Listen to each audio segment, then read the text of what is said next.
Good morning out there. How y'all doing? Hope y'all had a great weekend. Dude, I needed some rest. I had to take it, and it's funny too. Is my good morning to all of you out there.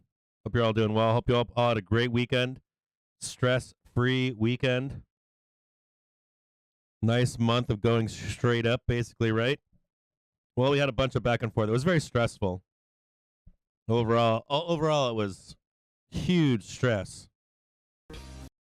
Turn that off if you're just joining us. Hope you all had a great weekend. Talk about a stressful month, right? The month was up, down, right? 30 points, 70 points, 100 points, up, down, up, down, up, down. Almost like we were trying to be shaken out to get where we are, right? Could have just placed a call spread and walked away. Right? Not paid attention to anything on the media, social media, news, whatever. And it's funny because on Friday, you guys tipped me on Friday, so I took the wife and the kids out and made sure that the kids spent a bunch of that money on the kids so they could have a good Friday for all the hard work they do for you guys, right? They do a bunch of stuff in the background for the show.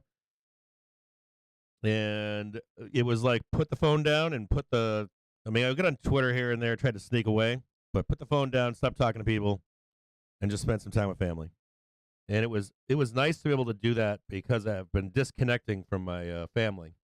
This month was very, very stressful. I assume for bears too, bulls. I don't think it matters. If you're a market participant, this month was stressful.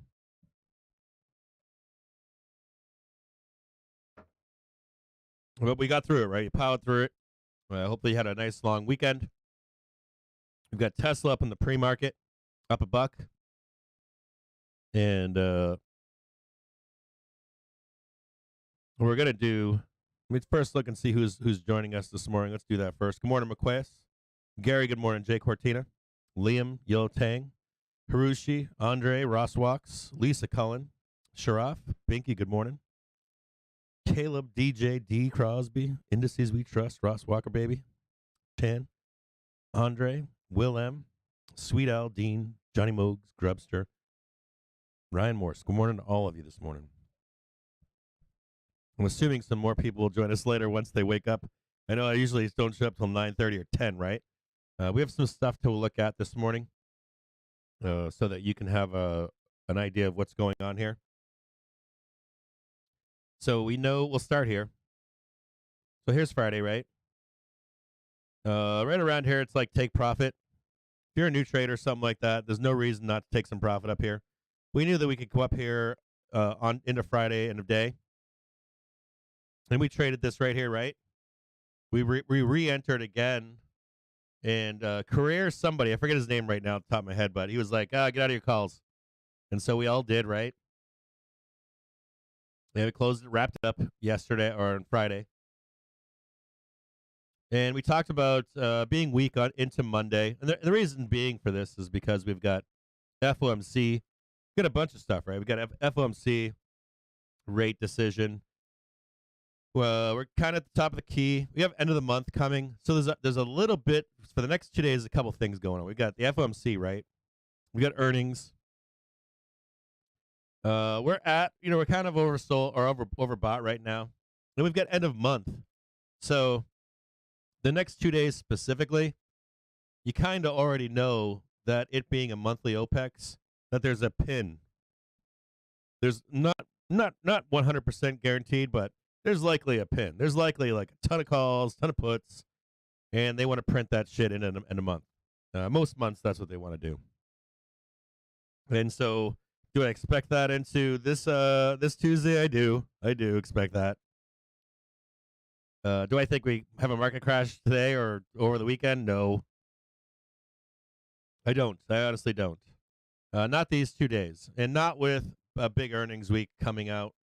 I'm not expecting it, at least. We'll see it if it happens. We got a ton to go over the next 2 days. We have a bunch of stuff the next 2 days to look at. Some stuff I talked about on FinTwit over the weekend. We're going to take a look at that stuff so you guys know more than other people know. I want you to have a firm understanding of traders' ears perking up like a prairie dog, right? Like an animal in the wild. If any of you ever hike in the woods, like true backpacking, any of you that are hunters out there, any of you that spend naturists, photographers, anyone that spent any real time in the wilderness or in the desert, anywhere where wildlife is, knows that a trader is almost like a combat vet or almost like a wild animal, right? That they go about their business, up, down, sideways, whatever, and then if something is unnatural, they start paying attention. It's like a prairie dog. Stick their head up, and they're looking around, going, "Wait a minute! I just want to make sure that we're actually going to roll over here, right?" For specific to this situation, where we are, there are some contrarian things going on underneath the surface of the stock market. Is making a trader pause right now.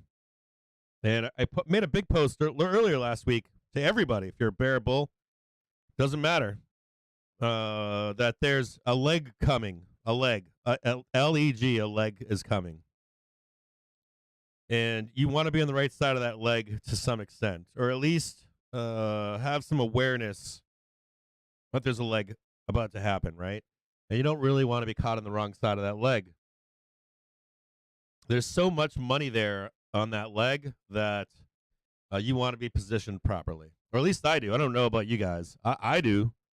And unlike other tops this in 2022, 2023 is screaming to at least pay attention to the sideways or the up move, to at least look for signs. Because you don't want to get, it's funny. If you look back, let's look at this month here, okay? I want you to realize that you guys already remember, right? We traded this up right here. We came down here, and I know it's funny because someone asked on FinTwit yesterday about someone mentioned on FinTwit.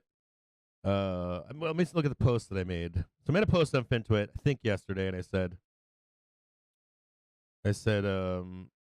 what did I say? Let me see here. Let me see what it said here. Where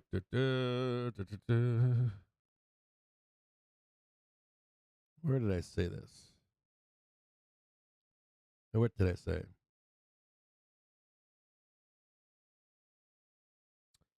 I said even higher now. I said crazy to think. I posted this on January 27th. Crazy to think the SPY could drop 5% today and still be in an uptrend. 14% drop wouldn't even give new lows, right? Bears want 20% more down from the lows as a high-low target. That implies that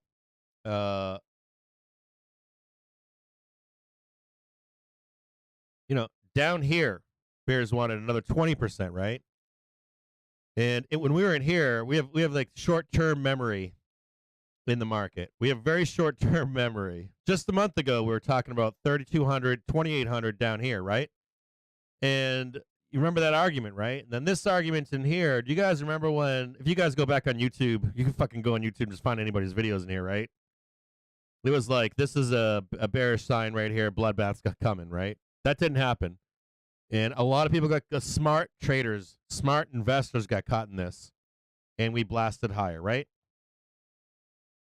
And we're kind of in that same situation again, believe it or not, where you don't want to get caught. Even if you come down here and then blast north, you want to be able to take the leg down. And, we have short-term memories, man. That was like a month ago, right? This is like a month ago. So, I mean, this is 12/16. This is 4 months ago in October, right? So you just have all these, all this previous time periods. You guys remember this shit, right? Like, let's look at this. Right? Yahoo, bear rally, right? Perfect. Time to perfect. Yahoo, bear rally. And boom, trap. Right there. That's the trap. Right? There was a trap right there. You can't say it wasn't. I don't want to hear shit from anybody saying it wasn't. That was a trap. That fucked a lot of people up. The whole thought was we're done. We're going back down. We're going to go see 360 or 32. 3600, 3200, 2800, whatever. Matter of fact, we were thinking that down here. Hey, buddy. How you doing? Dog's here. So I just don't want to hear it at this point from people on social media. I don't want to hear it at this point from the news media. So it's important. It's important that next couple days you've got the picture that I put up for the stream is like peanuts and popcorn right at the game. Here's your puts, here's your calls, here place your bets, everybody. And to me, this next couple days is just a matter of horse trading, right? Market makers making a plan for you. You're gonna place your bets, and I'm assuming that you come into Wednesday and it's gonna all be priced in, right, for this range expansion. We talked about this range expansion, expected range expansion, into the first of the month, February 1st through the 3rd, to see some range expansion. But this is like that time where bets are being placed, right? You to take your position. And what I'm trying to say is, I don't know, man. I'm not really interested. To be honest with you, me, for today and tomorrow, I'm not really looking to take a position here. I don't mind day trading this, but I'd rather see like some real work. You know what I mean? Directional bias and trade this kind of stuff, right? And then get some confirmation. I don't want to be down in here and have some. I don't care what the Fed news is. To be honest with you, I could give a flying fuck. Sorry for swearing, but I could care less. If we blast down from that, right? But then we come back up and stay in trend. I care about that. I care about if the Fed news comes out and we blast up and trade back down and start to roll. Care about that. Does that make sense? I care about if we have the Fed meeting and we blast down and it holds and sticks a few days later and we start blasting down. I care about that trade. But this nonsense in here is built for only one thing. It's to take your money away from you. I promise. Or so far, nothing said otherwise. Then this is meant for, if I own the SPY, I'm going to try to sell you some vol. That's what I'm going to try to do. If you're a bear, fuck, that's my whole job right here, right? If you're a bear and I own the SPY, I want to fucking sell vol to you. I want you to buy the vol. I want you to drink the Kool-Aid. Does that make sense? If you're a bull and you're trying to buy some vol, I want to sell it to you. So that's my thought process for these next couple days. Is load up, pay a premium for it, and I'm going to get paid no matter what. That's me thinking like a rich person, right? If I'm a rich person, that's what I'm thinking. You get me? So, good morning, everybody out there. Hope you're all doing well. So that's my take on where we are right now. That's like the baseline. That's the base case for the next couple days. We're going to look at the SPY real quick, okay? I'm going to start with the SPY, then we're going to go to the Tesla, and we're going to go to the Apple. Get your notepads out. Get a piece of paper out. I don't know. Get another screener open, whatever it is you do.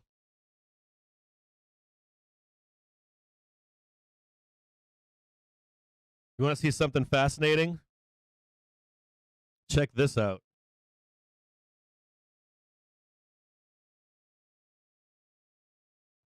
Get your notepads out.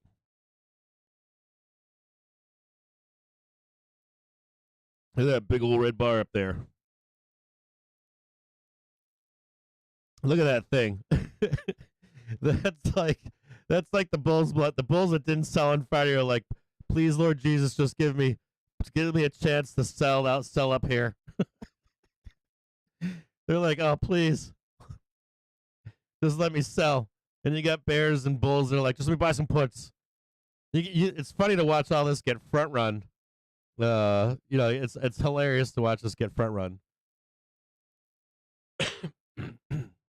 Okay, so we're going to talk about some more important stuff, though. We always want to be thinking ahead. We always want to be reacting. We always want to know if a move happens, what do we do? So we're going to talk about that this morning, starting out or closing a month out, and what we want to see happening here, okay? So this is the SPY. And we're gonna delve into what this means. What this actually means right here later on in the broadcast. I could tell you this, okay, that in the background, see this line right here? This one right here, this darker blue one. This is a daily moving average, okay? And it's creeping up underneath a weekly and monthly going back years. And I would really like to see the market kind of sell down here and see what the reaction is. My thought is that the next 2 days we're going to fuck around over here, and we're not going to interact with this stuff just yet. But this is going to lead the way for us. This cluster right here is going to lead the way for us if we're going to get bearish or bullish. As you can see right now, we're still bullish, right? See on the SPY, we're still very bullish here. Trend is still in the bulls' favor, though right now, currently, we are trading below the 1 minute, the 5 minute, and the hourly. So I'm going to expect, right now I'm expecting some weakness. We are above the 1 minute right now, so bulls are technically in charge. But I'm looking for some weakness with the hourly and the 5 minute above. I would really like to see us trade down into Tuesday if possible and try to get down here to this 395, 394.50, okay? This is a SPY. So how do we translate that to this morning? And what I'm going to do is I'm going to post up, and you can see this on Bookmap as well. See these guys? See that big red bar up there? Big orange bar? I'm going to place a little yellow box down here just on the intraday, right? I'm right here in S1. We know we're below the pivot, so intraday negative gamma. Put this little yellow bar right here. We know that some sellers are here. We know there are, right? We'll go back and snap some lines for previous high kind of shit, previous low kind of shit. And then down here, I got my green box. This is truly, if I'm a bull, what I'm looking for. I would love to see between today and tomorrow. I would love to see some kind of like sellers here, put buyers get all bared up, and then some kind of like reversion to 400 maybe, or 4060 in SPX for the close on Tuesday. That's end of month. And then you get pinned, and the the boiler rooms come in on Wednesday, and they day trade all this bullshit on Wednesday, and then we're all waiting on Wednesday for the decision, right? So that's kind of my take here on the SPY, at least. Now, if we stay above, you see the blue line, right? And when we open this morning, if we stay above the blue line, we can trade this all day long. We'll trade this until we meet some resistance. If it sells back down, we'll pick it back up again. You guys know the drill, right? But as taking a long position here, short or long, really not the thing to be doing. I feel like this is all a trap. The next couple days is a trap. And as a bear, if you're a bear joining us, I'm gonna give you your levels for how far down to send it, and then where to take profit. And then each stage for a bear to get more bearish and bearish and bearish if this is just a bear rally. And I'm going to go with the bulls this morning as well and show you the underlying current on a much larger time scale and why. I haven't confirmed it yet, but if you want to know from myself, this is the oh, hey. If you want to know from myself, I am about, if I had a scale of 1 to 100, where I had to say the bottom is in, I'm waiting for just one more confirmation. I don't know, I said 1 to 100, but if that confirmation shows itself in the next few days, I'm hoping that I can track the JPM collar and whatever the Fed says. But in the background, I want you to know, if you're a bull or a bear, that I just have one more thing to see. And if I see this one last thing, I'm going to call a bottom. I'm not calling it yet, but I would if I wasn't. If I didn't, it's weird. If I didn't have a fucking YouTube channel or wasn't on FinTwit or something, if it was just me, if I was having a private conversation with you on a phone call, I would tell you the bottom's in if you want to know. With that would be some caveats. There are some caveats. If we break certain things, it would be a null statement. But there's some. I'm going to show you some things going. I'm going to show you some things going back. I don't know. We'll go back 30, 40 years if you want. We can go back like 30, 40 years. We're pretty much I'm pretty much confirming a bottom is in. Unexpectedly too. There have been some structural changes that have taken place since October that it's hard to deny. Now, if we break, if something happens that we don't see, maybe that the Fed sees, we break those things, it would make that statement null and void. So don't hold me to that statement yet. I'll show you what I'm looking for to make that statement valid. What I'm looking for that statement to be made valid. It's wild to even consider that because it didn't show it. I mean, it showed that we were coming into that decision in October, but I had no belief that we were going to go up 6-7% to actually get there in the month of January, and we did. So I have to be open to that possibility. The bottom is in. So we'll look at that this morning. Now let's take a look at. I'm going to quickly look at Apple and then Tesla with you, and then we'll chart out Apple and Tesla.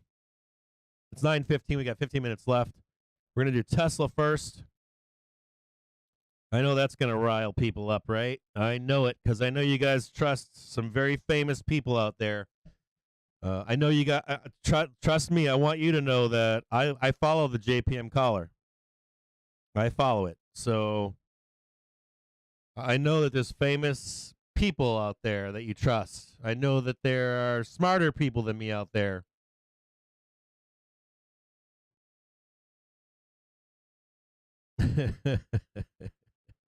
Look at Tesla. Okay, so let's talk Tesla. Let's Tesla talk. Let's look at Tesla. So far, bulls are winning. You stay above the 1 minute, which you are right now in Tesla. Price target hasn't changed on Tesla for me. 5 minute. You want to be looking to get your notepads out. Ready? You want to hold above currently 178.04 to remain bullish. If you are flat on Tesla and want to make an entry on Tesla, I would really like to see a test of 166.94. If you stay above 166.94 today, you're going to maintain a bullish perspective on Tesla. For Tesla to turn bearish, you're looking to trade under 144.11. That's a structural change in Tesla. So if you're a bear, you're looking to get underneath the 1 and 5 minute today and take it to the 1 hour. If you are, then you take profit, right? Take your money and run. If we can get underneath this, if you're a bear, you want to then take this trade down here, right? This is right at the 144 level. Likely be coming higher, like 145, 146. Now this would be a structural change in a bearish stance. If we break the daily on Tesla, but otherwise, this is where it gets crispy, right? When we're getting up here to this 196 level here, I can assure you that even if we continue higher, I can assure you that bears are waiting here. And I'll show you this in a regular chart so you can see where they're waiting. But I want you to tag this right here, this 196. Even if we continue higher, you're going to expect some kind of a bounce off here. And I would expect a bounce off here. I would expect that we come up and try to trade this 196 or just make an attempt for it. Have bears try to step in, send it back down, right? You see this 168, 170. And we're going to find if we have real support underneath here at 170. We'll find out. If we don't, we're going to go back down and check down here at 148, probably 150 at that point, and see if we have firm structural support, right? These are some critical things for Tesla bulls and bears. Like are we done with Tesla coming down, right? Is the correction in Tesla over? That's what we're leading up to here in Tesla. And that basically it speaks about the market as well, right? Is the market done going down? So these are some key levels for you to look at on Tesla. We've got 196.15. We've got current price is at 178.29. And then we've got 162, 167.82, and 144.11. I'm going to try to leave Tesla up for you this morning on a screener here so that you can watch it. If I was a bull on Tesla, there's not enough, there's not enough cake here to be eaten. If you weren't long on Tesla down at 100 or 135, you kind of missed the boat.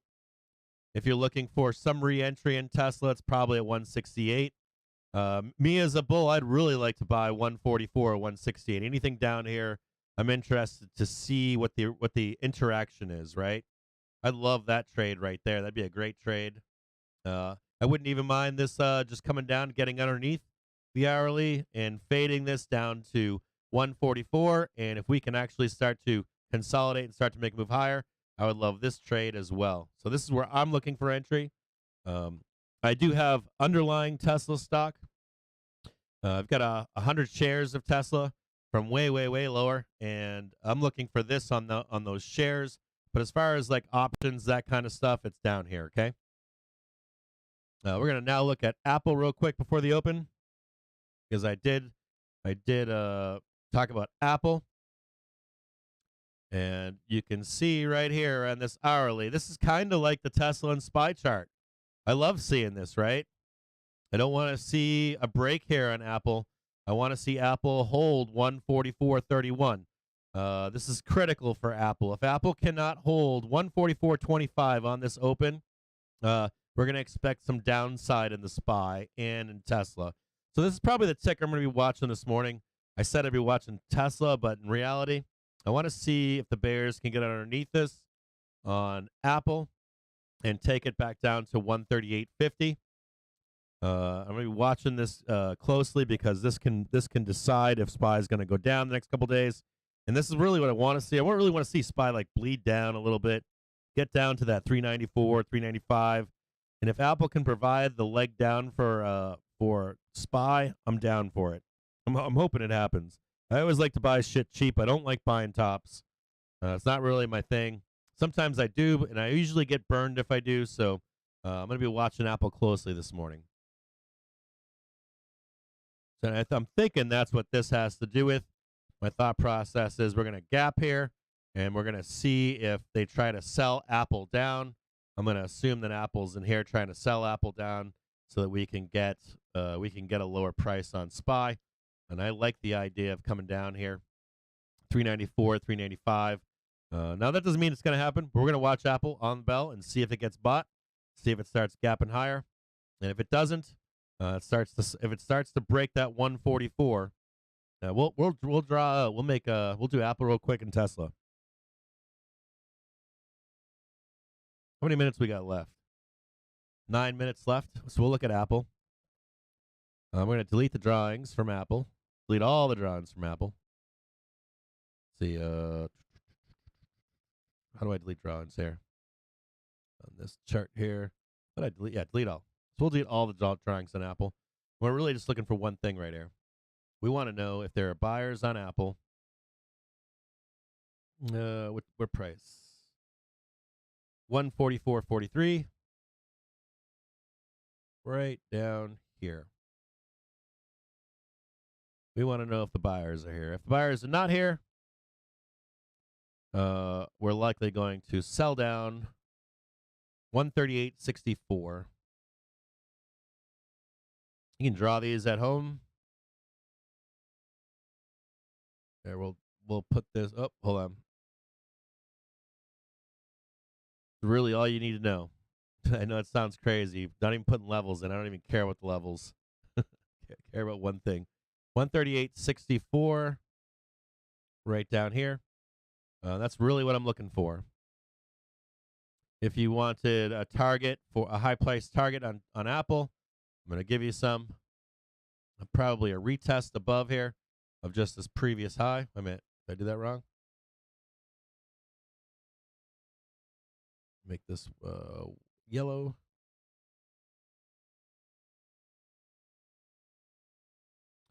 Man, look at that. You're just like,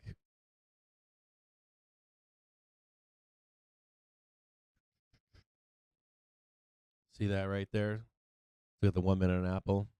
See the sellers right here. This 1 minute, we're below the 1 minute. Bulls need to get up and close this gap above. And then we're going to look at the hourly on Apple. And you don't want to see this, right? This is the hourly on Apple, 140.89. 140.89, we're going to remember. Yeah, you can see this coming up right here, right? 140.89, 137.26. 140.89. See here, 140.89. We're going to snap a line right there.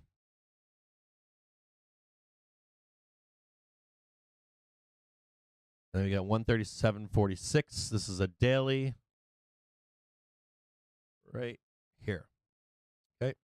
Some key places. Hourly, daily trend changes on Apple. Just so you can have those for continuation higher. Bears, man. Bears want to break this. Y'all Bears are breaking 137.46. You want to see some bloodbaths? That's Apple for you. Tesla. We'll do Tesla's chart right now. I think my chair keeps going down. I think I need to raise my chair up. My chair. I think my chair is losing its jam here. I gotta probably take a break here for a moment and reset my chair. Okay, so Tesla, we're looking for 166.87.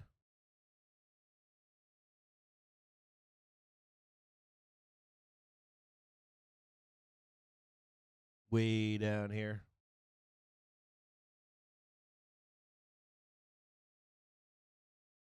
Would love to buy a dip down here. Love to. 5-minute chart. Where I'd love to buy a dip right there in Tesla. Do I get that dip? I don't know. Price target above is 196.28. Woo!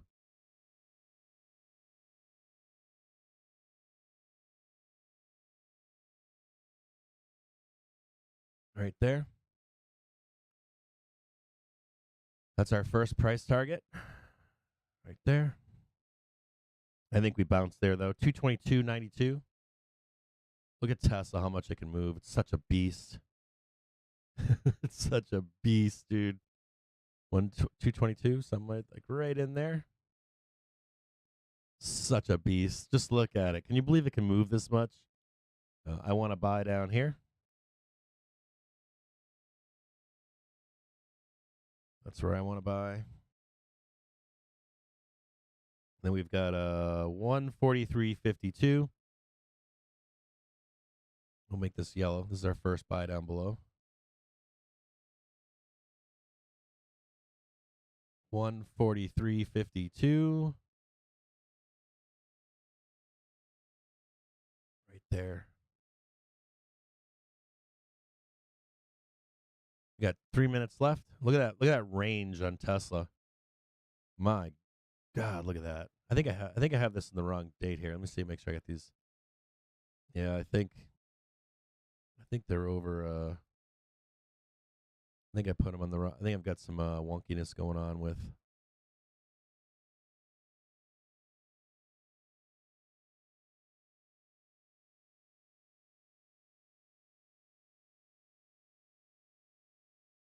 Wonkiness going on with 122, 222 right there.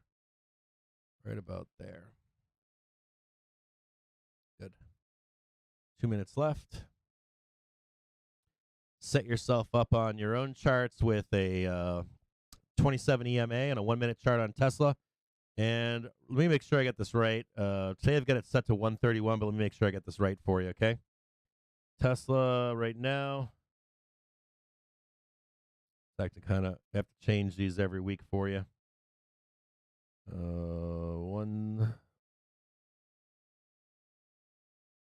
178.03. Make sure I got this right.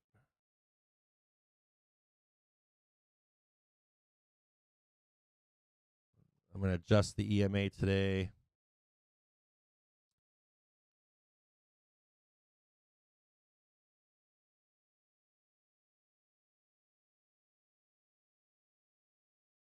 On there. 7803.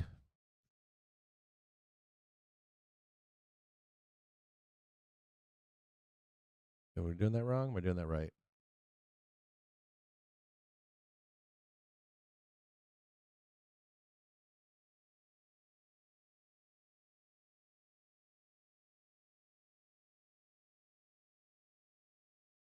One 7803. So 92 on the EMA today. So if you're trading Tesla, that's what you're on. 92 EMA and a 27 EMA. Because these aren't EMAs, they're not moving averages. You can at least trade this. If you get underneath this green, you know exactly where we're headed. You stay above the green, you know exactly where we're headed. Heading down here. We can trade above the blue and the green.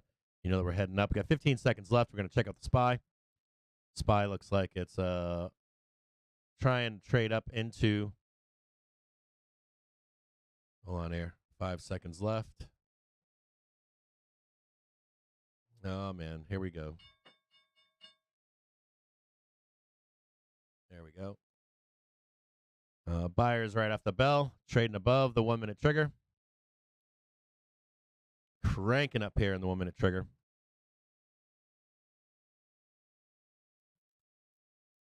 Selling into supply right now.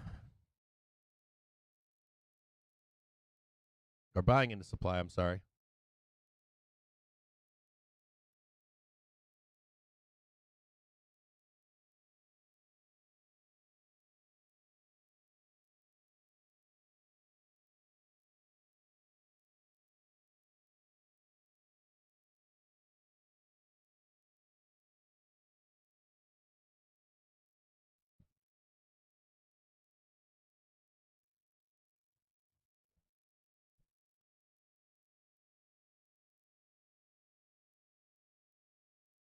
Tesla blasting off right off the bell. Going back to retest previous highs at 179.89.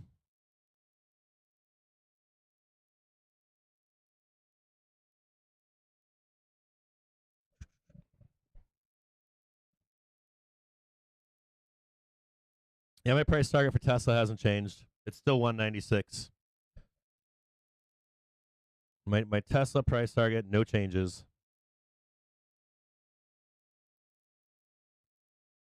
I want to make the meme, baby. I want to bring back the meme. I want to put the meme back up, not the meme, but I want to put the post back up on Twitter when I had the finger pointing to 196 on Tesla. None of that's changed.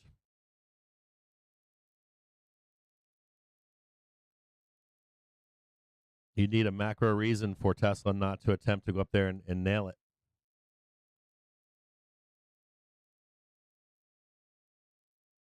Tesla now trading 179.56, 70 or 179.70.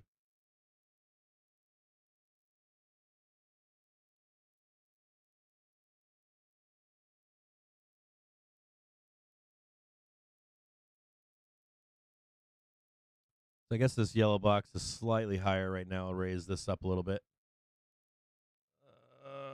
Right. Let's see if I can get this correct. Supply is right there.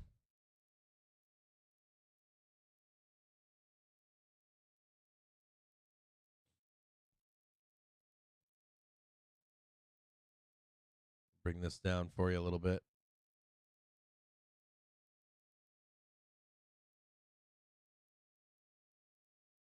See if I can bring this. Let me give you guys hold on a second here.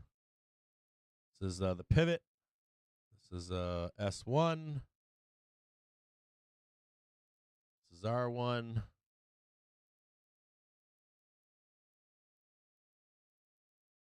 So you guys can see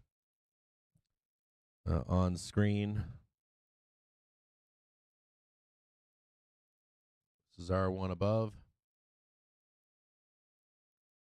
Pivot. S1.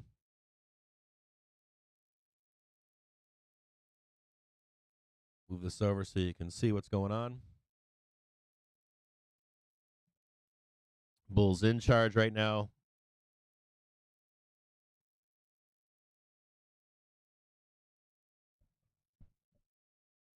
No position currently. No day trading position. I'm going to let it open up, breathe a little bit.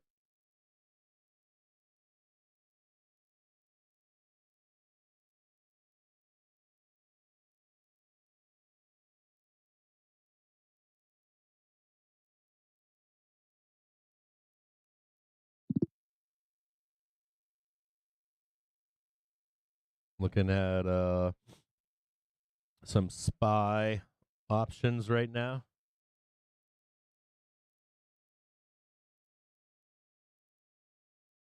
Got some wonkiness going on.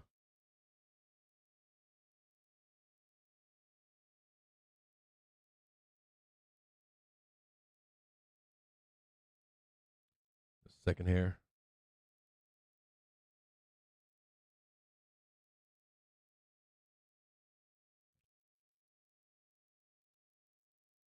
Watching some positioning off the bell. So for January 30th, we've got 14,000 contracts on 400p for 36 cents. January 31st, there's 10,000 contracts. Wow. 10,000 contracts for 404p. Those are $2.46 for the 31st. Looks like they're trying to pin the market. If I had to guess, that's what it looks like. February 1st, 2,000 contracts on 400p for $2.25. Boy, they have juiced these. They've juiced the options chain. 400p for February 2nd, $2.62. February 3rd, 400p, $3.30. Can you imagine that? You're paying $3.30 for a 400p for February 3rd, right? For you to make another $3 if it comes in the money. That's wild. 20 points. You got to pay a premium of fucking like $2.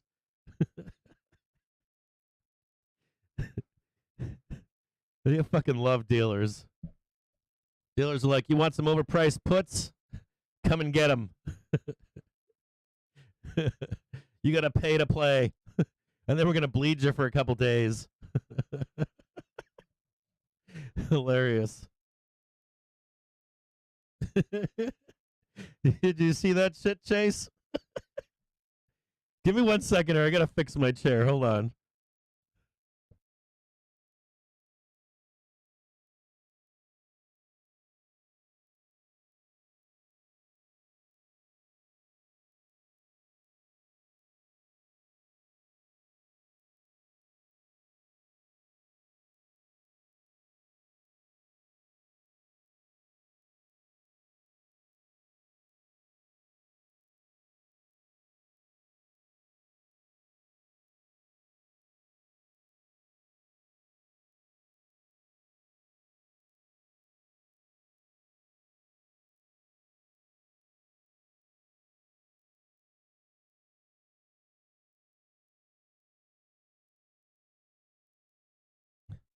My God, my chair is like, I haven't adjusted it probably fucking 6 months, and it's like slowly like gone down over 6 months, just little tiny bit. And now I'm sitting in my chair. I'm like, this thing's like, I look like I'm fucking 5 feet tall. I'm 6'1". So if that gives you any indication how tall I am, the way my video looks, I'm like, we got just like my eyeballs are above my camera.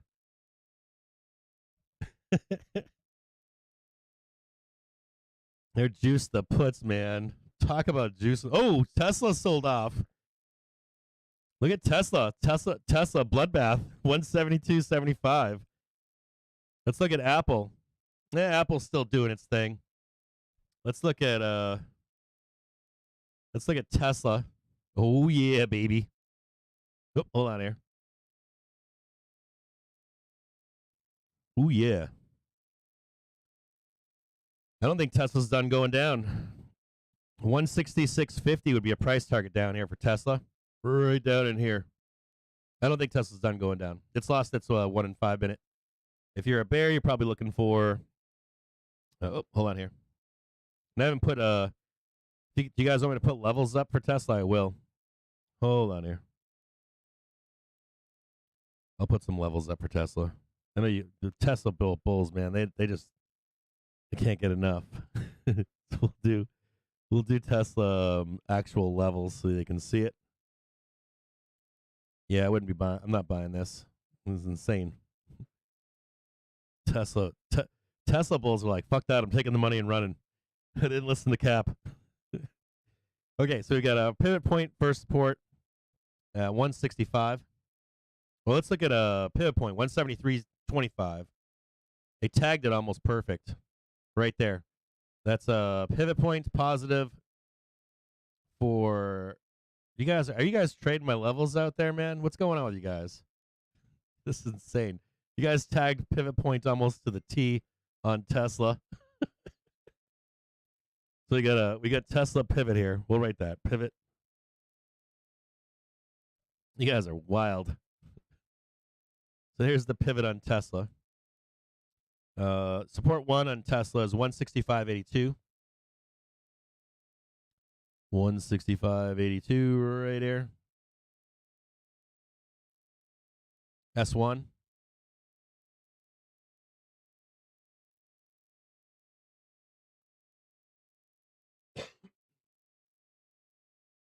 On Tesla. Here's S1 on Tesla. You want to know where first resistance is on Tesla? We get the pivot already. 185.33. Right there.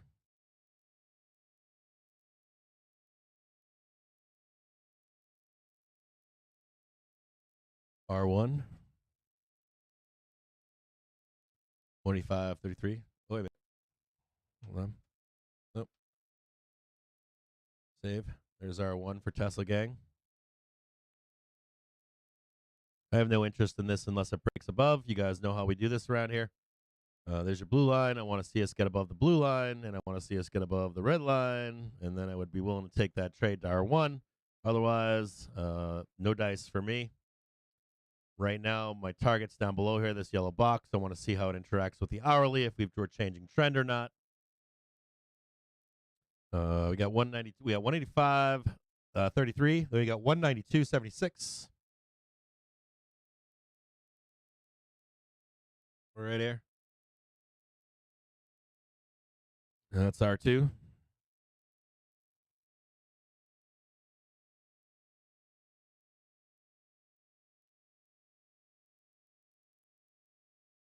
There's your R2. This is the old CaptainJimJames target up here, 196.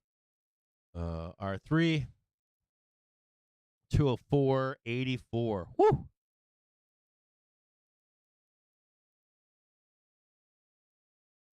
Big boys, higher than what I expect.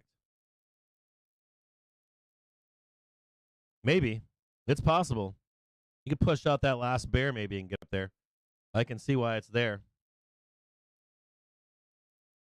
There's your pivot right there. And then we've got S2 we're going to look at 153.74. I will warrant 153.74. Right there. That's S2. Or yeah, S2. And then we've got S3 down below at 146.31. But I warn you of this, okay? Here's your S3, but I'm telling you right now. I'm telling you, if you're a Tesla bull, you do not want to be underneath this. Do not. I'm going to show you exactly if you're a Tesla bull. You do not want to see some kind of rejection, trading down. The yellow box is what's mostly important, right? This would be a trade right here for the bears. But if you get underneath this like this, it's good night for bulls. So bulls do not want to see this right here. This is no bueno. Is that it? That's my skull and crossbones. You don't want to see that. And you really don't want to see an hourly trend change either. This this hourly trend change will lead to downage probably for today and tomorrow into the Fed decision. This would be where you get your decision doom and gloom. You'll see people on social media talking about Tesla, how bad it is, and all that kind of stuff. But the real baddie is down here. This is where the real baddie is for Tesla. This means that correction is not over, and we're going lower. My price target's up here, 196. That's my little yellow right there on Tesla. We'll look at Apple real quick. Go back to Apple. Apple's being bought right now. You can see the buyers stepping in. Still haven't won anything here, so I've got nothing to say about Apple at this point. Looks like horse trading to me, right? Right off the bell. Horse trading. No clear direction on Apple yet. We'll look at SPY. SPY seems to be winning right now, right? We'll move this over for you. SPY has won the 1 minute chart. And we're going to start looking at previous highs on Apple. We've got the pivot. Hold on here. We'll look at the pre-market high right here. Whatever that ghost print is. Well, a little sneaky Pete right there. Price target 404.56 on SPY. We've got this other little sneaky one where they dumped it right down here. So we price target 2. Right before that pivot. So I got two price targets above, 404.56, 405.60. We call these the H lines. And then the Hendricks line, we also call it. Got a previous high right here and a previous high right here. Right around R1. We've got another one right around this pivot. We've got one right here. If you're looking for some gap closes below, if we get a rejection, you got one right here. Right down below at 401.48.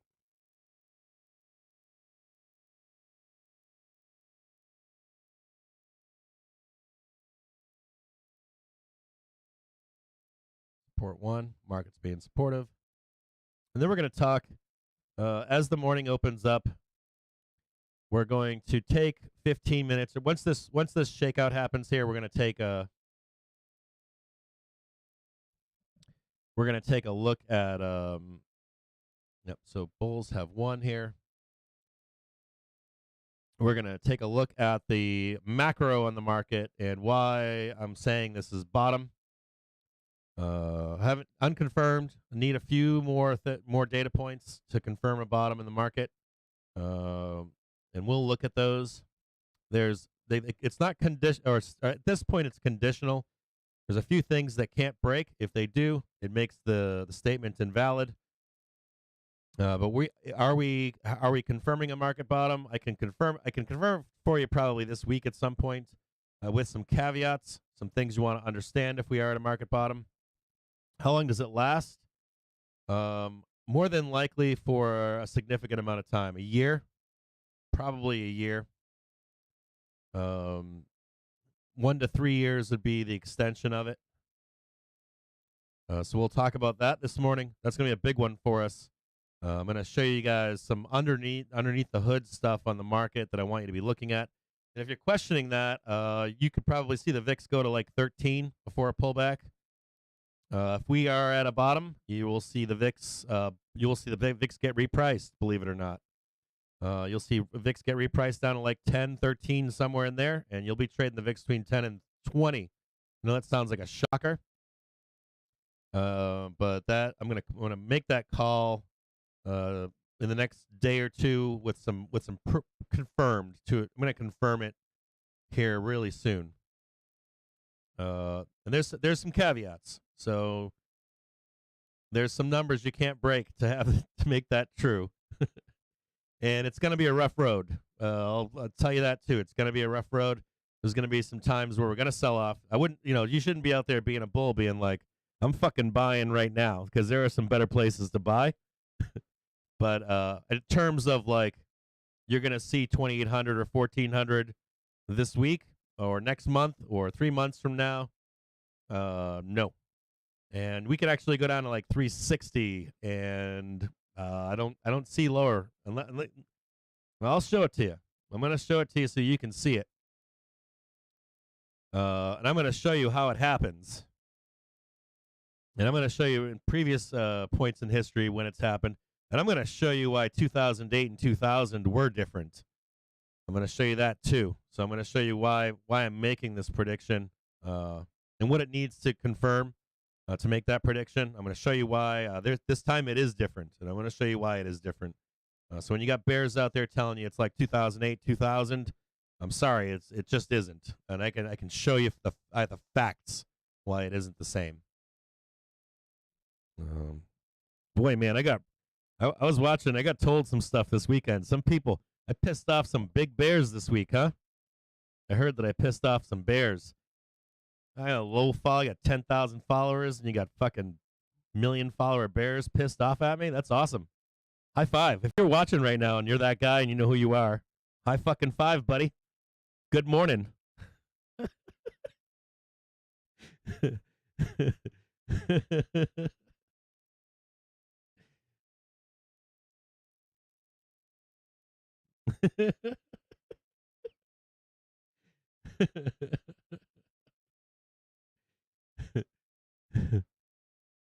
Yeah, I'm pretty fucking confident here in this. I'm pretty fucking confident. And I'll show you guys why. I'll show you guys will know. You guys will know. You guys just go about your business with it and why it is like that.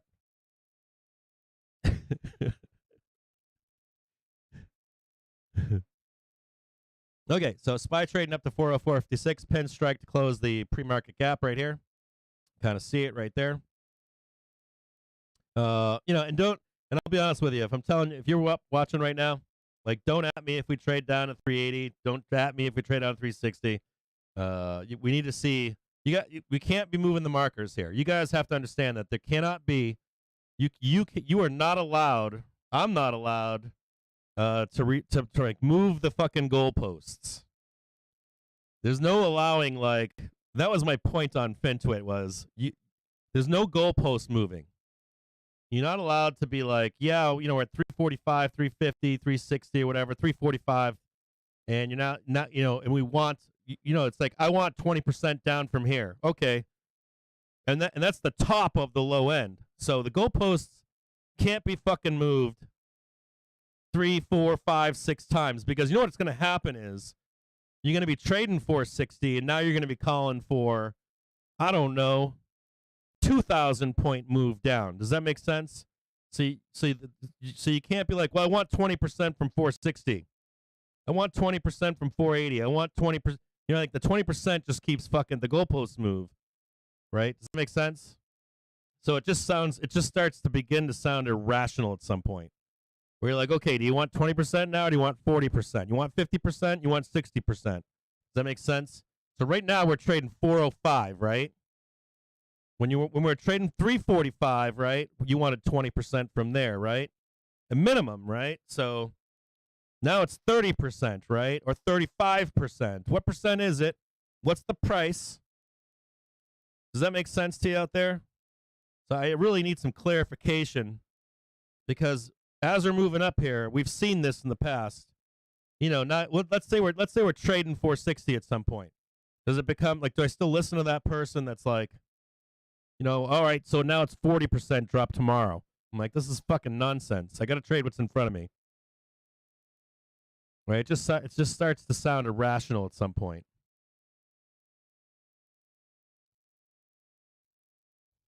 You get what I'm saying? Like down at 350 or something, I'm like, yeah, okay, I get it. 380 if we rejected and kept going lower that week in December, yeah, I get it. If we bloodbath January, yeah, I get it. We didn't bloodbath January, man. They fucking bought it. This isn't dumb money. This isn't fucking dumb money buying this. I heard that comment this week. I'm like, I'm watching fucking $50 million blocks coming and buying the market. That's not retail traders. Get out of here. That nonsense. So I don't know. You'd have to see some kind of like event. Maybe the Fed does that. That's what I'm waiting for is just the Fed, right? Outside of the Fed, man, there's so much stuff just saying no to that posit. You know, I heard last week. I heard like recession's not priced in, and this isn't priced in, and that isn't priced in. And I'm like, we went down for a whole fucking 3 years. We went down for 3. You guys don't get that, or not you guys, but you guys like the selling began in December of 2020. Literally began in December of 2020. All spec growth. I remember watching CNBC. They were like, you should be buying all these ARC products that aren't ARC K. If you think ARC K has gone up too much, you should buy ARC G right now. And then they sold that shit down January 1 and bloodbathed it of 2021. And they bloodbathed all of fucking 2021, right? Then they went and they came for all these blue chips that didn't have corporate debt bonds, right? And they just murdered all of those. Just murdered in 2021. Like, just smoked them down, right? And then 2022, they came for the indexes. They came for Teslas. They came for the Apples. And they came for the Amazons, the Facebooks, and all the other fucking companies that are out there. So then you have another year of just down, right? And so I'm like sitting here going, man, all right, I'm down for this. I'm down for the market to sell off hard. I'm open to the fact that we're going to bloodbath this market down from 405 down to 2,800. We're going to get on 1,200 points this week, right? That's what we're being told, right? I'm being told that, right? I'm being told we're going to fucking 2,800 this week, 3,200, 3,000. JPM's saying, man, 3,060. And I'm like, I see it. I get it. I understand. I'm open to that happening. But what does that mean for me? It means that, what do I do then? Do I just buy some fucking... I'm going to tell you you know what a bullish stance is? I'm going to tell you what a bullish stance is. A bullish stance, when we're here today, is different than a bearish stance. It's when you say, okay, so you're telling me we're going to 3,000. Okay, so that means I hedge to 3,000 for dirt cheap, right? And I trade the market in front of me. That's a huge difference. That's a fundamental difference for where we are right now. I can actually buy this market and buy dirt cheap protection down to 3,000. That's what you're telling me? Does that make sense? So you've got like Kathy Wood forced into buying protection at the worst possible place down at 345, right? Forced into it. I get to buy protection at fucking 4,000 long this market for dirt cheap to 3,000 in case we have a market crash. That's a bullish stance. That's a bullish stance. When you buy the market, right? You buy the market and you buy cheap protection. Does that make sense to you? So you bought that bottom in October. You bought the bottom. You bought Tesla 100, 135, whatever. And you say, you know what? As we continue higher, I'm going to hedge my position. If I buy Tesla at 100 and DCA down at 65 and 46, and I'm stuck with Tesla at what? A dollar cost average of $67? I'm better off than most people. Ever. Not ever, but, decade and a half. And you're telling me up here all I have to do is buy some dirt cheap protection against my trade or my investment? See, it's starting to sound, walk, act, look like a duck. And the duck is, we're either at a bottom or close enough that the market's going to get bought by large participants. You understand what I'm saying to you? You understand the fundamental idea behind this? If I'm a bull on the market, I'm saying to myself, okay, wow, some of these tickers are really, really low. These are fundamentally sound companies. I can buy these companies on the bottom. I can watch them go up. If they come back down below that huge low at 340, I mean, think about this structurally. 345, the SPY was at. Right now, you're claiming what? 3,600? Claiming 3,200? 2,800. Give me a number as a bear. Give me a number. We're at 3,450. And you're telling me we're coming back to 3,200, right? 3,600? Is it 3,000? Is it 2,800?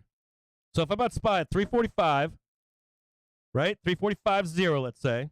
We come back to 2,800. You're telling me I can dollar cost average into SPY at 2,800. Now I'm balls in for what? $3,000? So it starts to sound you either have to be making a statement that we're going lower than that. You have to be making a statement that this quarter we're not going to 2,800. We're going to like fucking 1,600, 1,400, right? That's what you're saying. Because if you're not saying that, I should be buying this market at 3,400, 3,000, right? I should be DCAing down there. I should be DCAing Tesla, Apple, any other ticker that hasn't got or that's gotten their teeth kicked in, right? Because that's what you're telling me. So you fundamentally, not even fundamentally, you just need to, like, simple math. Try telling me that we're going to 2,800. What do I care?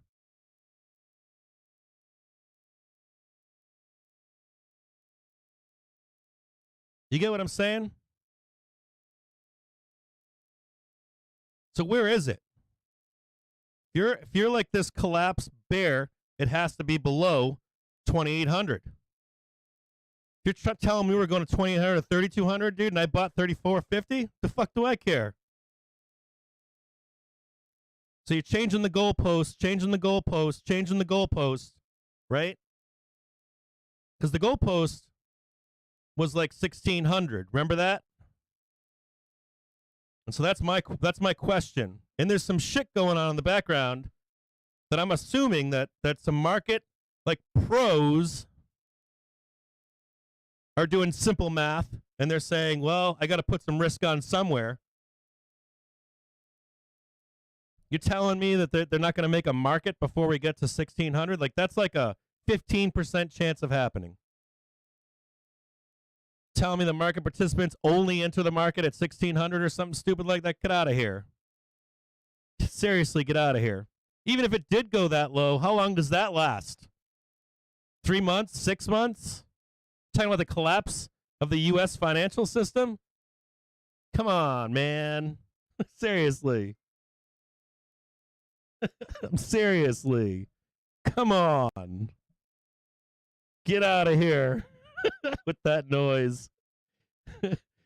So if we are going to 1,600, you say I can just as a bull buy that protection for like a penny, right? You're telling me that I should then. You're actually validating me buying the market at 3,400, 3,450, DCA if we get down to 2,800, and just protect my shit with insurance to 1,600 for a fucking penny. Cost me nothing. That's what you're telling me, right? Got it. I'm all over it. Thank you. Thank you. Appreciate it. Keep fucking posting that shit on fucking CNBC that we're going to the depths of hell. Keep going on FinTwit and fucking saying what you're going to say. Fucking it's killing me.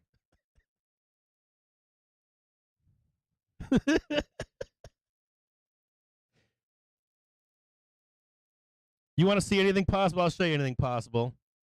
I'll show you where I would agree with you on this. And Jim Barry, I love you. I gotta say something. I want to show you guys something right now, okay? I'm not gonna wait any longer. I don't care where we go on the spot, but I'm gonna show you guys something because I want a bear to see this. It's important for a bear to see this because if this was laid out a different way, I would agree with the bear. Or the collapse bear. I'd be like, and Jim Barry is not a collapse bear, he's just a regular bear, whatever, or a trader or whatever.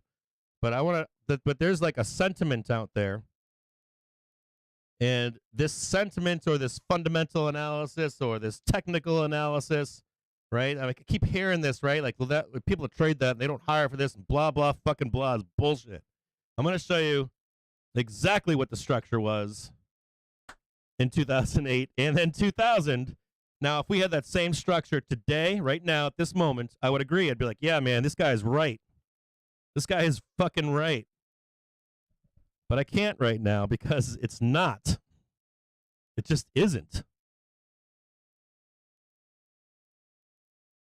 Now, I don't know. I'm assuming that JPOW knows this.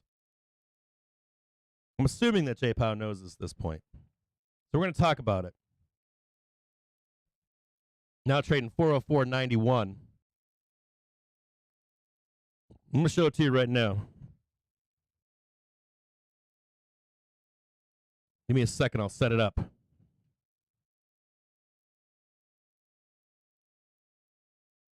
I want you guys to see this.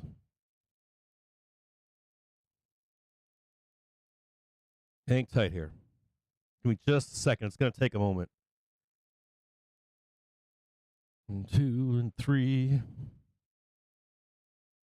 And I want to show you guys something. It's important. I want to show you what I'm thinking. And then you can tell me that I'm crazy.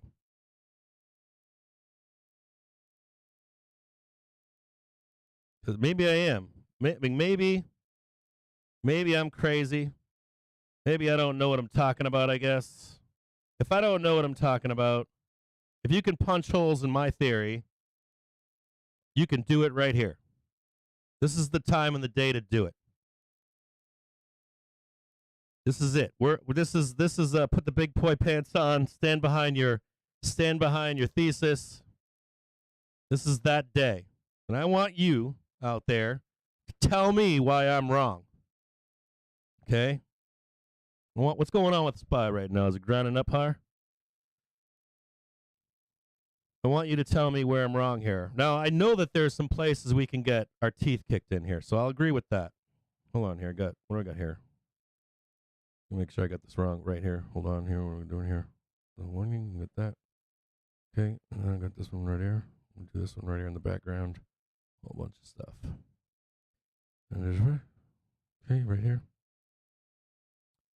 I'm going to just do that one right there. Okay, we got that one. And then, what do we got here? Oh, right here. We got this one right here. Okay, hold on here. Because I would love to be wrong. If I'm wrong here, right? If I'm wrong, I want to know. I do. I want to know if I'm wrong here because, I hope I'm wrong. Because if I'm wrong, I'm going to make a bunch of money, right? I'm going to make a bunch of huge money if I'm wrong.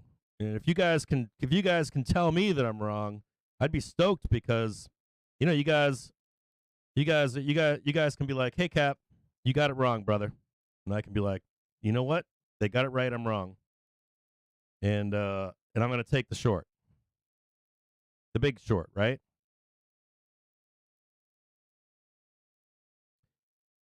Okay, we got the green there. We got the green. We got the red. We got the yellow. Do I even need that one there? I don't know that I do. I might get rid of that one there. I think I'm going to get rid of that one because it's not going to matter as much. Yeah, that's what's going to matter right there. Okay, you ready? I'm going to show you. Hold on a second here. I'm going to take a sip of coffee. Y'all paying attention this morning? I'm going to show you, okay? I'm going to show you a structural change in our market right now. Hold on here. Give me a second here. And I want to know what you know. Right there. This is the S&P 500. This is SPX. And we need to see this little red line down here coming on up over back here, okay? I want to look at just this one right here and the importance of it. And I want you to see what's going on right now. I want you to see the time. I want you to see when we trade above this yellow line right here, okay? What happens? I want you to see this, okay? See that right there? You understand that? Do you understand this right here? Do you understand this right here? Do you understand this big, giant shark coming up from underneath right now? I want you to see that right there. And I want to show you a couple things. See, I want you in your brain, simple. We're doing this for crayons, for the trader that doesn't know what they're doing, right? This is the trader that doesn't know what they're doing. I also want you to see this right here. This is back in 2020. See how we came back down and tested that? Came right back up, right? You see that? But I want to show you something even more important. This is for the collapse bear. Okay? So where we are right now, I want to show you a fundamental difference You see this yellow line right here coming down? Underneath that red line right there? I want you to see that right there. Fundamental difference. See that yellow line on top coming over? You see this right here, right? Yellow line over, crosses down, next leg down, next leg down. Do you see the difference? This is where we are right now. We're with the yellow line. We're going to make it real fucking simple for people. I was trying to figure out a way to make this simple over the weekend, but this is the way I'm going to do it. See that yellow line coming up? See, got some volatility in there, and then we blast it up. You see that? Retest, blast up. But I want you to see the difference here. Yellow line underneath coming up. Yellow line above coming down. We're going to go back. See that yellow line coming down and coming back up right here, exploding higher? See that red line's underneath right there? See that right there? Right, this red line's coming underneath, right? I want you to see that.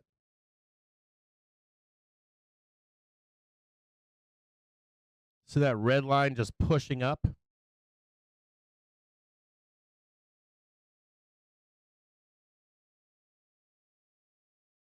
Can't have this yellow line cross underneath. If we break above the yellow line, right, you know what happens? We get explosive moves higher. See how that red line comes underneath? We sell off, come back down, hit that yellow line, and we're off and running again.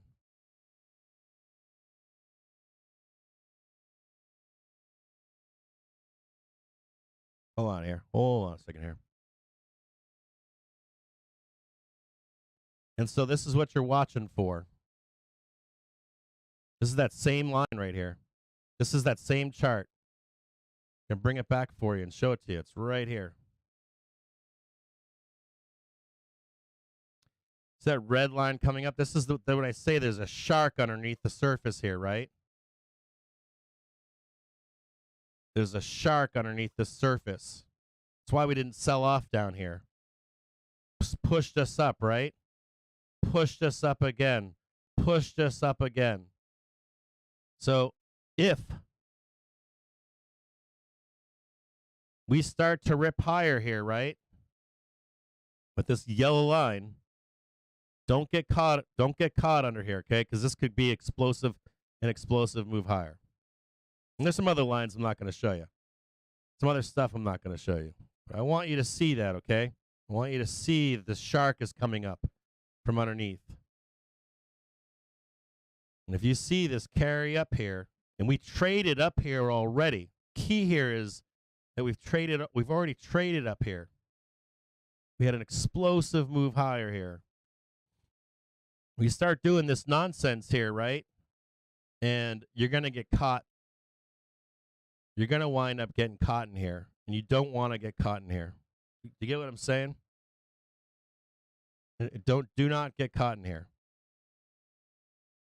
Now, if we had bloodbath down in December, like remember that 380?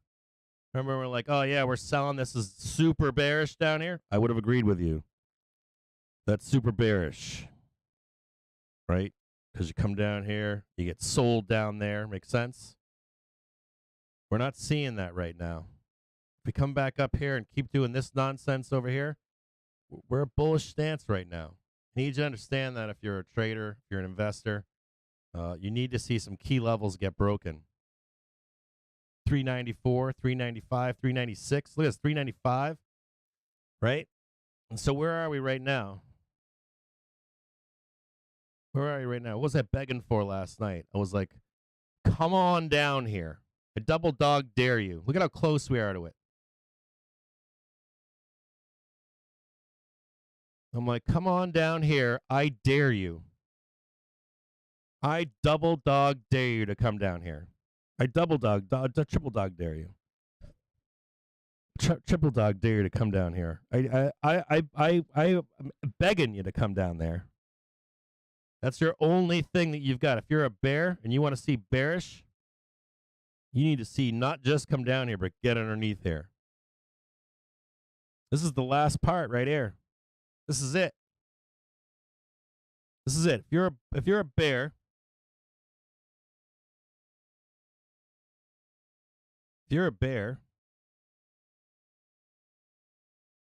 this is what you need right here. Not 380, not 390. You need to get underneath that green bar.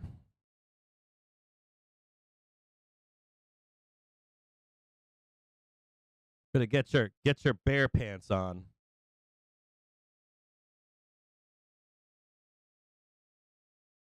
That's what you need right there.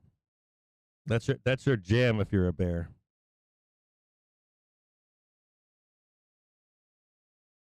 Already been defended once. That's what you need. That's all you want right there.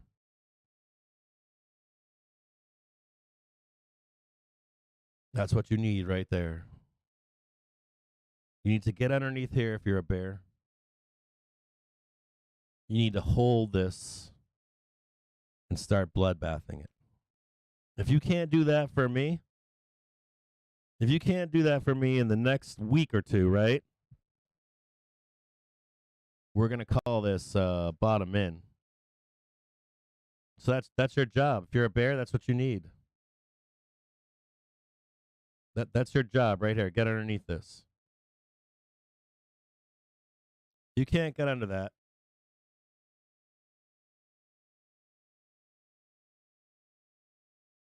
Convincingly. Get under this convincingly. Bottom's in.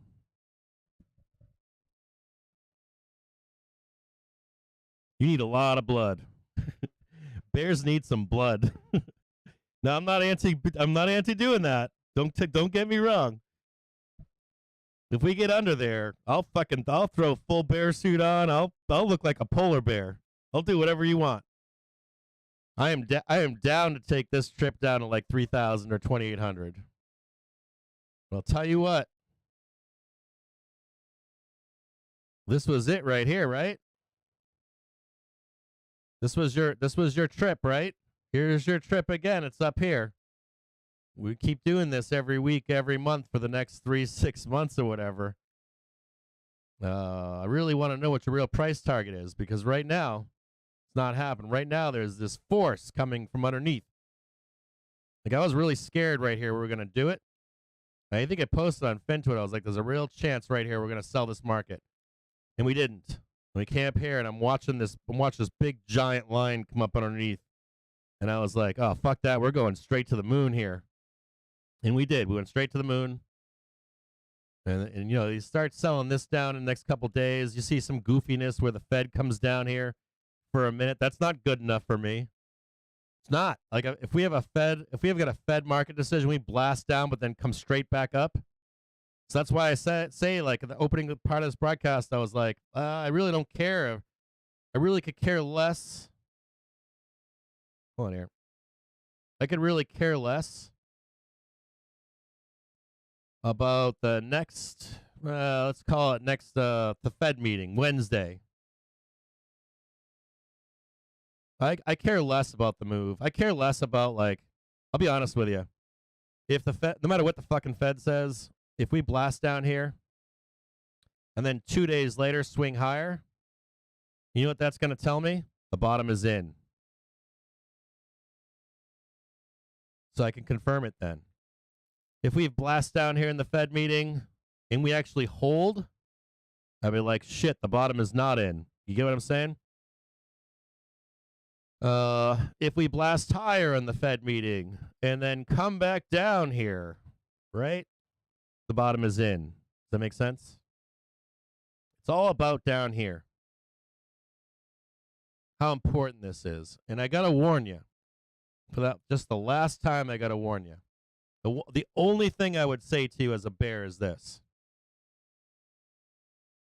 If this was reversed right here, if this red was up here, or I don't know, if this was an upside down chart right now, right, and this was coming down on top of me, can I reverse this right now? Maybe I can reverse this. Let me see if I can reverse this. Let me show it to you a different way. And I'll tell you why I would be super bearish here. Let me see if I can show you a main display here. Let me show you what would make me super why I would be super bearish here. Let me see if I can figure this out here. I think I was able to do this once before. Let me see if I can do it. Hold on here. Let me see if I can transform maybe. Flip this upside down. Edit, stretch, fit screen, center, flip vertical, rotate 90 degrees, counterwise, counterclockwise, counterwise. Let me see if I can do this. Whoa.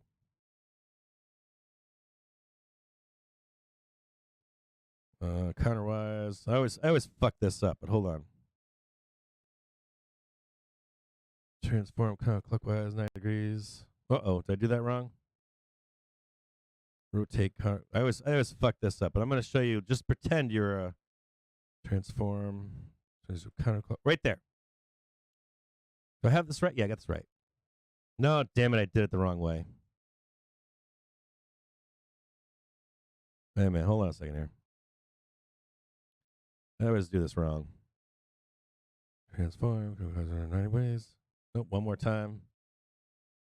Let me see if I can do this. Why can't I just do this easy? Transform, 90 degrees. Nope, hold on a second here. trying to flip this thing upside down for you so that you can see what I'm trying to get with you. All right, there we go. Perfect. Am I going the wrong way with this?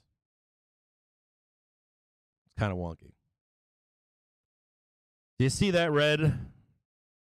See that red coming screaming down at you? This is an upside down chart, okay? You see what I'm saying here?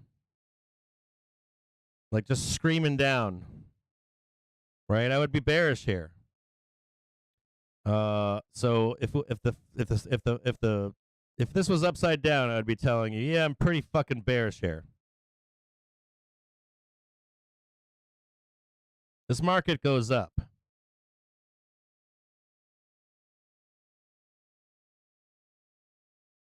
You can see it down here, right? Even here, we broke down below. How long was this? This is March 20th or March 11th. This is April 14th. April 14th. March 20th, April 14th. This is December 19th. January 19th, 1 month later.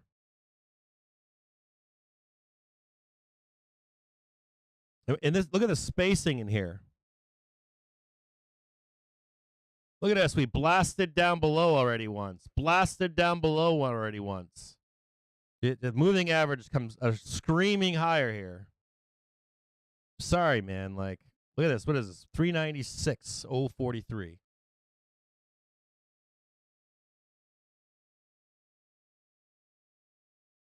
Right there. So I don't know. I don't know what to tell you if you're a. I don't know what to tell you about the market. Where is the market? Where's the market going? We're trading sideways into the decision. Does it really matter? Are they just rotate? This looks like rotation, doesn't it? Looks like rotation.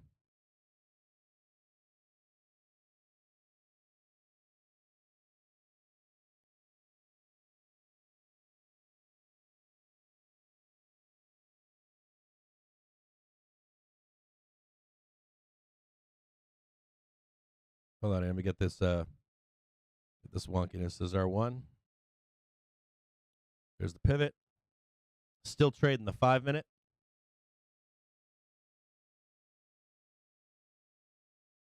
There's S1 for a test down below. So at least if you're a bear, you know what you want to do, right? You know, as a bear that you need to get underneath 395, 396, somewhere in there. With conviction. You need to hold it. That's all you. I mean, if you can't do that in the next 3 days, the 31st, the Fed meeting, pivot, not pivot. The case isn't over. If we blast down to 360 and then scream back up and pin to the yellow line again, it doesn't make a difference to me.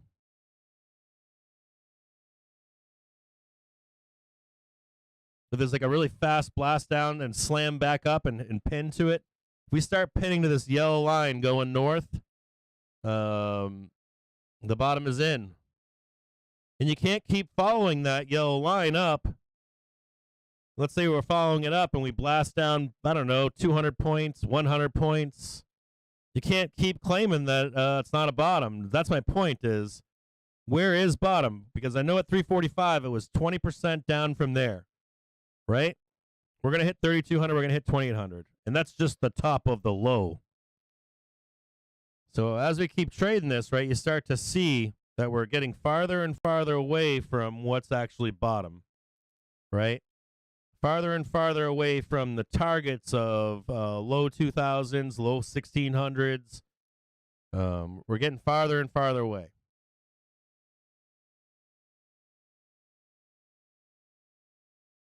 Right? You start seeing higher lows and higher lows, right? You can see the higher lows. Right? You can see them, right? It's not that hard to see them.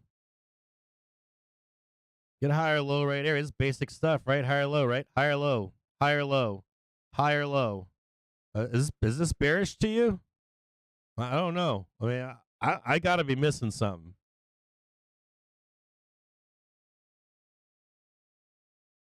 I got to be missing something. Is it this bloodbath, Michael Burry bloodbath? Are you telling me it's a... What are you trying to tell me as a bear? Are you telling me that it's, I don't know, are you telling me it's 20% down? 3,200? What is that for, a month? Is that what it is? So you're basically telling me I should have bought bottom over here, I should have bought bottom over here, I should have bought bottom over here, and you're telling me that I might have a month. So don't sell my longs and take a hedge protection that's dirt cheap, right? That's what you're telling me. I'm assuming that's what you're telling me. Assuming you're telling me we're going to blast down here to 3,000, 2,800, let's say. Historically, what does that last? A month? So I should long the market, and I should put a hedge on. That's what you're telling me, right? That sure as shit doesn't sound like being bearish. Sure as shit sounds like I should be bullish,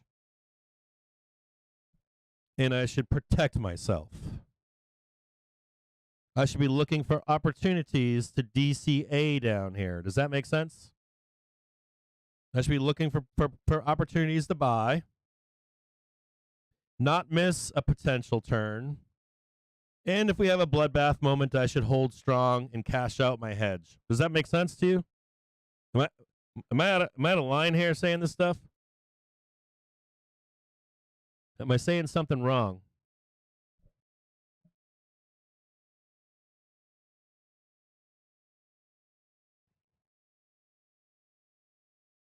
No, you're not understanding.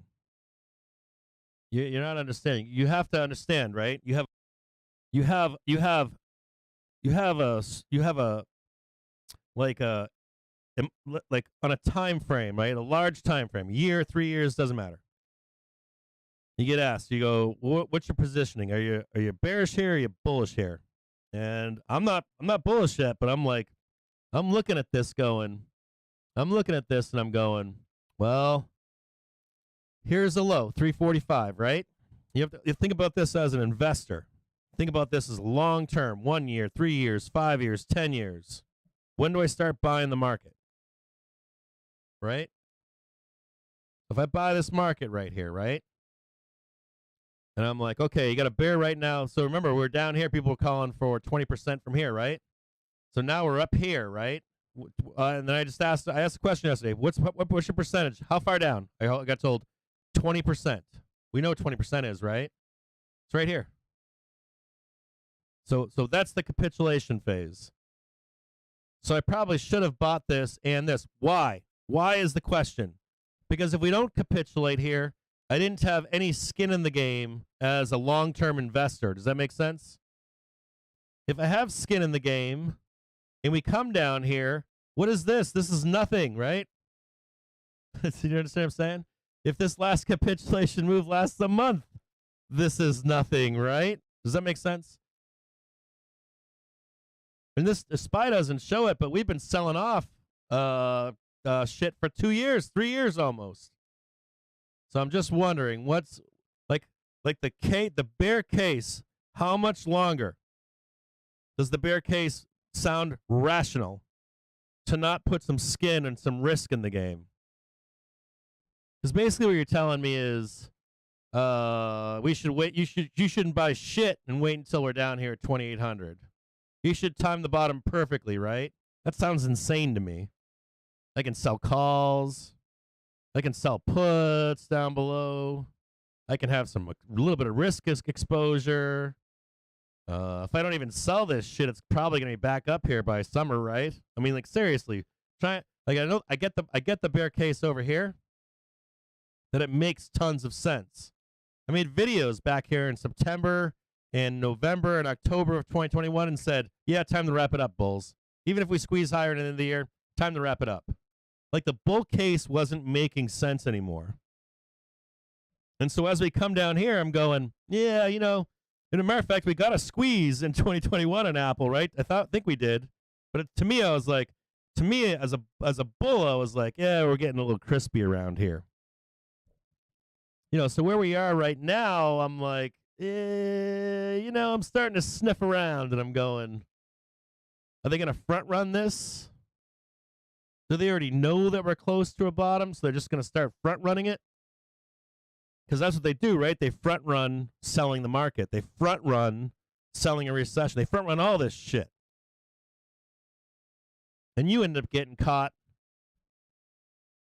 left behind, right? We know this. We know that every 08, 2000, 87, the 90s, 2019, 2018, you guys know this happens, right? You get left behind. So that's all I'm watching. Next couple days, Wednesday, I want to see what happens here. Do Wednesday, do we do this nonsense right here? And, you know, do we blast through? Do we get told no? And start selling this down? Even if we do sell this down, how long are we down here for? A week? Month? We just doing this nonsense to get back on that yellow line, right? So this is like a long-term outlook,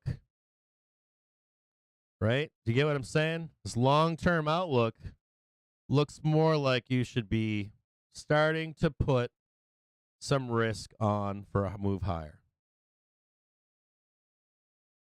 If I see the red bar turn around, yeah, I'll get bearish. You start seeing this nonsense, this red bar coming down here, and we start reversing, right? We start reversing here, getting underneath 3,200. Yeah, sure, but I'll have time to de-risk myself up here, right? You get what I'm saying? It's like start sniffing around and you start saying, I don't know, man. There's a shark coming up from underneath. The shark's been here since May 2022.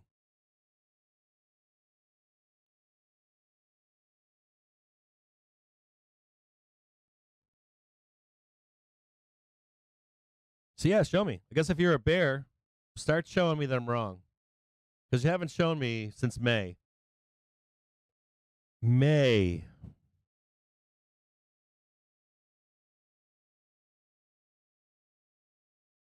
I want to see it. I want to see the trade underneath. I want to see it hold. Because until I see that trade underneath that holds, I can't put a hedge. Or not a hedge, but I can't put a short on the market. I can't justify shorting this market until we get under and start trading down. I want to. I want to put a short right now. I want to short this market right here. Truly, I want to short this market right here. This money is not worth me for us to swing back high over here. I'll day trade it down. I'll day trade this down with you till Wednesday or whatever. But I can't I'm not going to do because I know there are people out there full accounts. They're just short here. I can't, man. I can't. So if I were you, I'd be sitting on your hands here and waiting for the market to tell you which way we're going. If I was a market participant, I'd be like, which way is that yellow line, that red line going? That's what I want to know. I want to know which way we're going here. Can you just imagine the next 3 days? From Monday to Wednesday, you're going to be in here like, oh yeah, we're doing this, and oh yeah, we're doing that. I'd rather blast through, confirm it, and then take that short right there. That's what I want to do. Can you imagine just being short in here and it just goes down? Like you get the bloodbath. You get like the Fed bloodbath, and you're like, woo, my whole account is short. And we do some nonsense like this. Start looking for a job. Get ready to rejoin the workforce. Because you're never going to come back down there again. Do you understand what I'm saying? I'm not willing to go back and get a job. Do you think I want to go out and get a job? Get the fuck out of here.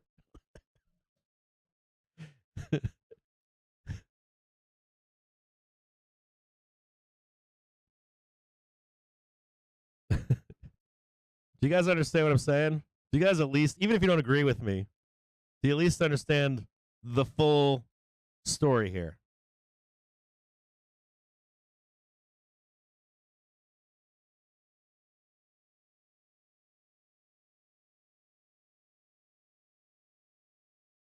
Yeah, we can get bearish. I'll get bearish with you.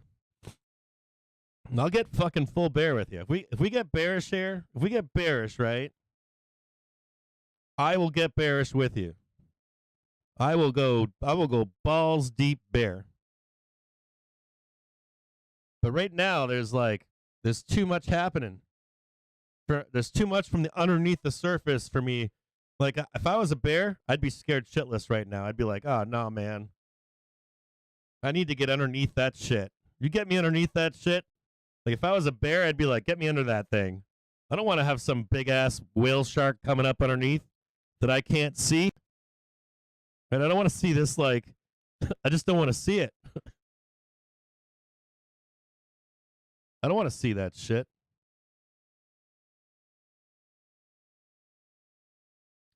You want to see it on a monthly? You guys want to see some cool shit?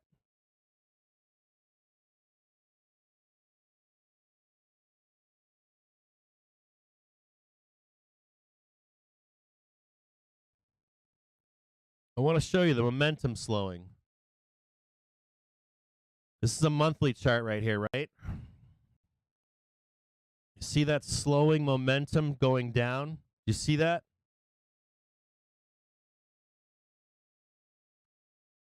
You start to see less purple bars, less purple bars, less purple bars, less purple bars. You see we had that momentum come up and down? You see that right there? This is a monthly SPX. You see what I'm saying here?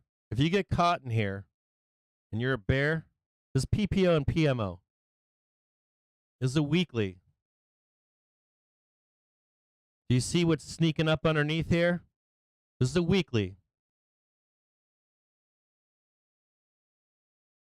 This is a weekly. Do you see what's sneaking up underneath? If you're a bear, I want you to know that underneath, right? See how these green bars are coming up? Do you see how on this one right here? Look at this. This is the crash in 2020. Look at this. Do you see what's sneaking up from underneath? I'm warning you I'll get bearish with you. But I'm warning you, there is some momentum coming up underneath here, right? That is giving me pause right now. Because my stance back here, my stance was right here, was bearish. Matter of fact, I sold equities.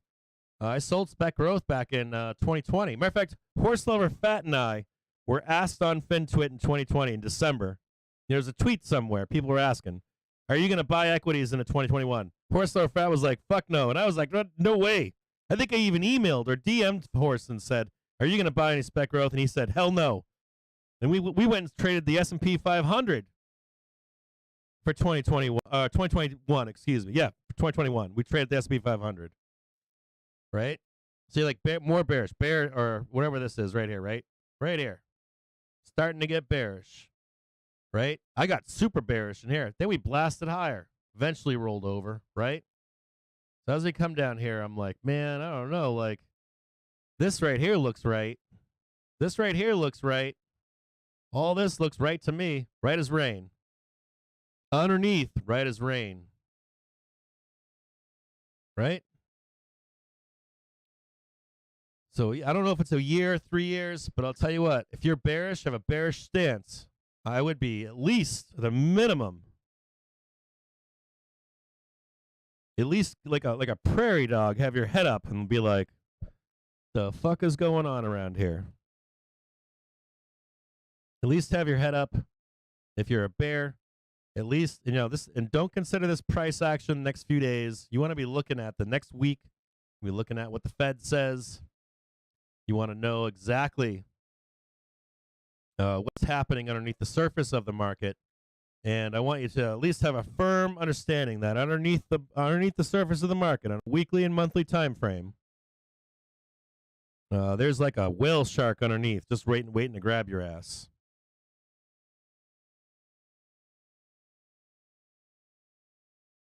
Yeah, exactly. I'm just like, you're like, I'm bearish, like I'm sitting underneath the hole, right? I'm bearish, and then I'm like, wait a minute.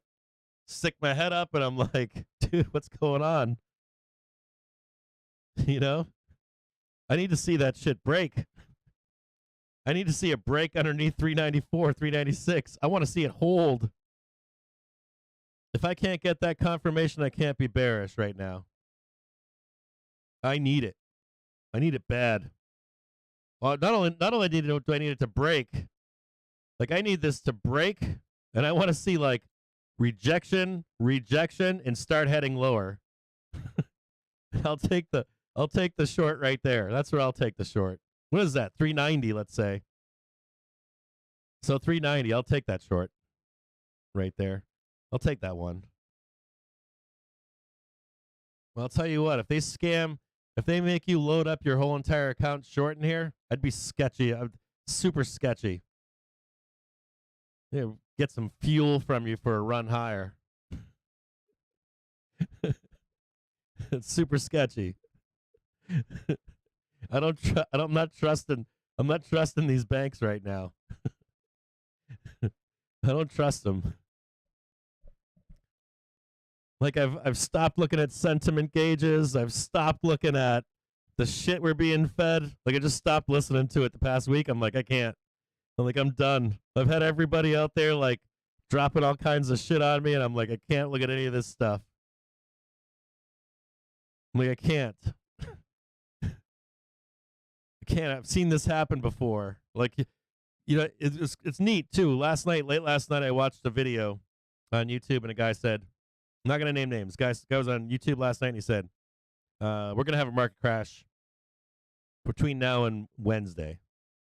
We're going to have a market crash. And I was like, yeah, I can see that. I see why you're saying that. And then I tried to go back to previous instances in the stock market all weekend. I spent the entire weekend looking at previous instances with the VIX when it gets repriced. And I'll tell you what, man, it looks the same. If the market's going to make a move higher, right, we're in a market crash.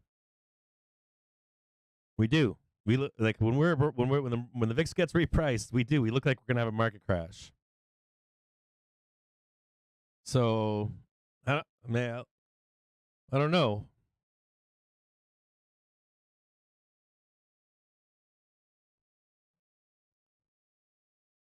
Yeah, the one problem with this, or okay, so let's talk about the counter argument against what I'm saying too.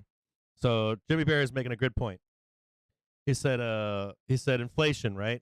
I have some problems with this thesis. I do. I have some major problems with this thesis. One of my major problems is not so much inflation. One of my major problems is an FOMC pivot. Usually we have a bloodbath. Usually, like historically, we'll have a bloodbath. My other major issue with this thesis is we don't have high unemployment. So, how do I deal with that counter argument? And I can't say that if this is a bottom that it's going to last. I think it's something that's like a year to 3 years. Have we seen something where the market's like bottomed for a 5 to 10 year run? Probably not. That is an asterisk, I guess. But but we're starting to look like many times in previous decades where we get like a 1 to 3 year run. Maybe not the 5 to 10 year run, but like a 1 to 3 year sideways and up. 1 to 3 years where we slow grind it up. We could even have a melt up. It's becoming more apparent that's probably where we're headed. And so I'm looking at that saying that would give the time for the Fed to pivot down the road. It would give the time for that last bloodbath to match up to unemployment coming up higher. I guess on the large scale, like time wise, for the next 1 to 3 years, man, like some stuff is saying that we've hit some kind of bottom. And think about that goalpost thing. Think about that goalpost. The goalpost thing is key here. The goalpost thing is key. Can't be talking about fucking 360, right? Or 3600 or 3200 when just a couple months ago we were talking about mid 2000s, low 2000s, 1600. You can't move the goalposts is my point.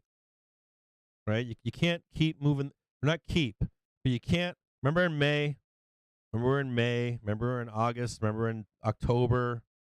You guys have to remember this, like 2022, right? It was the entire discussion was, how deep does it go?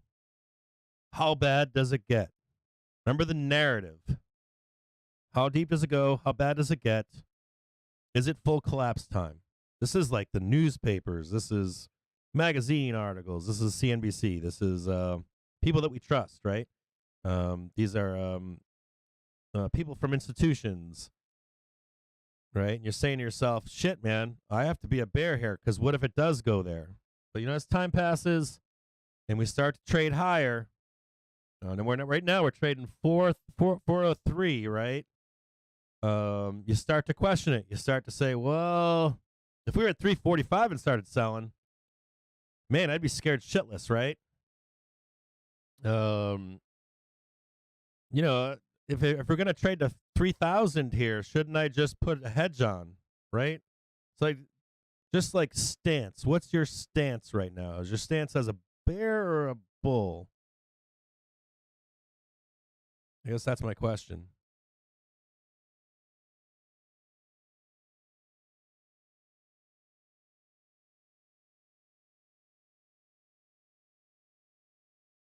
Yeah, I'm game for puts here. Like, I'm game for trading this down. I'm game for people loading up. I'm game for people taking profit here. I'm game for trading this down the next few days. I'm actually game for lower than 4. So this 396 here, I'm actually on board for like a rotational trade here. I'm actually game to 360, believe it or not. I'm open to even that. But you have to the stance that you're in. The stance that you're in. So this actually works with the JPM collar. If JPM makes their collar at 360, 3600, and that's their new collar trade, right? 3600 is not fucking 2800. You get what I'm saying? Do you understand? So you start to pull these pieces together and you go, have we found a bottom, right? Captain Jim's saying we might have found a bottom. He thinks that's possible. We found a bottom.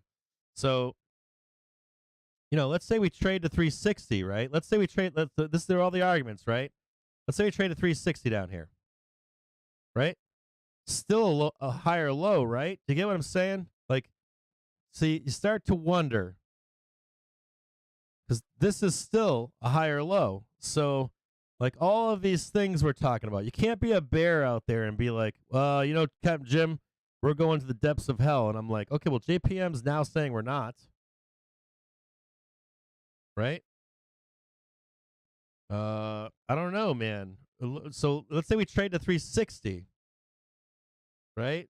JPM's now saying 360. Let's say we trade to 320. How long does that last? Does it last a month? Does that signal the bottom? 320? Couldn't I just buy it? Couldn't I just hold long underlying stock positions for a month? And I'd still be right. Right? So 3 months down the road. I'm trying to find out here. I'm trying to find out here from you, like, price really isn't really the concern here. The real concern here is, was this a bottom back here?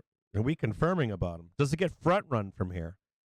Do we not trade down to 28 or 3,800? How long do we stay down there for? A month? You seen if I bought Tesla over here, I could just hold it for a month and I'd be right back to flat? That's what you're telling me? You know what I'm saying? How long does it last? How long is the pain if we do go there? A month or a year and a half? Like a month? I can deal with that. A year and a half?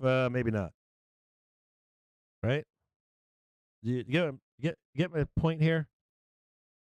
I'm trying to find a reason not to be bullish even with price. I'm trying to find like a fundamental reason. Look at him, just trapping all these buyers in here, just trapping them.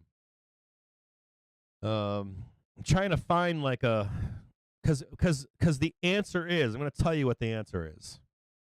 And this is what I'm trying to get you to in your own brain. And this is the key here, is the key in your own brain, like your own, whoa, look at that. Hold on a second here. Nope, nope, that's wrong. Nope, that's wrong. Hold on. My point to you is this, my point to you here is that think about the bear thesis or the bull thesis. Think about the bull and bear thesis here. Like come back around with me and say to yourself, is my thesis bull or bear?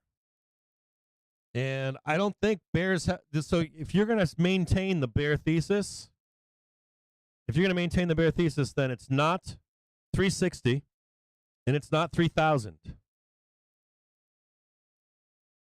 It can't be. We could blast down from here, down to 3,600, hit the JPM collar, right? We could blast down to 2,800 for a month, come back up, and this would be like start of summer, spring, summer, and I'm a bull. I still got my money. I've been making money all along the way. I'm bullish. I'm DCAing.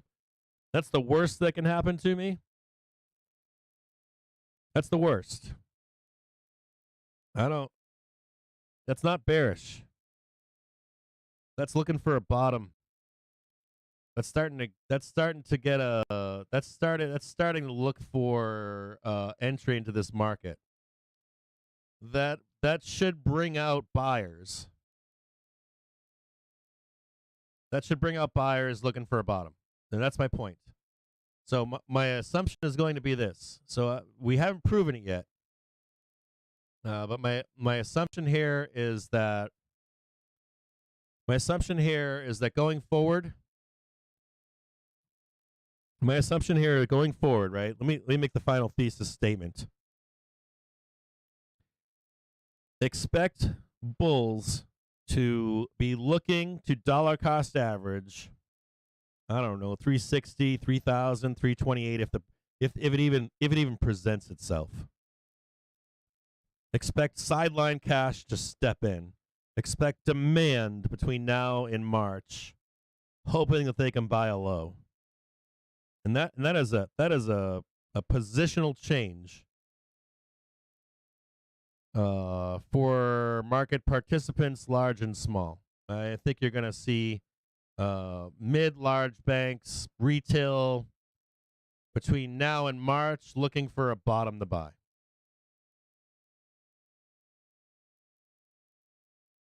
And they're just begging and hoping to have that opportunity.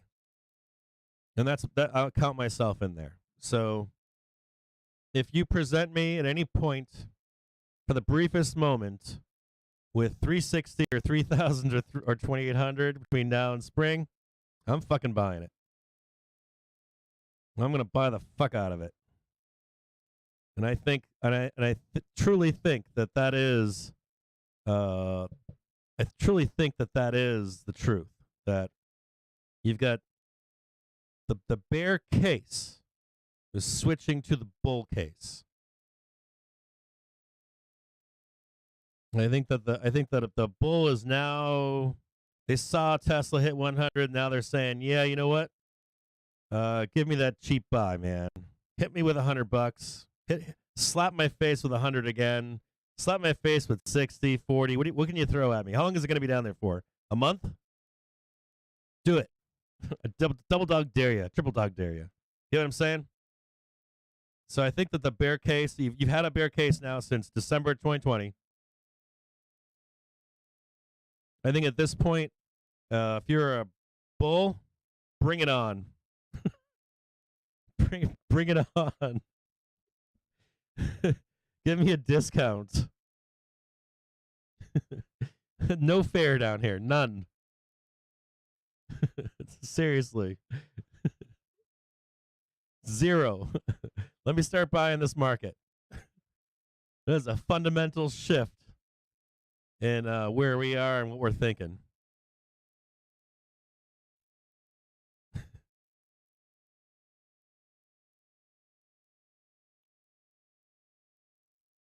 Fundamental shift.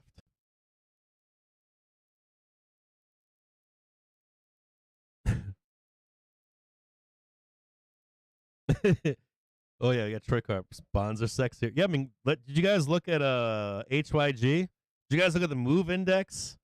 You guys show me something. I'll show you a bunch of stuff. You want to see VIX looking bearish? I can show you that.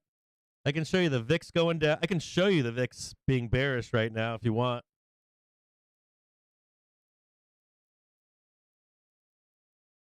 Yeah, we've seen the market decouple. We have historical precedents for rates to remain in place and to go higher, and the market to go higher along with the Fed.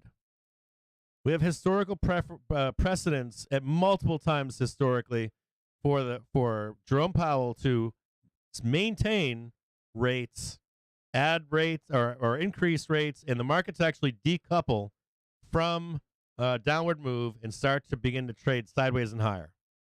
We've seen that. My thesis is pretty good. It's not great. There's a few small things in here. There's a very small things in here that could punch a hole in my thesis, but my thesis, man, I spent this weekend trying to punch a hole in it, like a major hole, like, this is really bad, or this doesn't make sense. Or what if this happened? What if that happened? I like backtraced it, backtested it, looked back historically, and I'm like, man, I don't know. Like, if you've got I think it was Thomas Edison or Ben Franklin, like a cost benefit analysis, and you were like, should my stance here be bullish or bearish? I think that at this point, the bulls have a case for buying dips for the first time. To me, this is the first time in probably 2.5, 3 years where a bull should start to, or a bull that was out of market, a bear that's looking for signs of a bottom. Forget price. Hold on, I'm getting phone calls here. Virginia. Oh, I know who that is. I can't answer right now. I'm on a live stream, man.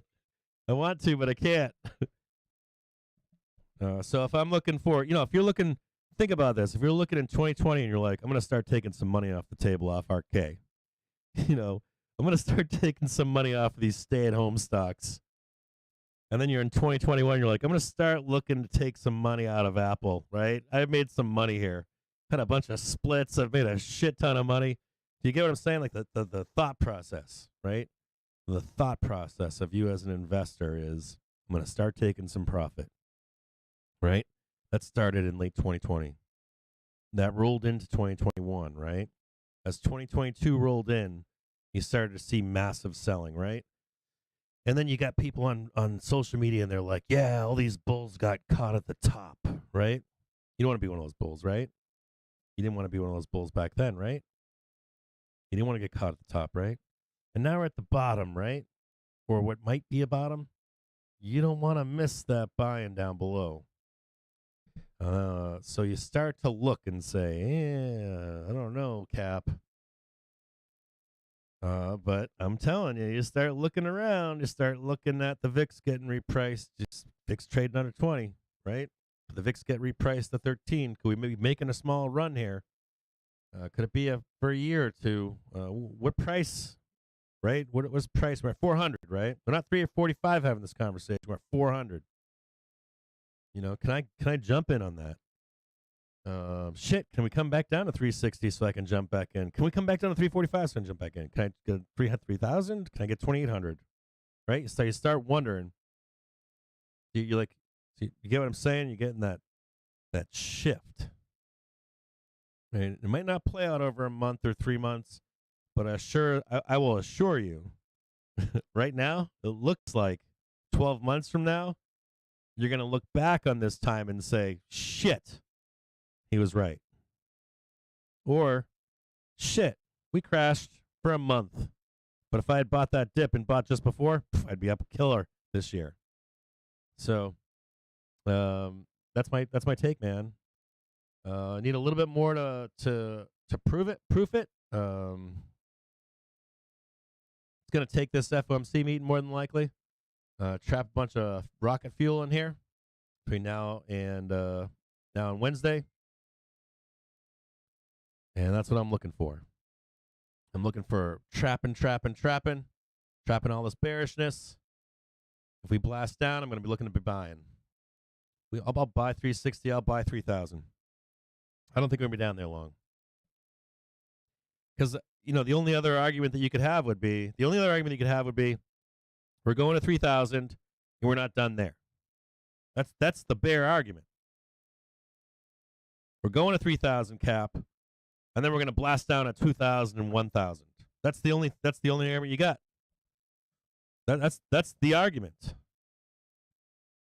That's the literal argument. That's the counter argument to my argument. The only counter argument to my argument is not only are we going to 3,000, we're going to 2, 24, 18, 16. You stick with your argument, and I'll stick with mine.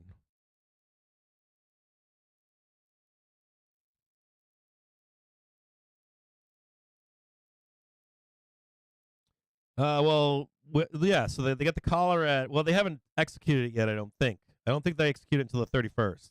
We'll know more information on Friday. If they go for 3,600 or 3,000. Used to not hit all the time.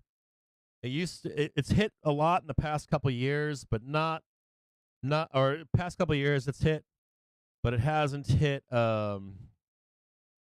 Let's see if the Bears can get a rejection here. If this little green line right here, see if they can get a little lower low. Bears want to take this and try to send it lower if they can. JPM collar used to not hit all the time. It's not even really the best way to hedge anymore. There's better ways to hedge these days. But it's been traded to now from retail and smaller institutions where we've been hitting it a lot past couple of years. I'm open to 3,600. I really don't, I don't care if we trade there. The other side of their trade was, I think, 3,060. or 3050. Don't quote me on exact numbers. And I don't follow it close enough to remember exactly where the bottom number is, but even if we did, that's my question is. My question is, you've got like an entity. You've got like even Mike Wilson said we could get down another 20%. I'm like, okay, down another 20%. Where does that put us? That's 3,200. We're already at 3,450. It's 250 fucking points. It's nothing. We can trade 250 points in a week. What did we just trade? What did we just trade? I mean, we just traded. We just traded what? What did we just trade on the SPY from October? What did we just trade? We just traded. Let me look at it right now.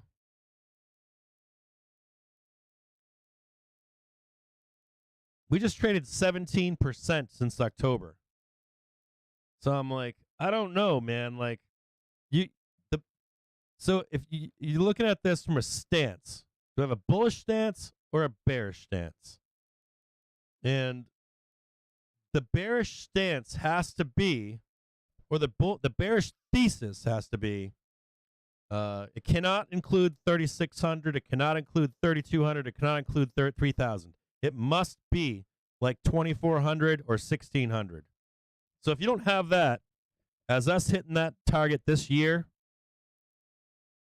your fucking thesis is wrong. You get what I'm saying? Like if we're not, or your stance is wrong. I'm sorry. You need to take the bull stance. You need to be taking the looking for an entry. You need to start planning. You should be at home, in your office, whatever, looking for, hey, this is what I think I want to buy.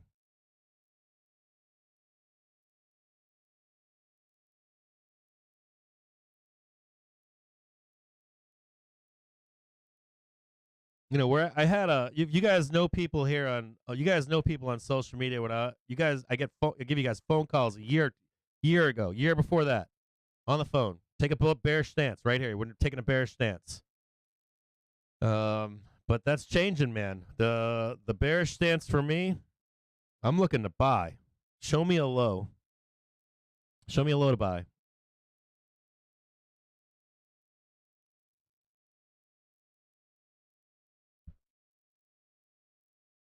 I want to get calls, not going to lie. I'll tell you know where I want to get calls. You want to know where I want to get calls? On my hope right now, like in my hope of all hopes, is that we're able to get some capitulation on Wednesday. I really want to see let's see if we can do this. I'm such a sicko. I really want to see, like, I'll be honest with you, if it's like me, I want to see us. I pretty much am expecting like range bound, print 400 for some stupid, like print the JPM collar in here somewhere, like 3060, right? Get a little bit of a bloodbath down here. I'd love that, right? And then maybe like the JPOW thing comes out, we quickly go down like this, and I could actually put some call spreads on for summer or something. I would love to buy this. I'd love to buy 387. I'd like to buy 360. You know, anything like that. I would love to. I would love to. I'm looking to buy dips now. So, or unless something fundamentally changes, I guess like if JPOW says to me, hey Cap, we're gonna cut rates here, then I'd be like, shit, let me short the market down. Hopefully we can get down to 3,000 and I can buy a dip. Like that's still not a bearish stance. It isn't. You know, that's the thing is, you got to have like what are you looking for? I'm looking for a fucking dip right now. It's the first time I've been looking for a dip in a few years. 2.5 years, somewhere in there. First time. 2.5 years. I'm looking for a fucking dip. I'm not gonna lie to you. That's what I'm looking for. I'm getting primed up here. Getting primed up. I'm looking for a dip to buy. Give me a dip. Give me any dip. And I don't think I'm the only one. I think there are institutions and banks that are already long from 345, and I don't think they give a rat's ass if we go down to 3,200. I don't think they care if we go to 3,600. I don't think that they care if they go to 2,800. I think they're buying that dip. I think they got a room full of people going, shit, let's buy a dip. That's what I think.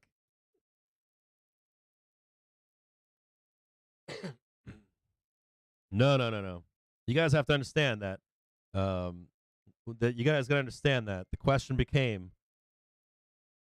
The question became. You guys got to remember. You guys got to remember the bull run from the COVID low, right? Bulls were looking to get out of longs and take their money and run, right? Look at this stance. Think about this stance. I was long the market, and I wanted to take profit. Does that make sense? So I take profit. And now I'm waiting for the market to find some new lows so that I can re-enter the market, right? And I can enter the market, right? And I can deploy cash to make me money. Does that make sense? That's a bearish stance. You understand? I take the money out of the market. I ran around. You guys saw me on social media, right? You guys saw me years ago on. You guys see me going, I'm buying houses. I'm buying this. I'm buying that. I'm buying this. Taking money out of the stock market. Buying a bunch of shit. Right? Right? I'm getting bearish. Does that make sense? Bearish. Take the money, get out of the market. Take the money, get out of the market. Right? So here, what am I doing now? I'm like, oh man. Any dip I find, I'm buying. I want some exposure in the market. Does that make sense? I want to start buying some shit. That's not a bearish stance. I'm sorry.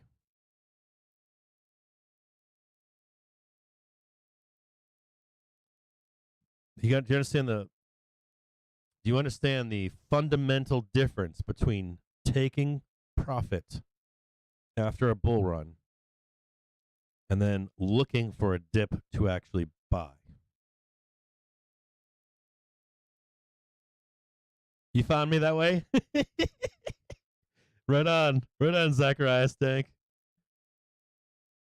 Do you guys understand? So that's my point to you. My point to you is there's a fundamental shift coming to the market where a bull is looking for a dip to buy. You need to be hyper aware of that. If you're a bear, you need to be hyper aware of that. You need to know that there's a structural shift underneath the market right now of bulls not trying to sell out of positions and take profit. They're trying to buy into positions for at least 1 to 3 years. And I want you to be hyper aware of that. We're going to talk about this today. This will be the last time I talk about it. You'll never hear me speak about this again. We're going to revisit this in 9 months or a year. All right? So we'll replay this video, or I'll cut some snippets of it. I'm going to show you even if we blast down for a month to 2,800 or 3,000, it's like a quick rip down and quick rip back up. So I pretty much covered every base except for what the bear thesis is. And that would be that we blast down to 3,000. Not only do we hold it, but we continue bloodbathing it down to like the mid-2000s, and then down to the 1,400s, because that's the only other case. That's the only other case. So if I'm wrong, then we're going to 3,000, and we're going to hold it, and we're going to go down to the mid to low 2,000s and like 1,600 or something in the next year to 3 years. That's where we're going. And we're not going up. We're not going sideways. We're not going to have a quick blast down and quick back up. Bear thesis doesn't work if you're going to go like have a quick blast down to 3,000 and back up in a month. You can't expect a retail trader to time that. If a retail trader and an investor can close enough catch a bottom and then just hold, and they're still good a month later, then that's a bull case, man. Period. Especially the S&P 500. So, yeah, there's a fundamental shift coming. I know that there are bulls out there that are sniffing around, or traders or investors that are going, I don't know. Like, I think this is the high probability trade. This is the high probability exposure that I need. Can you imagine, like, not exposing yourself to some of this risk, and then we do go higher? What do? Get back on FinTwit and find some guy and say, hey, man, you said we were going to blast down to 1,600, and we never did. You know what he's going to do? He's going to disappear. Gone. He's going to come back and say, I'm sorry, I made the wrong call. Gone. You know? So the bull case is here. The bull case is you buy bottoms down here. You're going to put some insurance on in case we blast down for a month. That's going to pay you too. The only bear case that I see here that's still relevant is no cap. We're going to 3,000. We're going to go down, then go down another 1,000 points, or I don't know, 600 or 800, and then possibly another 600 or 800. That's the only bear case that I see here. Sorry. That's it, man. Like, that's truly it. We're not moving the goalposts. We're not moving the goalposts to where 360 is the bloodbath. We're not moving the goalposts to 3,000 is the bloodbath, because I sat there when we were at 345, and I remember everyone saying, we're going down to 2,800. We're going down to, I don't know, fucking 1,600, 2,400. Even I was scared of that. I'll be honest. I mean, I was like, shit, are we going down there? Are we going down to 1,600? Are we going to have a market meltdown and a collapse in the economy? Like, I was scared of that. But price is telling some different story, is my point. You can't keep crying wolf. And, you know, if I had just bought 345 and then just bought 3,000, I could have exposure in this market. Put my money to work, man. I mean, you just watched Tesla go from $100 to 178 or something, right? Something insane.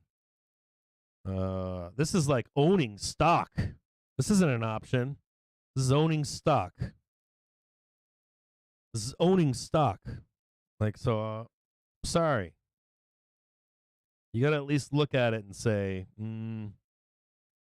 72% rise on the most traded stock in our stock market.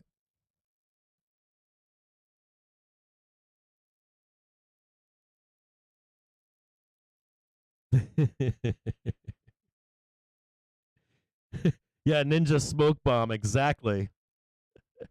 It is. I mean, think about this from a logical, probable mindset. Go back and watch everything I said to you this morning.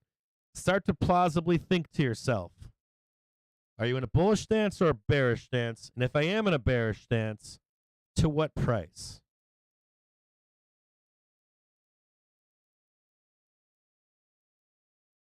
You know, we're at 40. We were at, what were we at? I mean, let's look at this. SPY had a high, right? SPY had a high of 472. 472. We got down to 350. That's huge. Huge move down. Monster move down. You're telling me we're getting that again from 345? We're going to 345, and then we're going to go another. Because that's the bear case, right? I don't know, man. Like, trying here. I'm trying to. I mean, what is that? It's a 27% drop. Are you telling me we're going to dump 60% in the next 3 months? Is that what you're telling me? Because I'm down. I'm down. Just show it to me.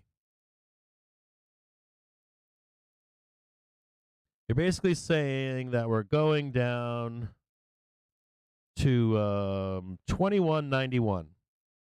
That's what you're telling me. Tell me going down to 2191. That has to be your case. That has to be your case. I mean, that's your best. That's your bottom case. That's your high low. That's your high low. From the top of SPY, top of the key, all the way down, we went down 30%, 27 some. Shit, we had indexes, sectors drop 48% of their half of their value. How much more do they have to go down? Another 20%? How far down? 90% of their value? I don't know, man. The probability of that happening, it's there, but it's low. It's like 5%, 15% chance.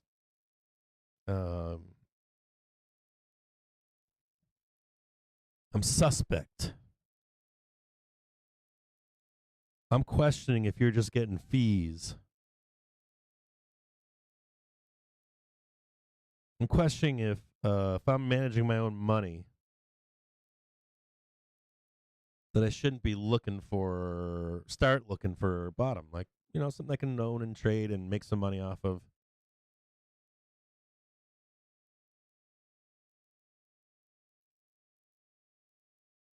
Yeah, no, Jimmy, I get you, brother. I get you with inflation. I'm not talking about market rotation. I'm not talking about being overbought and selling because we're overbought. I'm talking about price. I'm talking about price here. No one wants to talk about price. The goalposts keep getting moved. Here, the past couple of months, we're moving the goalposts. We're moving the goalposts. We're moving the goalposts. Before you know it, SPY's at 460, and you're like, shit, should have bought 345. Damn it. I was so focused on 20% down here and 20% down there and 20% this, 20% that. I didn't realize that overall, the market's going up. And if we have a capitulation moment, it's probably going to bounce really hard. It's probably a bunch of bulls looking to buy that dip. You know what I'm saying?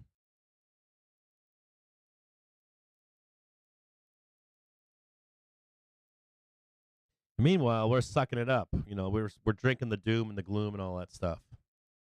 As retailers, as investors, we're drinking it up. We're drinking the Kool-Aid, and we get left behind.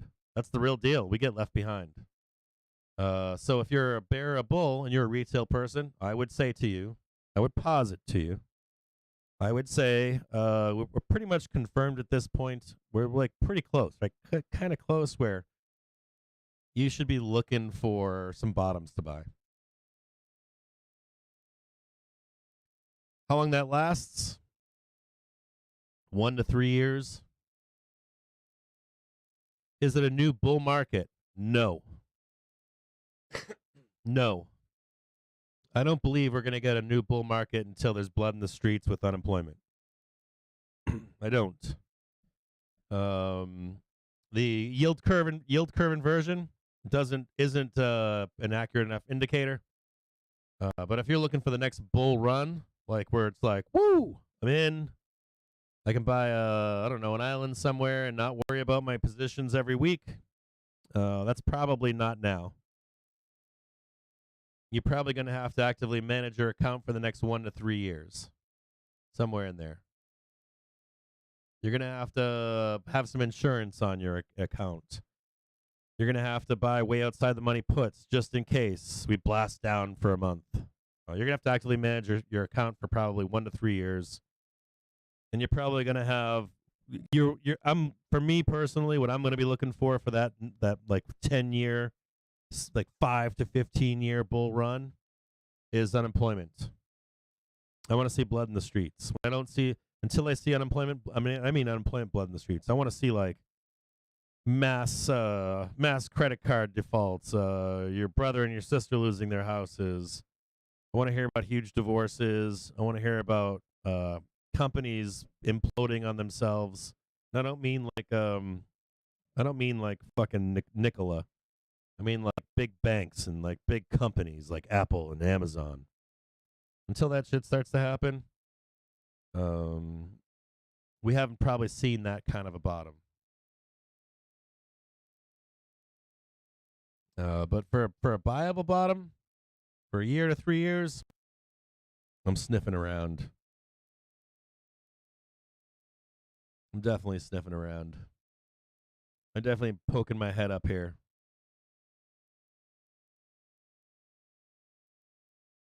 I'm looking for some dips to buy.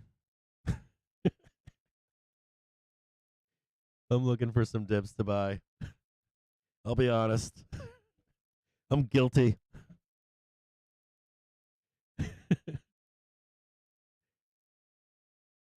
Huge divorces. What does that have to do with the market cap? If any of you are older and you remember 07, 08, if you remember 2000, I remember I was sitting on I remember I was living in Vail, Colorado, right? I'm living in Vail, Colorado, and uh, I remember I was living there. I'm skiing everywhere, right? And you see all these guys from Enron up there. Like everybody from Enron was there. Every partying, like just hanging out with you. Like you're just hanging out with an Enron guy. You're hanging out with people from all these different tech bros and shit. You know, and then all of a sudden they just disappeared. It was crazy. All the Cristal was put away. All the Louis tray was put away. You saw old money there, but all that new money was just gone. You know, you never saw middle class or upper middle class in Vail. It was always wealth, like filthy, filthy money. And then like one season, you just started to see like upper middle class people showing up, and then middle class people showing up. I haven't seen that happen yet. Haven't seen that. I didn't see it in Park City. I saw money. I saw lots of it. People give two shits about spending money out there. I was like, you got to be kidding me. I was out there during COVID. People were out there partying while you were staying at home and while you were like locked up. The rich were partying. It's horrible to say that, but it's true. And they're still doing it. They're still out there partying.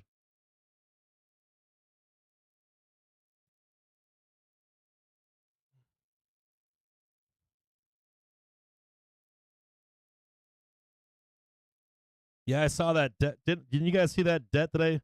Didn't you guys see that debt chart I posted on Twitter a couple weeks ago? They never stopped.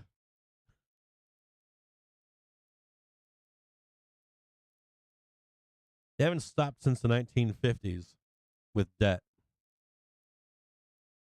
It's just more.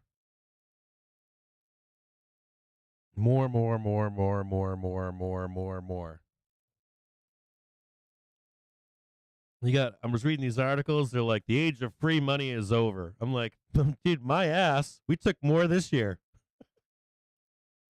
We took on more debt this year. We took more than we ever have before this year. Oh yeah, so marriage. Yeah, you guys want to. What you guys see, what happens is you'll see like divorce rates go up. This is a natural part of our economic cycle. You wash away bad debt. People that have taken on debt and did not create new wealth, they get their debt washed away. We still haven't been through that part of the cycle yet. How long does it take to get there? I don't know, a year, 3 years. You got the Fed trying to turn us into like 1950s, 1960s U.S. economy where we just trade sideways and up. It's wild to watch. It's totally wild. You get the Fed saying they're going to stay the course. You get the Fed saying, the Fed saying all this goofy ass shit. You guys you ready to go back to the 1950s and 60s? That means you're all going to work, and that means the economy is going to go sideways and up. You got bears out there saying if the Fed's raising rates that the market can't go up. That's wrong. That is wrong. You can historically, there's many, many times in the past where the Fed has stayed the course and the stock market decouples. Trade sideways and up.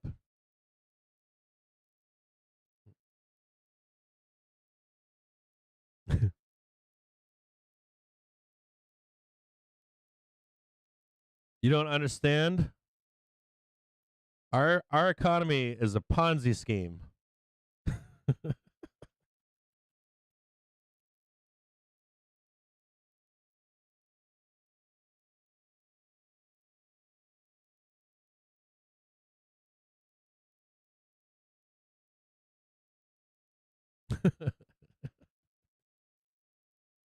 You can look it up at the Fed. You can go right to the Fed website and see companies. Hold on a second here.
Hold on a second here. I got one for you. Give me a second.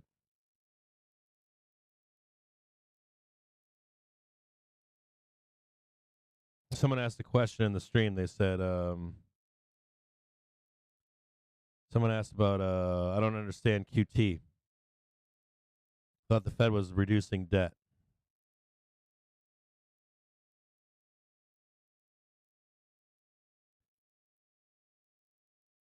What is that? What is that right there? You want to see something crazy? You want to see like 1950?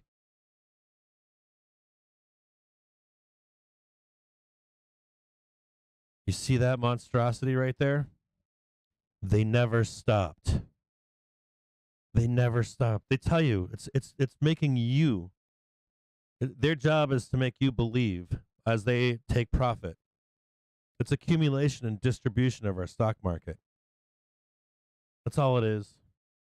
I buy a stock at $1. I am a market maker and I make a market and tell you to buy it. It goes up to $100. I then come out and I tell you, oh shit, this company sucks. Right? And we sell it down to $1 again. And then I buy all those shares at $1 and I go back out in public and I go, man, that company's not so bad anymore. You want it for $2? I got some. You get what I'm saying? You got the Fed telling you this and telling you that, right? 2020. Debt tightening. Look at this. 2022. They told you they were doing QT. What is this? Debt. Debt of non-financial sectors. It's gross, isn't it? Look at businesses. Businesses were like, fuck it, taking more debt on. You'd think you'd see this go down, right? I watch these I read these articles. I read these articles where they make these stories. They're like, oh, these companies are going to have to rethink taking on new debt. The age of free money is over. Meanwhile, you got like a whole arm of a company going, how do we get some more money? And the crazy part is money hasn't been cheap for corporations in decades. Decades. They don't care about how much money costs. If they need money, they take it. They take it. They take the loan. They run it until it breaks. Does it sometime break? Yeah, fuck yeah, it does. But there's so much greed, they don't care. Greedy companies. Reminiscence of a Stock Operator is a great book. It's on my shelf back here. It's outstanding.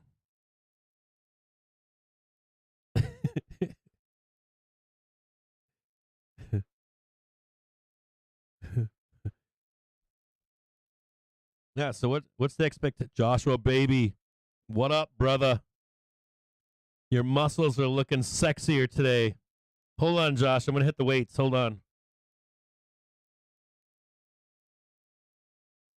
I got to get that chest up like Joshua's got. Look at his chest. Look at that. Look at that sexy man. Hold on, Joshua. They're making a market is what they're doing. Greed makes a market. You get Tesla down to $100, and you know what a greedy person says? They get a team together and they go, all right, it's at $100. They go, shorts are going to have to cover to reshort again. Do we care if it goes down to 60? No. Do we care if it goes down to 40? Nope. We're at 100, right? Shorts are going to want to reshort again on the high at 198, right? Or 196? Yep. What are we going to do? We're going to buy it. That's what we're going to do. We're going to buy it. They make a market. They run it up. They want you to buy it at 196, though, right? Do they care, these market makers, if it goes down to 60? Hell no, they bought 100. Probably got a risk officer going, okay, so what's our worst case scenario here? Risk officer says, okay, well, we threw 10% in at $100. I'm going to throw another 10% in it. Hold on a second here. Another 10% in it at, I don't know, 95, or not 95, at 65 if we ever get down there. Okay. And what if it goes down to 46? Okay, we'll throw another 10% in there. There's 30% of our Tesla buy-in. What's our DCA there? I don't know. $70 or something, $60. Somewhere, I think we're at 60 now. And then the risk officer's like, what if we have that sell the market? All that doom and gloom. Well, sir, it might go down to like $2 or something like that, but we still have, 70% cash to buy it down there. We can sell calls against it. We can buy some really, really dirt cheap $2 puts on Tesla and rake it in. It will clean up down there. And that's pure greed. That's what it is. Pure greed. Money. That's all it is. They don't care about Tesla. They just care about making money, making a market. And, they make a market for you. That's what they do. You think it's going up. We know there's sellers above at 98. This market maker does. They're like, hey, we know the sellers are way, way higher. We know where they're waiting.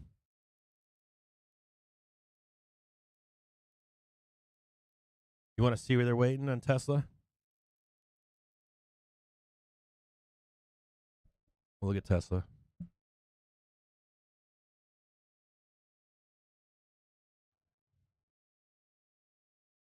That's TS. I don't know who that is. It's not Tesla, is it? This is a daily chart, right? On Tesla. Sellers came in right here, right? Sellers came in right here, right? Sellers probably trying to come in here, right? See what happened down here? See that volume down here? They're going, woo. Right? And if they get above here, right, these buyers get above here, what happens? Do you know? You know what happens if the buyers get up here? What does that look like to you? Just look at that. What does that chart look like to you? You tell me what that looks like.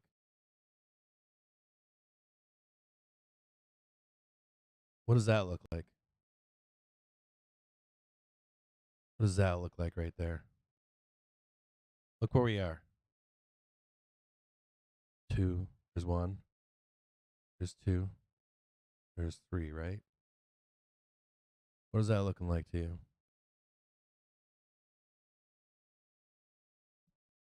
Pretty big move right there, right? That's a huge move.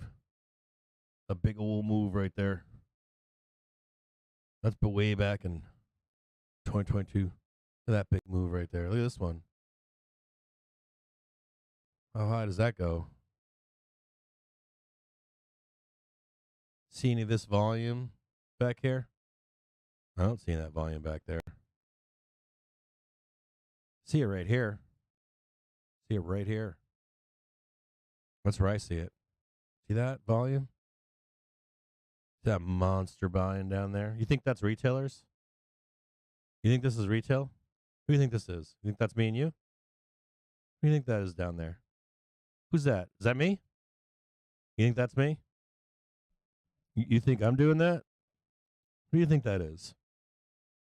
You think that's me? Well, the smart money, they're not buying. It's all dumb money up here. I'm like, you telling me that's dumb money right there?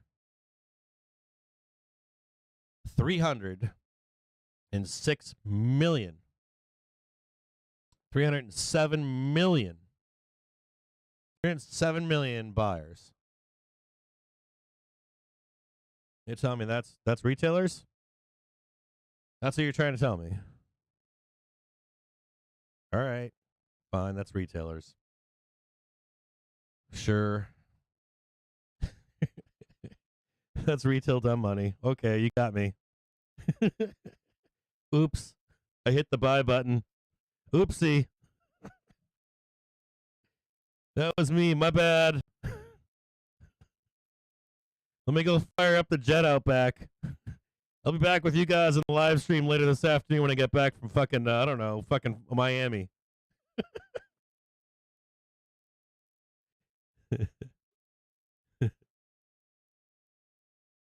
Yeah, I know those are shorts covering. I know they're buying the back. They want their money back on the upside.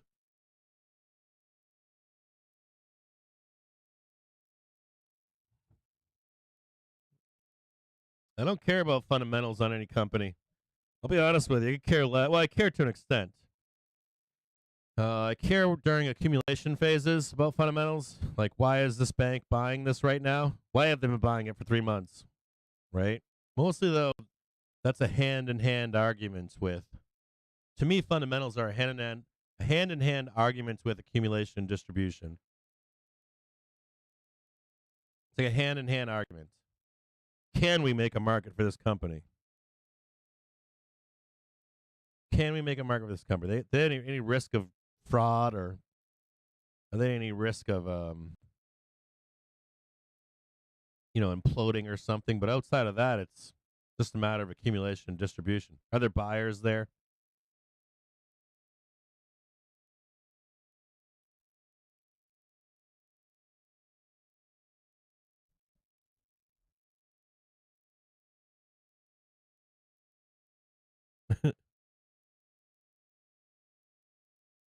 Dude, Lord Penta, you didn't sell your calls yesterday or Friday?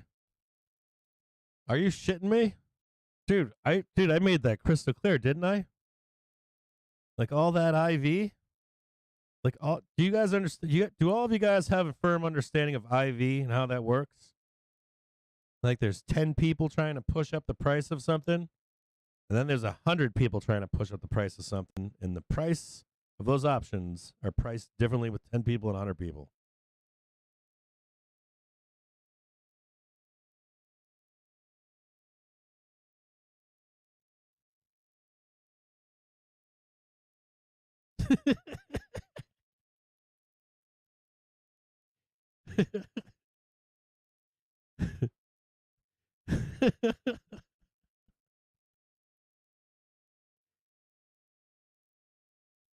I told you to swing. You said all in.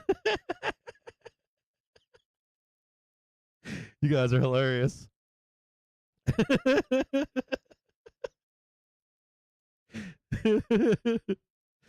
You guys are fucking hilarious.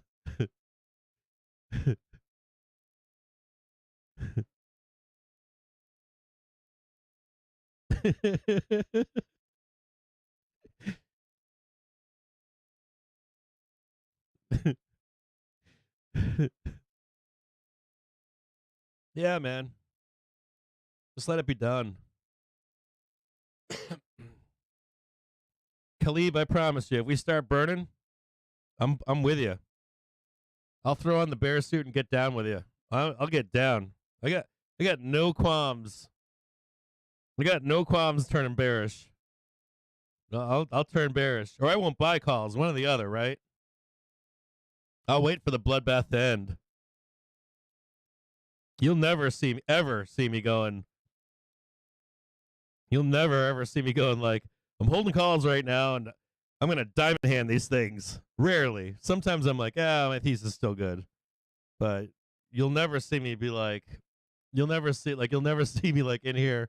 And if we start, if they announce a cut, like rate cuts or something, again, I think we bloodbath that. I know bulls that disagree with that. I know bulls that I got bears out there on social media saying bulls are hoping for a rate cut that we're going to go up, but I'm like, wait a minute. I think if we get a rate cut, that we're going to bloodbath. Why am I a bull thinking that?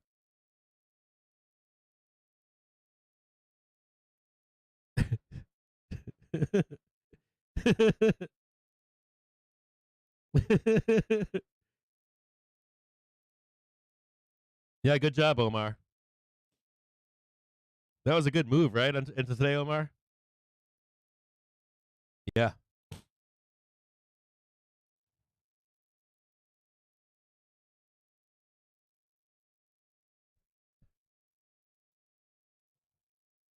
I like it. I think that's bullish. I'll be honest with you. If the FOMC does a rate does a 0.50 rate increase, I think you might see a fast move down, but I think that's bullish. I would not be shocked to see us come right back up. I see rates as bullish on the market, believe it or not. I know that sounds crazy. The Fed's in a corner.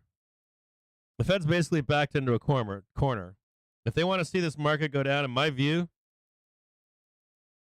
they want to see this market go down, they need to do a rate cut. I know that sounds crazy.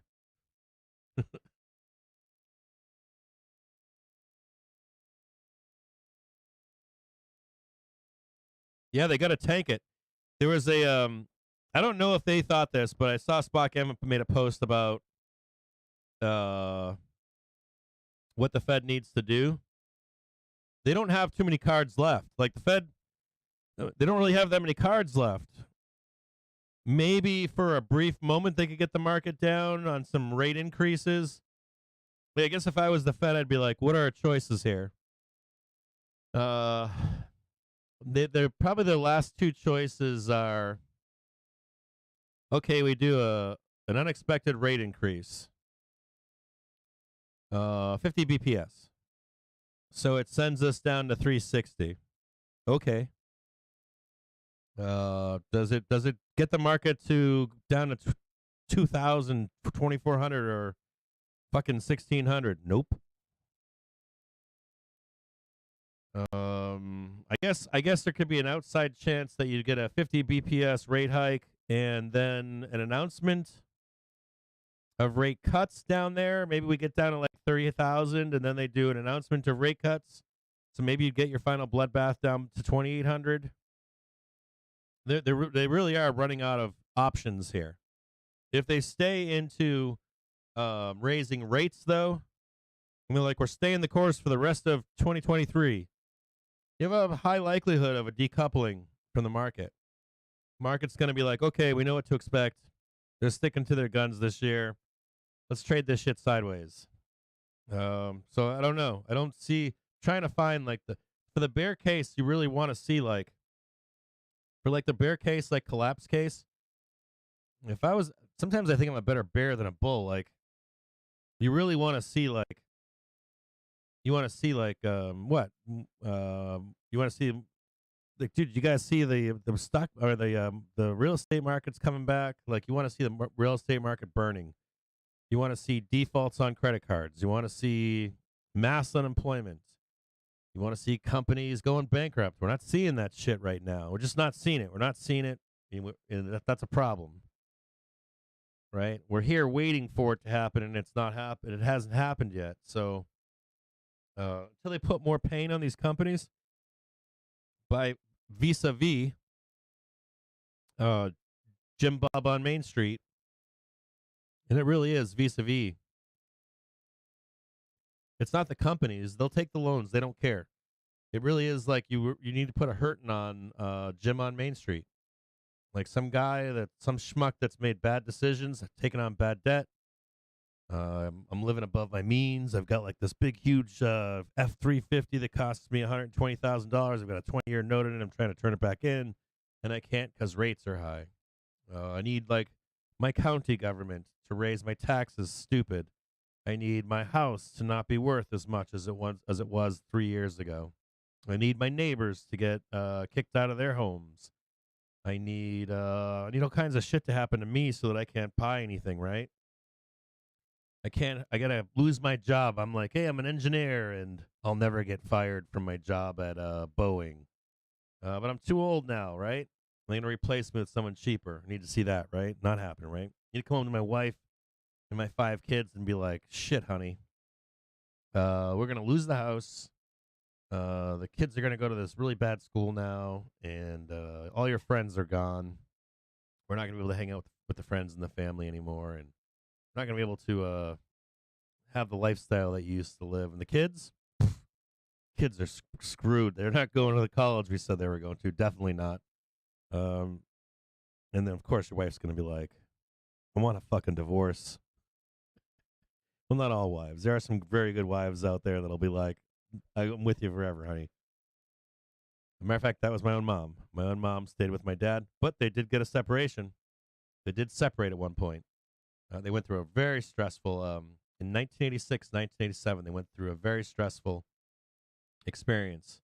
They were over leveraged, and they got the pain, man. They gave them the pain. They got hit with the pain in 1986, 87, somewhere in there, and it stressed their relationship. And I'm sure that some of you out there have had family members in your life. Maybe your dad, your mom, or maybe your grandfather. Maybe even yourself. You might be older and have gotten whacked in 07, 08, but never financially recovered. Until we have that happen again, yeah, they're gonna make a market.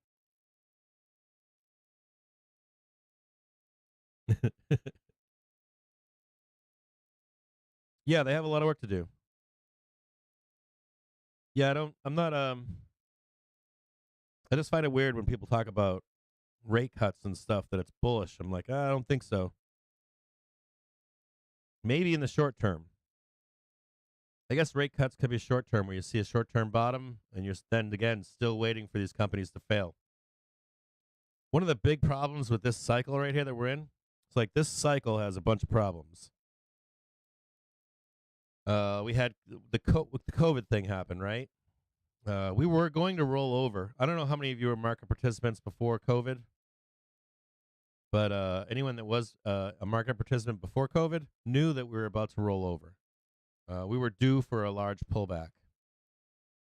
Now there was an expectation of a pullback, but we have some things that aren't working, like the things that we expect, right? We're expecting like companies to fail; they're not failing. We're expecting high unemployment. We're not getting that. We're expecting the cost of housing to go down, and that hasn't happened. So I get what you're saying. Like when you're like they need to increase rates and stuff like that. But in the meantime, the market's going to try to make a market until that happens, right? Eventually, that's what happens, and that's the Fed's job. The Fed's like they don't want that. The Feds are like, well, we want you to stay here until we're ready, and people aren't ready, or people aren't willing to wait. People are like, I don't believe you. It might take you 1 to 3 years to get there. Sorry, we dumped the market for 2 years. We did our job. You didn't do your job. We're gonna make a market. We don't want to trade like this for the next 2-3 years. That's literally how simplistic it is. We trust you, right? I trust you, J-Pow. You're gonna do your job. You're gonna buy more time. Meanwhile, I'm gonna make a market over here. Okay. That's pretty much it.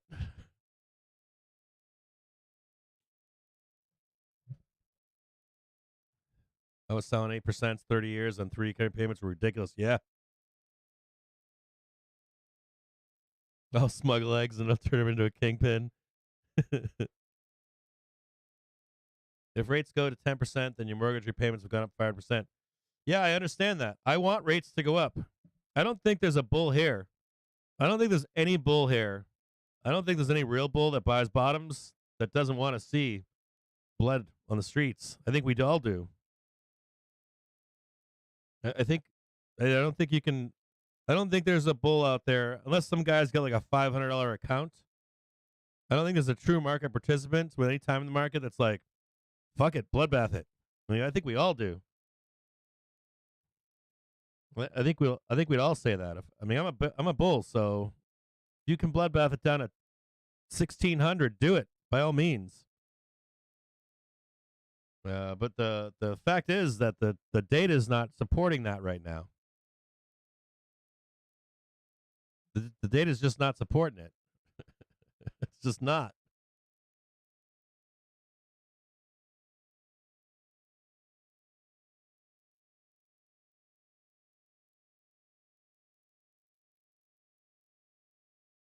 The data is just not supporting it. Labor market is strong. People are working, right? You guys, you guys remember this? This is like the 1950s. We have a strong labor market. We've got people working, right? They're raising rates. You know, I mean, I don't know what else to say about it. I mean, I don't know. I don't know what else to say about it except for it reminds me of the 1950s. If you look closely, when you saw like the Volcker moment, he was going to get serious. That was an actual like Fed. That was an actual like Fed like they tried to control the markets, and the markets believed the Fed, and they made a market. They didn't crash the stock market. They traded it sideways and up. Is what they did. You know, that's what they did. They traded it sideways and up. It didn't crash the stock market. So, if that's what we're gonna do is trade it sideways and up, that's what the market participants are gonna do. They're gonna look to trade it sideways and up.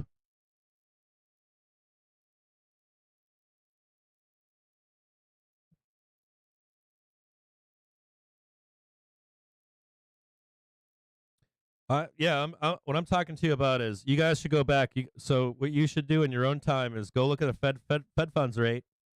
You should go look at unemployment, and you should go look at inflation, and you should go back and look in the 50s. And it's not too far away from what they're trying to construct. I was listening to Biden, right? And Biden was making some weird comments, man. Biden's like, everybody's getting a job. Everybody's going to be working. It'll be great. And I'm like, man, I mean, I guess politically, you might get a different political party that'll say, hell no. We're gonna make it rip roaring again. That's the only other option, right? Right now, you got the option of what they're trying to do is keep people working. I don't know, it's bizarre. It reminds me of the 1950s. You could look at this in the past. It's not like we haven't done this before. You know, at least temporarily, that seems to be the thing. Truthfully, in the background, maybe it's the federal government that'll start taxing, or just historically, that's what the next step is. You get the Fed tightening rates, and then you'll typically get the federal government will come after your money and try to hurt you. I know my county's trying to do that to me right now. I know my county's coming after me for money. County is like, here's 10% raise in your property taxes. I'm like, what?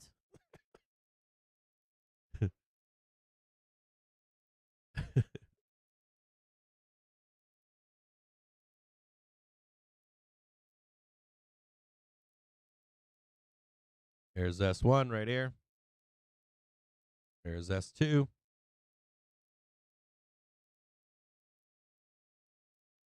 Let me look in the background on the SPY here and see if we have anything going on that I can see.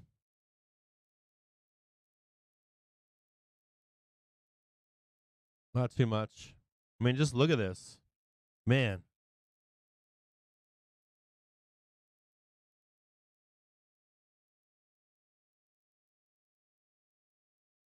Look at the SPY here. Give me a second here.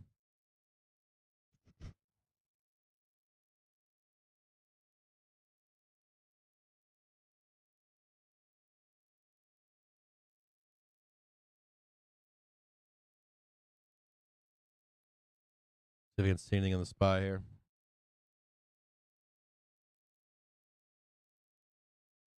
Looks like momentum slowing for the bears here.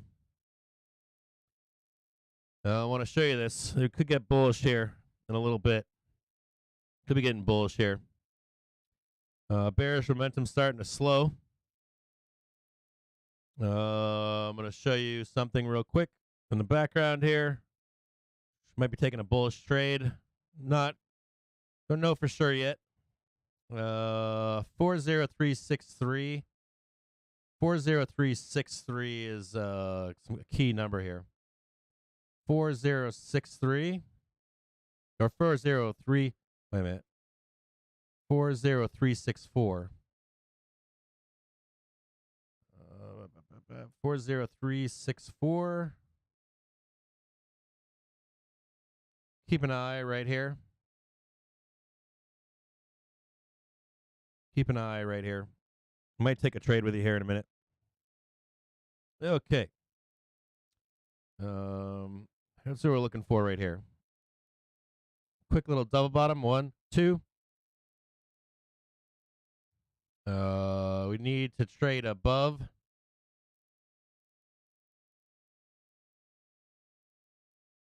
Let's see if this holds here. If this holds, I'm not sure if this is going to hold yet, but I'm looking at it. Just bear with me here. I'm really looking for that. And looking for this. And I'm going to be looking for some kind of confirmation right here that we hold this. And this will be your trigger, just so you can see it. We're going to make another attack for 405.77. 405.13 maybe. Hold on, let me look. 405. 405.11. We're going to set this up right now for you.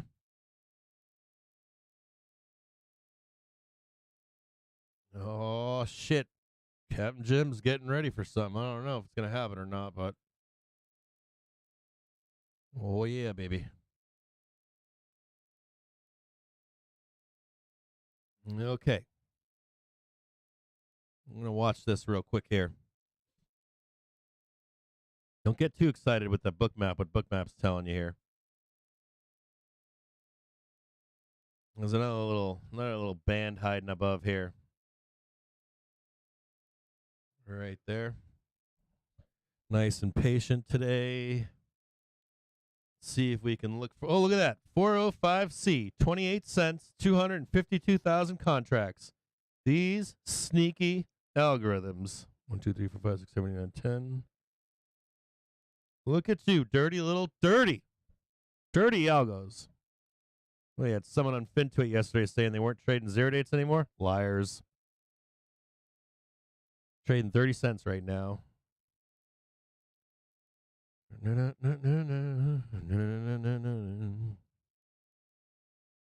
keep my eyes open right here.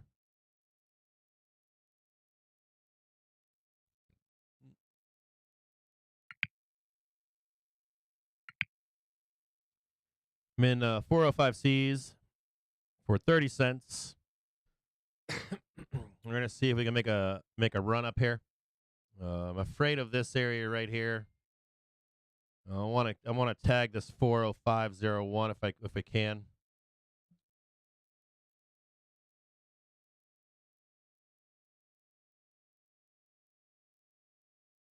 Sellers trying to come in and keep us low here.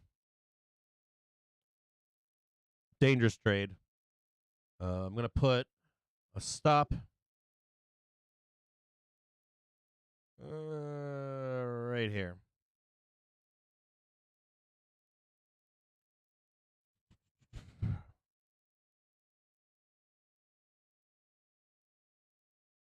I'm going to do an ad right here.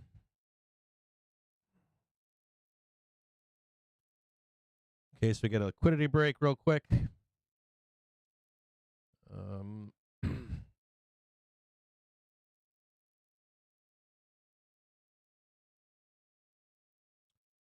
Price target 2.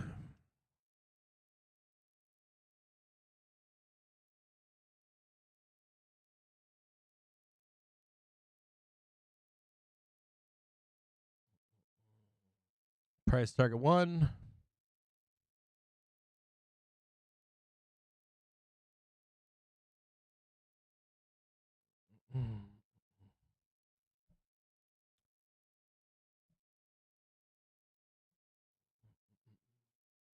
I'm going to take a look around the market real quick, make sure I'm not doing something wrong here. I'm going to check HYG right now. Excuse me. 1 minute. Oh, yeah, baby. Look at HYG. Woo! HYG with a double bottom. HYG is looking bullish. Look at the VIX. VIX is topping out over here. Oh, yeah. Nope, that's something else. That's not VIX. Looking at the VIX right now. Oh, yeah, VIX, because shortable here. Maybe shortable here. Let's look around Dixie. Let's check the Dixie real quick. Yeah, Dixie's topping out here. We know some known sellers here on Dixie. I'm going to give this trade like a 60% chance of working. Yeah, we know we got some sellers there. Got all these dollar bulls that wanted to go up here. Oh, yeah, baby. Squeeze me. Come on. Come on. Got matched buyers and sellers right now. If this doesn't work, I'll take a few pennies loss here and I'll wait for the next one. Time's right now, 12:06 in the afternoon. I don't really expect these trades at 12:06 in the afternoon. Just expecting this trade at like 2 in the afternoon. Let me get on the internet and see what's going on here. Oh. Ooh. Zero Heads just said Mike Wilson out with a lengthy note on what has been driving this rally, which he said would not happen. I love it. That's from Zero Hedge. Let's put on the news squawk in the background so we don't catch ourselves in the wrong side of the trade here. We'll launch the news squawk and see what they have to say. If it's too low, let me know. Moody's is saying trade tailwinds should also fade as slower growth. Global growth reduces demand for U.S. exports. We haven't even talked about the emerging markets yet, have we? We anticipate that inventories and government spending will play a less disproportionate role in growth as inventories and government payrolls normalize. Moody's, the controlled Q4 cooling of the U.S. economy will continue this year. European market wrap.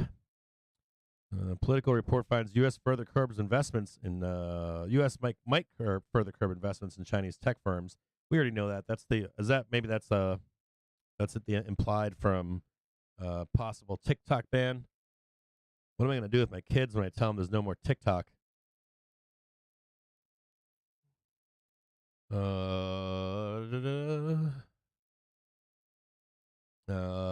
Inflation on the back foot. Wall Street shrugged off disappointing outlooks from some of the world's largest technology companies, propelling stocks higher and speculation of smaller Fed rate hikes as inflation eased. The NASDAQ 100 has best week since November, thanks to the early year tech revival, with Tesla and Meta both rising at least 3% on Friday. This is despite Intel's bleak forecast, as well as recent troubling remarks from Microsoft and Texas Instruments. You know, I have a bone to pick with that, with Microsoft. Microsoft, to me, was a very good ER. They horrible. I got Alexa in the background trying to answer some questions. Oh, they're going to try to push it down now. Just so you know, right? The Bears are right here. Bears are right here. They're trying Trying to push this down here, right? Hell no. Hell no. They're right here trying to push it down right here. They want to reverse this down here and get a new low today. Make sure you have stops. You don't want to get caught. What else we got going on in the background here?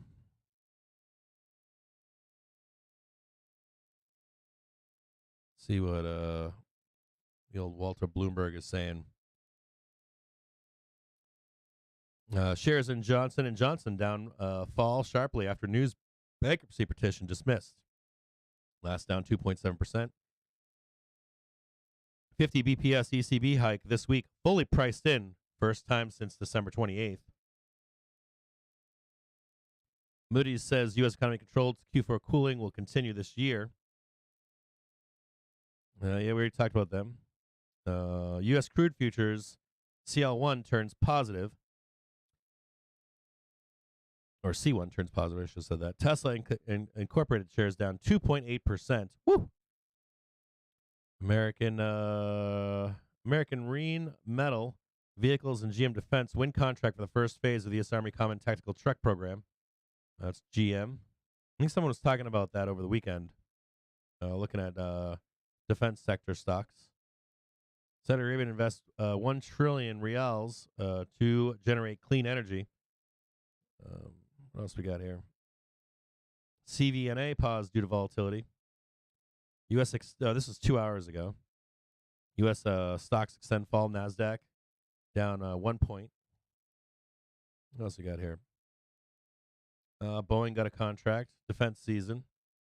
Yeah, someone was talking about that over the weekend. I forget who that was. It was Ignacio. Somebody was talking about it over the weekend to look at the defense stocks.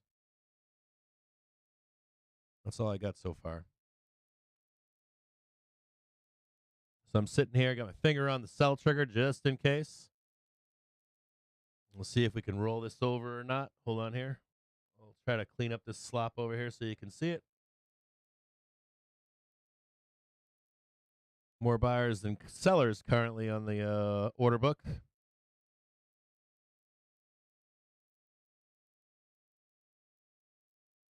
So I'll try to find that Mike Wilson story for you. Let me see if I can find that Mike Wilson story.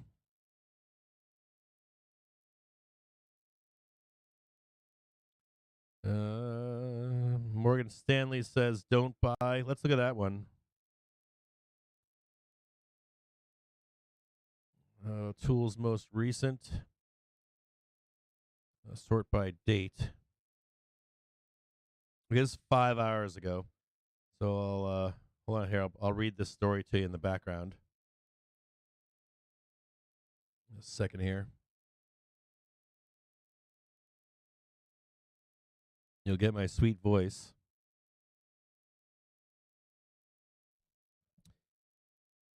So Morgan Stanley says, don't buy the rally as Fed looms. I don't think anybody is buying the rally here. We knew to buy the rally before.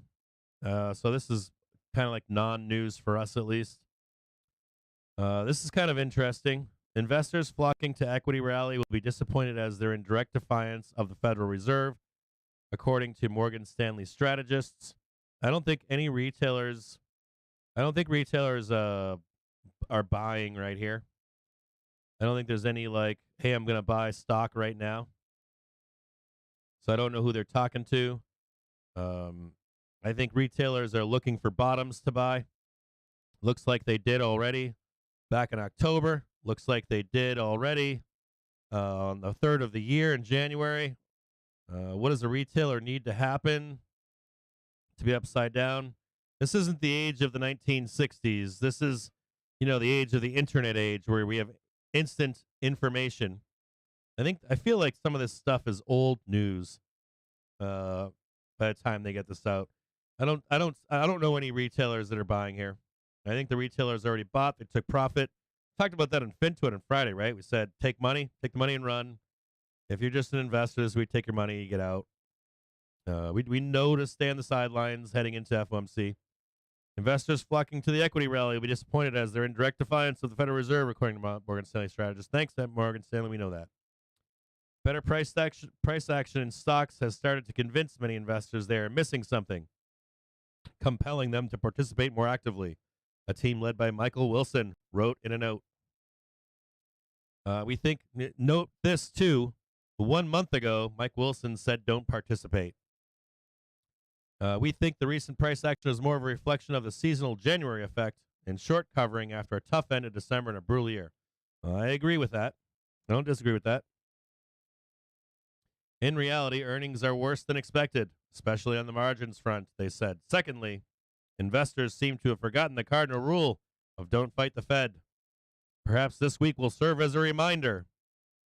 Okay, so what's the reminder? Look for a dip to buy. I'm assuming that's it. Is that it, Mike? That's my question. Is that it? What dip, Mike? Mike Wilson, we know, last month called for 20% down from here.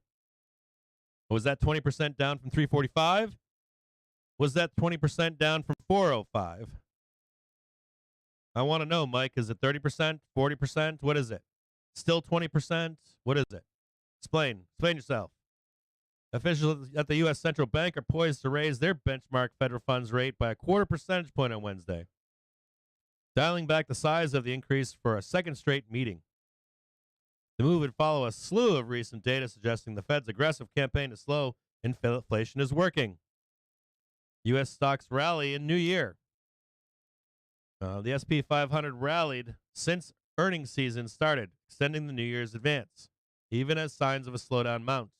Investors are rewarding companies that exceeded expectations and dialing back punishment of those that fall short.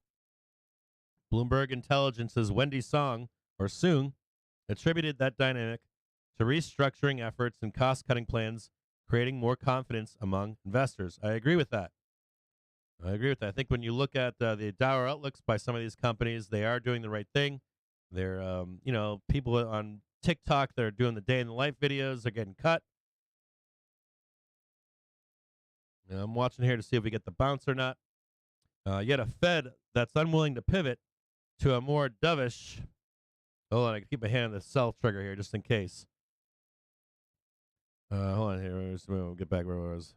Slow down on investors rewarding companies that exceeded expectations and dialing back punishment of those that fall short. I.e., we front ran this season's earnings. We sold these companies into their earnings. Right? That dynamic to restructuring efforts and cost-cutting plans, creating more confidence among investors, means that investors are saying, okay, give us the bad news. Here is the checkpoint. We want to see, did you do the right thing or did you do the wrong thing to weather a recession? A lot of these companies are saying, yeah, we see a recession coming. We're doing what we need to do to not go bankrupt, right? To weather the storm. That's what we're doing. So it's been front run to sell these companies into their earnings. And now we're going to, I guess they're claiming, reward them. Yet a Fed that's unwilling to pivot to a more dovish stance, coupled with the reality of the worst earnings recession since 2008, is being mispriced once again. In our view, Wilson said, this should lead to the final leg of this bear market in short order. Okay, so I don't disagree with this statement. He's saying, yet that's a Fed that's unwilling to pivot to a more dovish stance, coupled with the reality of the worst earnings recession since 2008, is being mispriced once again, in our view. Okay, so I can agree with what Mike's saying here. He says, we think this should lead to the final leg of this bear market in short order. Okay, so I'm for this. Show me the final leg in the bear market. So Mike Wilson is basically coming out today, and he's telling you that we're getting a final leg down in the bear market. So that would mean that if we're in the final leg of a bear market, I should start becoming bullish, right?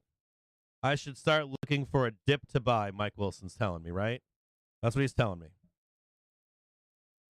He's not telling me to start selling the market here, is he?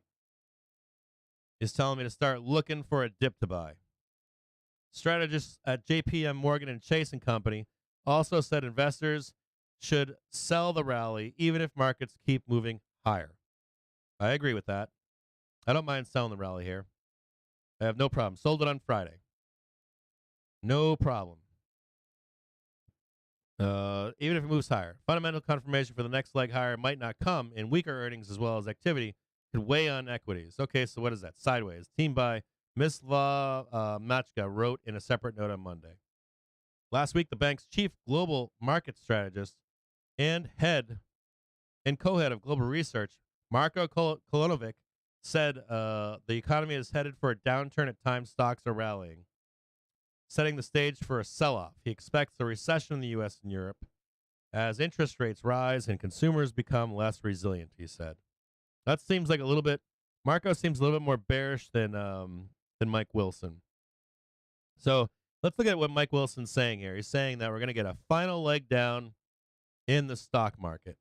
So let's just breathe for a minute and look back on 2020, end of it, December of 2020, right? We're looking for the beginning of a bear market, right? When we were at the end of 2021, coming into 2022, we're looking for the beginnings of a bear market in the S&P 500. So now you've got Mike Wilson coming out, and I'm sure that market participants are going, well, Mike Wilson's saying we're getting a leg down. But the key point behind what Mike Wilson is telling you is this is the last leg down. This is the time for you to change your stance and start looking for a bottom to buy in this market. So that kind of reinforces what I'm saying to you this morning. Where is bottom? Where should I be looking to add? What's the percentage down? Is it 20%? Is it 30? If I had bought 345 and I DCA 3200 or 2800, I'm doing pretty well here, right? So even in Mike Wilson's bearishness, he's telling you, this is the last leg. You get what I'm saying? Mike Wilson's not telling you, yeah, I expect the bear market to continue for 2 more years. He's telling you to look for a bottom in the market. That's what he's telling you. I would say that's a fundamental change for Mike Wilson. He's telling you to look for the last leg in the market. He's telling you to look for a bottom to buy. And then the only key that we don't have is what's the percentage. Now, a month ago, he said 20%. So I don't think that's doing that bad. Where does that put Tesla? Like 65, 95, somewhere in there? I'd be changing my stance here. Do you guys like Mike Wilson out there? You trust him? I like him.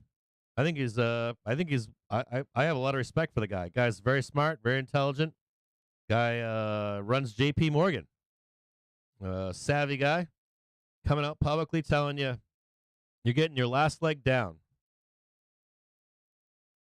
So I guess if maybe you don't believe JP Morgan. Maybe you don't believe Mike. Maybe you don't believe Mike Stanley, I guess. I don't know. I'm with Mike. I'm down. I'm on Mike's side. I agree, Mike. Last leg is coming. I don't care where it is. Show it to me, baby, so I can buy a dip. I'm bullish here. I agree, Mike. I 100% agree.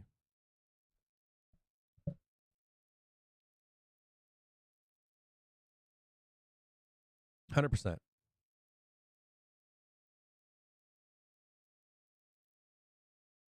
Yeah, I'm still here. I'm still long here. I got a low, a higher low, higher low. I'm still long here. My stops are down here. I'll take the L down here. This is kind of where I want to add is down here.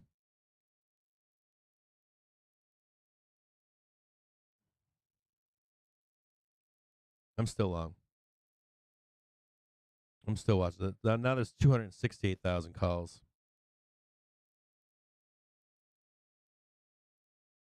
Yeah, I'm with Mike. I'm with Mike Wilson on this one. Mike Wilson's saying expect the last leg. I agree with that. I think that's my thesis right there. I think that that news story kind of confirms it. Marco's a little bit more bearish than Mike Wilson. Is given the out. That reminds me, the Fed does that shit, right? The Fed will make us. The Fed will. You ever notice like all the Fed president, all the small presidents, all the little Fed president heads, when they all say the same stuff, they know that they can't get in trouble.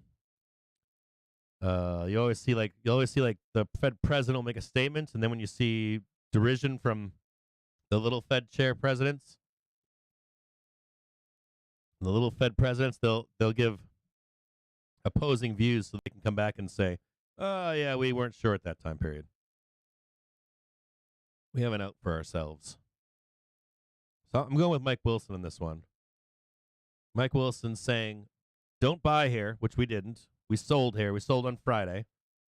And then Mike Wilson saying, "Look for a buyable bottom. This is the final leg. We're doing it." And I'm like, "Sweet. Show it to me, baby. Show me that final leg. Tell me how big it is. Get on FinTwit if you're a bear. Give me a percentage." I asked someone yesterday, I said, "Tell me a percentage. 20%? 30%? 40%? 60%? You remember we're at 400. Where's it at? 25%? 30%? Give me something. Give me something I can buy." That bottom, right, is probably going to go straight down and straight up too, right? That would be my assumption. That fucking bottom's going to get bought that bottom is going to be a fucking V-shaped recovery. That shit's going to be like 1 month. It's going to be just like this. It's going to go straight down. It's going to come straight back up. That's exactly what it is. This is what Mike Wilson is calling for. One final leg down and a snap back straight up.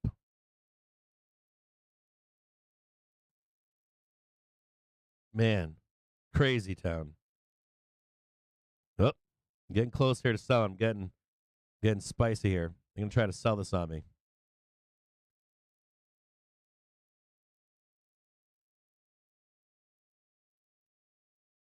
So I'm with Mike on this one. I'm on Mike. We're close to a bottom. Where that percentage is, I don't know. Oh man, they're scaring me here. Trying to scare me into selling here.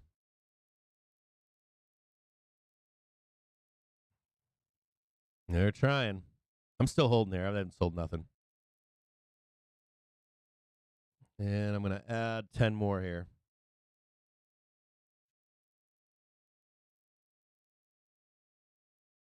Hold on, don't leave me behind. There we go. Added some at 15 cents.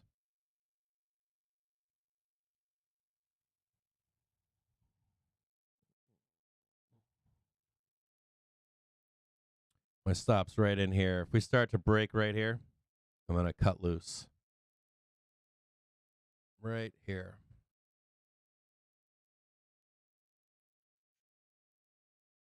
Mike Wilson.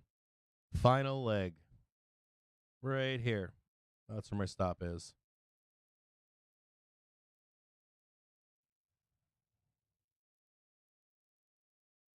I'm almost at break even already. I just needed to hit 20 cents.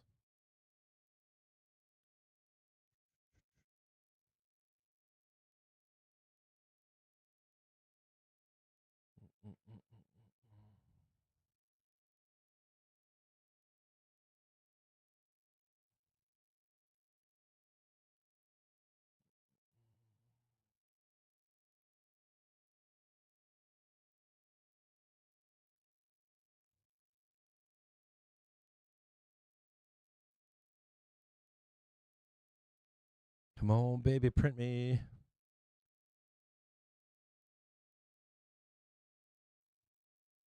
About 28 cents or no, maybe about 30 cents. I can't remember. I bought 15 cents. Somewhere in there. Been for 20 contracts total.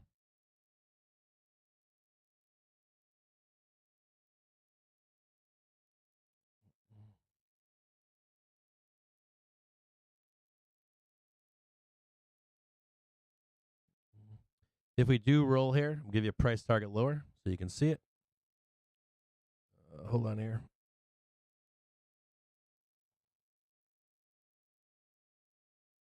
Oh yeah.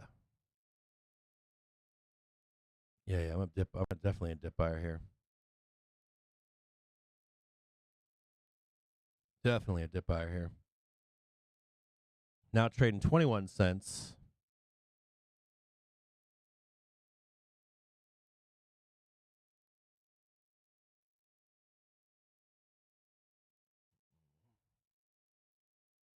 Come on, baby. Give it to me. Make me some money. Make me some money. I know you're going to make me some money. Let's see if they can hold this here. I'm up right now. I could cut myself loose so that I'm not. So I have better positioning. But I'm staying here. Pretty much can't give this up. I don't know if you guys know this, but you can't give this up right here. You may or may not know this. If you give up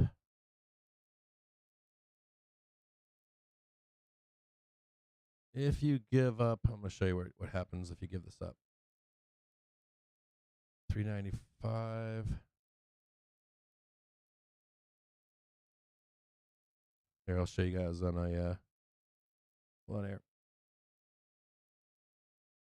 394.79. Show you why I'm buying the dip here. Right here is the price target below. If this gets given up, we're going down there. That's where we're headed. And I don't think we're going down there. I think that for the pin for tomorrow,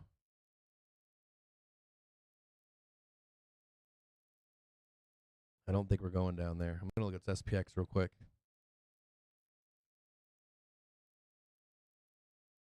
I got to go potty. SPX is trading 4039. Yeah, 4039 SPX is trading right now. And I want to see it hit 406, which is right here. Right where PT2 is. Somewhere up there. 406 is where is it? That's a 15-minute chart. Look at a 15-minute. That's actually kind of close. We could try to run it down here and just fucking pin this for 2 days.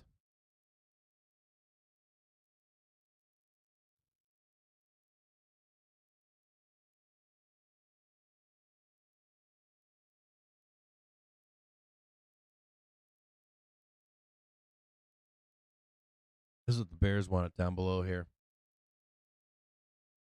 Let's see if we can show what the Bears want. Right there. Where Bears want it, right there. Whoop, hold on. Try to get this for you. Bears want this right here. Oh, look at that blood they want. Blood red down here. That's what a bear wants. What a bear wants. What a bear needs.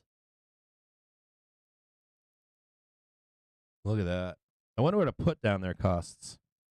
$3.94 put for tomorrow. I'm going to put some protection on here. Hold on. January 31st. 395p. 16 cents.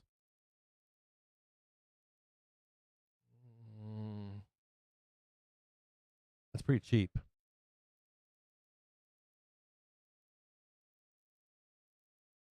I haven't bought them yet, but I'm looking at them.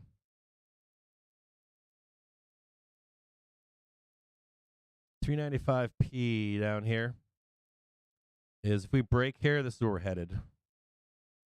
Down this way. Be a nice trade right there. I'm in right now for I'll have to look. Somewhere around like 22 cents. 22 cents plus 17 cents is 38 cents.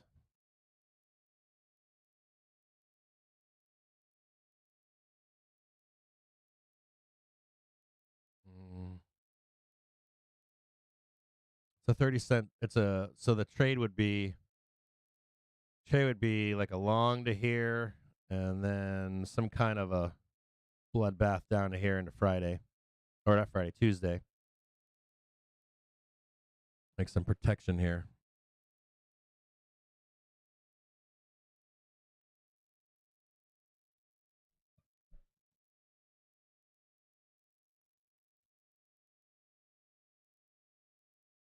See if I got that right.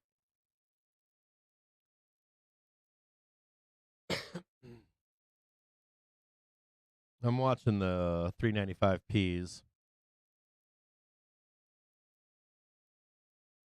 I kind of want to put the short leg on this trade right now and just add it to it and hold this one to Friday close or Tuesday close. And if I can get this side to print here, like that path right there. And then if these calls burn, I at least have the money, whatever this will print down here.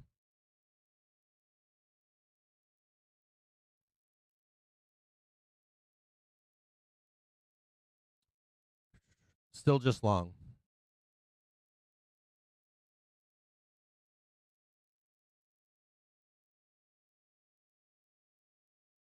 I'm watching man,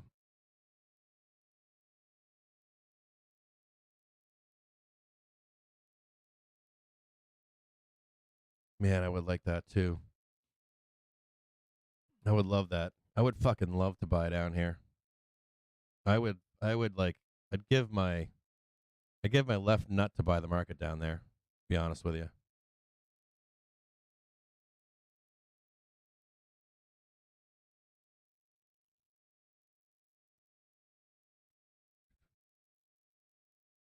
Still just long here.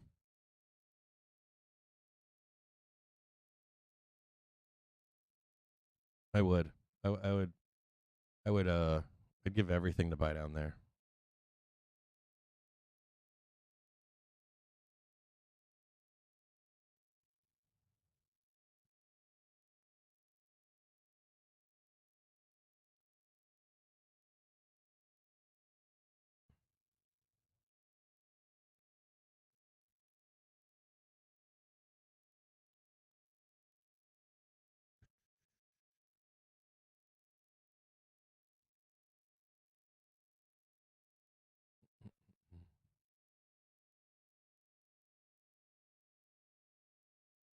Call straight in 18 cents right now.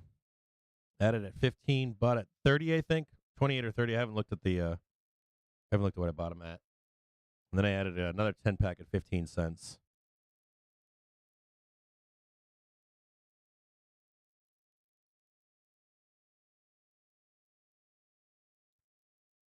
Kind of going back and forth on the book right now. No real winners here. I'm watching in the background. I'm watching HYG. Trying to get my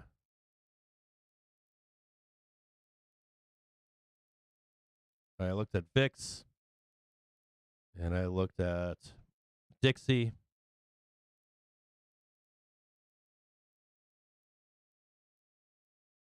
I haven't checked XLF yet. I'll check XLF next.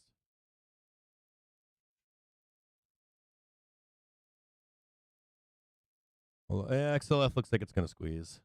XLK. Yeah, it looks like it's going to squeeze. Yeah, HYG is bullish too. Come on, baby. Show me the squeeze. Nice big giant gap above on HYG.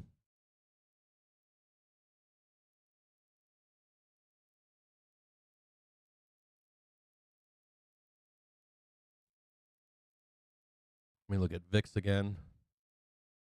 VIX is looking kind of squeezy too, isn't it? VIX is telling a different story. VIX is at 1984. Looks like it wants to go up a little bit. Got some gaps above. Maybe we have a little capitulation. I wonder if we do this. We do something like that and then go up.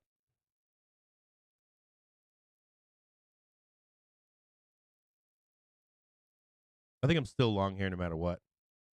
I don't think that I think if they bring it down here for a bit, if they do just like one last bounce, I'm open to that trade too. Adding more to it. I might have to reposition and get out of I'm in 405s right now. I might have to buy something more in the money. I'm afraid I don't want them to like burn 405 and they print like 403 or 405 here. So I'm gonna have to reposition. If I do if we do start selling down here, probably sell 405 and then get 401s or 403s. We'll see. Might be more dealers.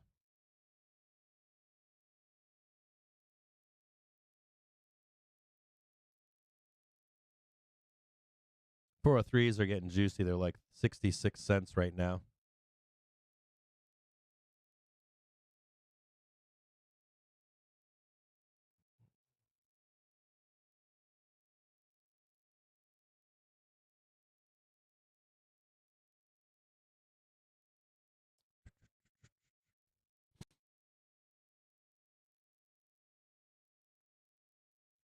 Trying to watch Bookmap in the background here.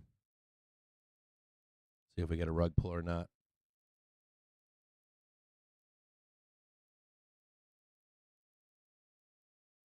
I feel like the guy with the like the guy on the rings with the whiskey bottle or the cigarette pack in his mouth, smoking a cigarette. Still holding. Still fucking holding. Pay me my money. Pay me my money.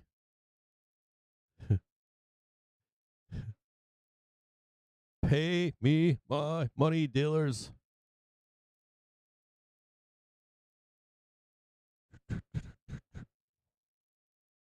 PT1, 405.10. Right here. Roughly 405.10. Pay me my money.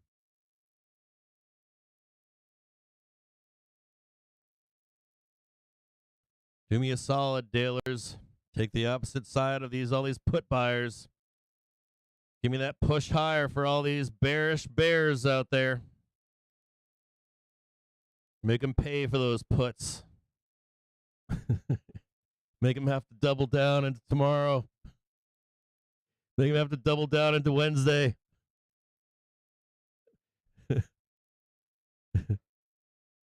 Make them have to triple down on their puts.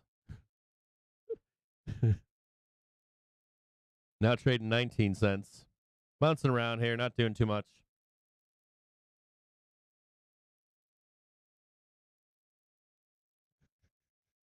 Oh shit. Somehow I hold on here. Somehow I scrolled to buy 100 contracts on 405C. I didn't buy them, they're just there.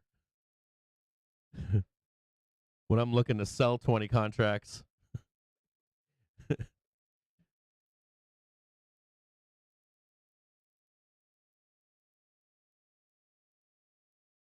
Oh, come on.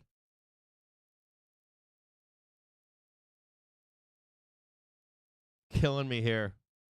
You know how this happens, right? You know what happens here? I'll end up closing here. I'll close this flat, and I'll go take a piss, and I'll come back, and we'll be like way up here or way down there. If I go take a leak, we're gonna end up making a move. 12:43. We just passed the 12.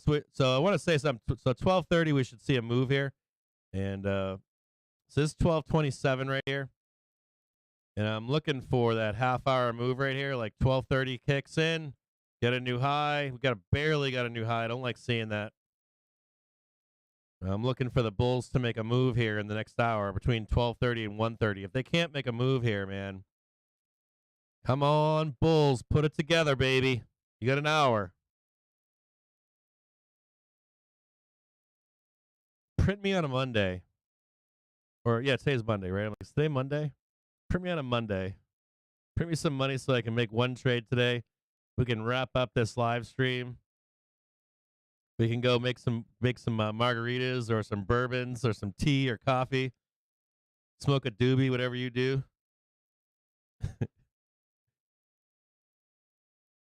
Come on, Bulls.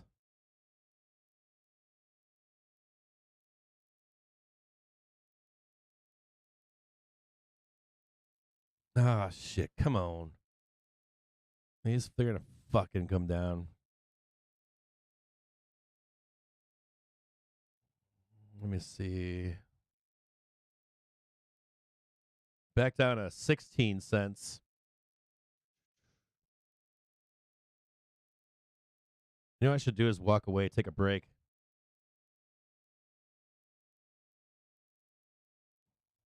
Not look at it. Let me take a look here. These sellers, man, they are trying to sell this down.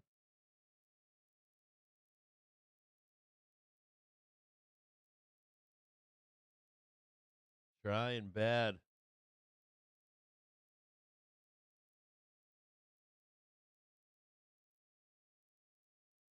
I'm going to have to pull the plug. I'm getting close to pulling the plug here. I'm going to have a bloodbath coming up. Let me get back down here. I'm going to fucking get my ass torn out here.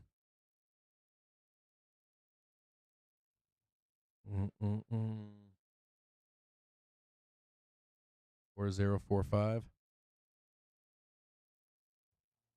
Sweating bullets right now. Panicking. Sweating.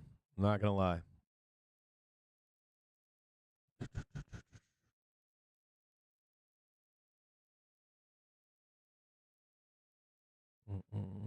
Come on, baby.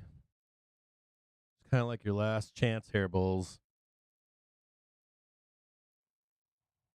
I'm going to fucking drop this thing, aren't they? I might be selling 15 cents here. Kind of like my last buy zone here. Fuck. I just sold fucking 14 cents. I just lost a pretty decent amount of, well, not huge. I just lost a few $100. At least. Fucking Bulls giving this up right now. Bears trying to sell this down right now. That was my stop. My stop was triggered right here. No doubt. Bulls giving it up.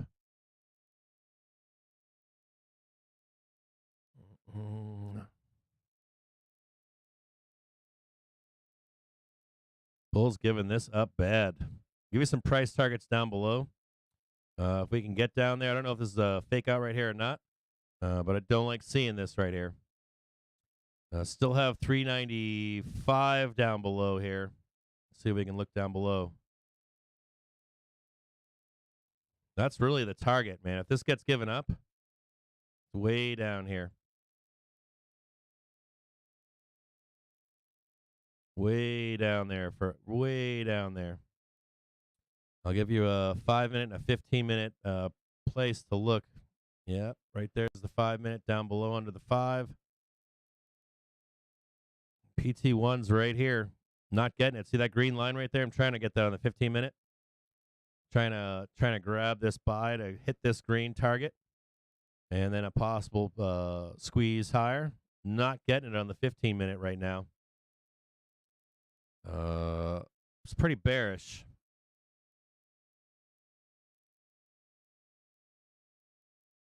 I'm going to buy some puts here.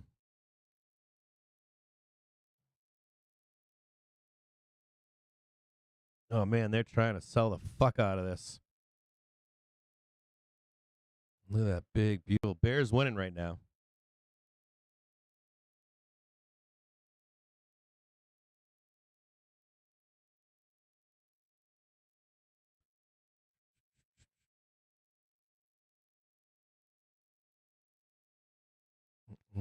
Something flat right now.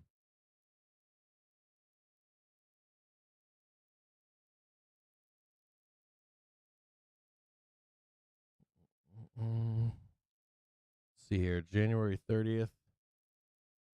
Man, there's no like VIG. There's no VIG on puts for today. 400 Ps are 17 cents. Hold on here. There's no fucking VIG on the put side here.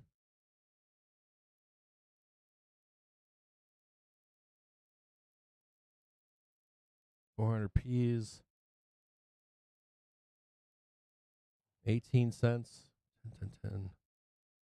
10, 10, 10, 10, 10, 10.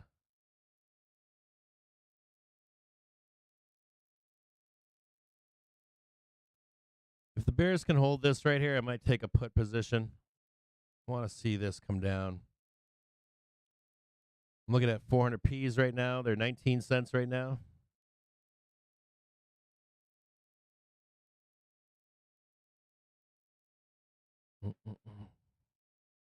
Well, they're trying to break this support right here. They are trying.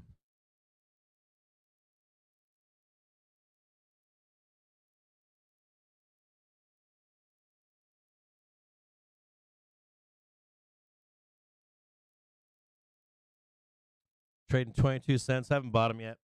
I want to see this breakdown here of this. See this break right here if I can get it. Trading 25 cents.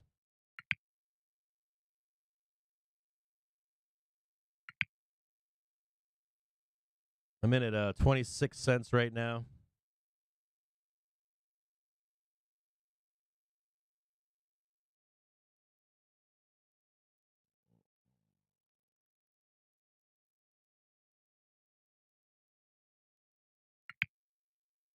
All right, I'm out again. Just got stopped out at 25 cents. Lost a penny.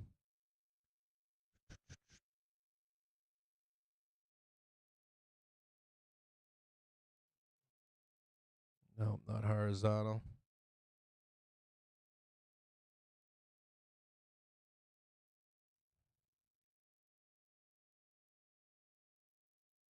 Flat again.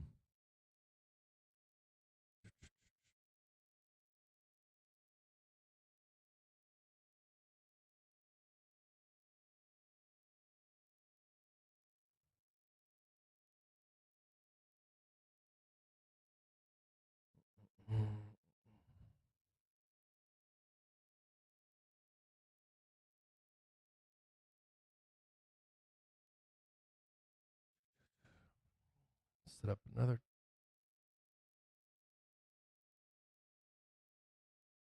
Looking at 400 Ps again. Want to see if the bears can reject up here.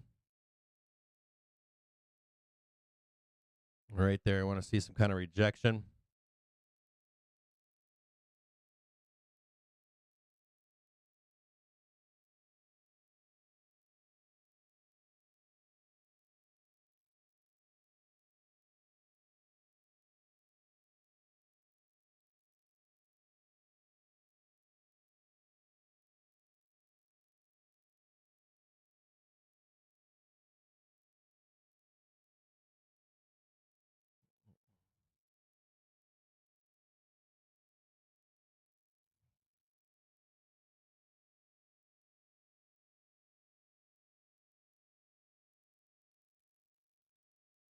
So you can see it in advance.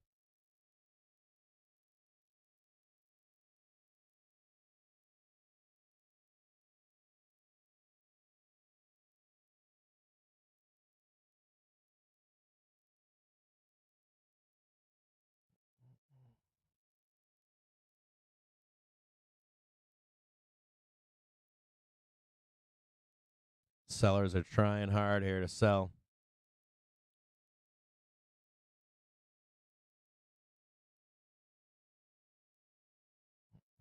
Come on.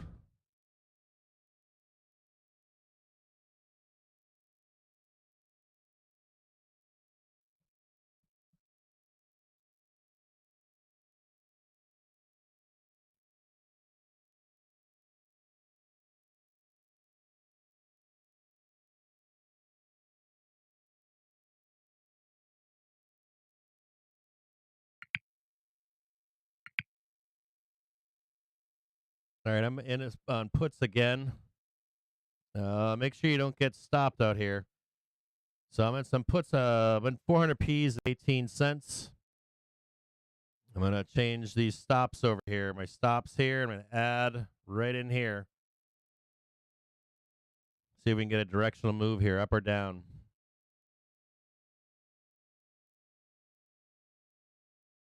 Watch me take a million cuts today. I did this 2 weeks ago. I took a bunch of cuts on some puts. We went down, and I took cuts twice or 3 times. Lost like $3,000 or something stupid, and I still got the direction right, and I fucking didn't hold long enough. So I got a price target down below right here.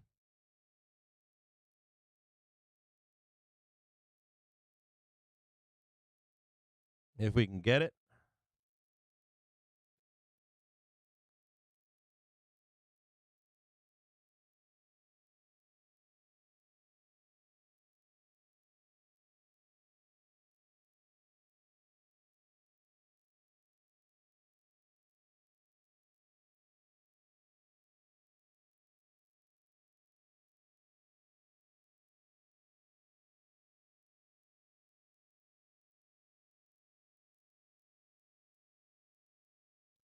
Keep on selling, baby.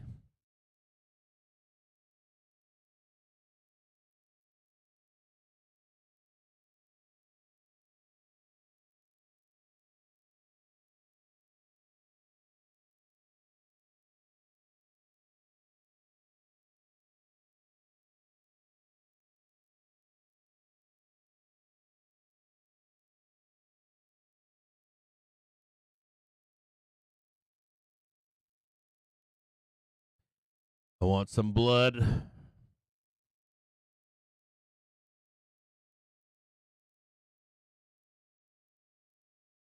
Give me some of that blood. Don't squeeze.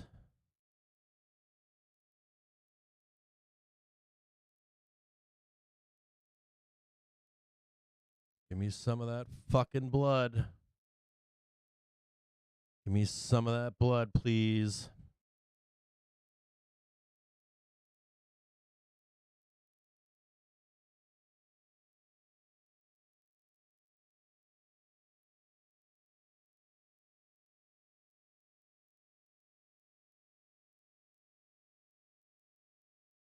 Yeah.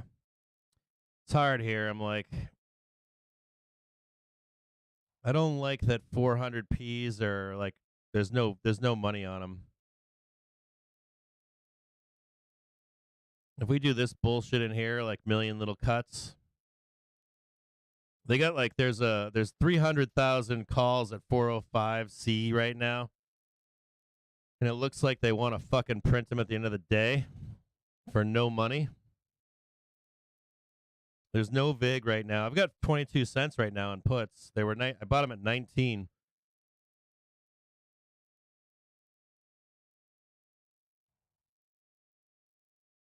This looks like ping pong, man. Like a week or two ago, 2 weeks ago or something, we were out doing the same bullshit, and I got stopped out of puts like twice, and then we bled. We just like straight bled, burst straight down. Missed out on like fucking 1,000% trade. I was so pissed. I was so angry at myself. Just bloodbath it. I'm going to switch it out here to some blood for the Bears. Just please give me a little bit of blood down here. Just a little bit of a bloodbath. I promise I'll take my money and run, and I'll re-enter into puts over here for the continued bloodbath. How about that? Just give me some blood, baby. Now trading 24 cents. 400p. Come on. Don't fucking trap me down here. Just start selling. Oh, dude, I hate this shit.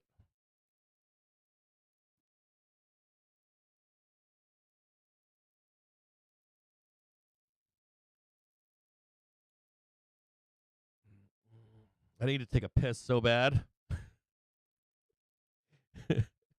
I'm more pissed off that I can't take a piss yet than I am about these trades.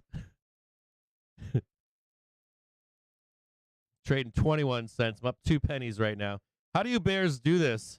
I don't understand how bears must hold their puts until they're worthless, right?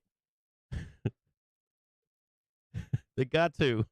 They have to hold their puts until they're worthless. I hate fucking puts. I hate trading the fucking short side. You guys are savages. Oh, yeah. Oh. Oh. What was that? Come on. Come on. I fucking hate puts. Oh, yeah. Oh, trading 25 cents right now. Come on down for daddy. Come on down. Come on, please. Come on down. Give me the blood.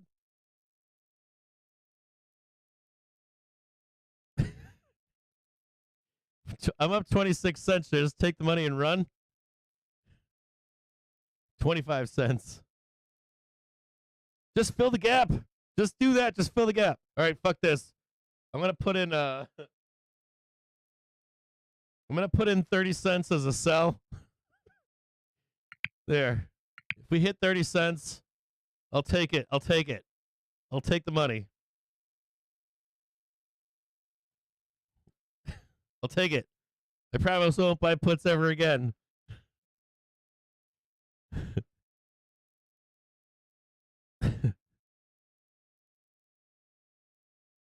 Please, baby blood Jesus, give me blood. Give me blood. Give me some blood. Give me some blood. Trade it down.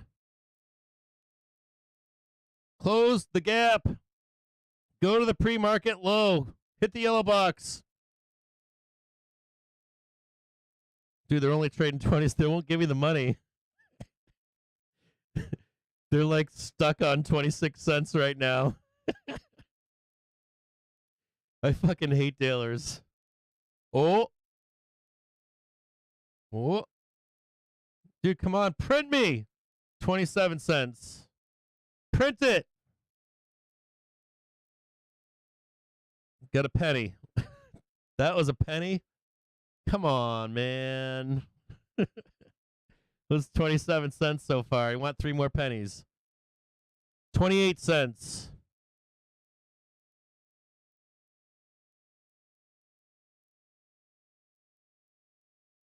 29 cents. 1 more penny. Give me 1 more penny. Give me 1 more penny. Give me 1 more penny. Give me 1 more penny. Give me 1 more penny. Give me 1 more penny. Back down to 28 cents. I fucking hate puts. Fucking swear. Like, look at this shit. Come on, give me puts, man. Give me blood. Give me blood. You know, this is why I hate puts, right? What's going to happen, right? They're just going to fucking come back up here. How do you savages do these? Squeeze higher now. I got to stay in the trade. I got a diamond hand puts till it prints. 28 cents. This is awful. Should I just take the 28 cents and be gone? Take the money and run? Come on. Oh, fuck. Okay, ready? I want to extend that over there.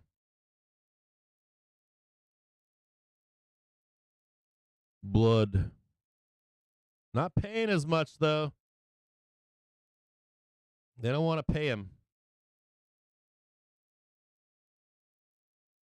Trading 27 cents. I'm up like 8 cents right now. Fucking bears hold their fucking puts until they fucking expire worthless. Come on down. Come on down. Close the gap.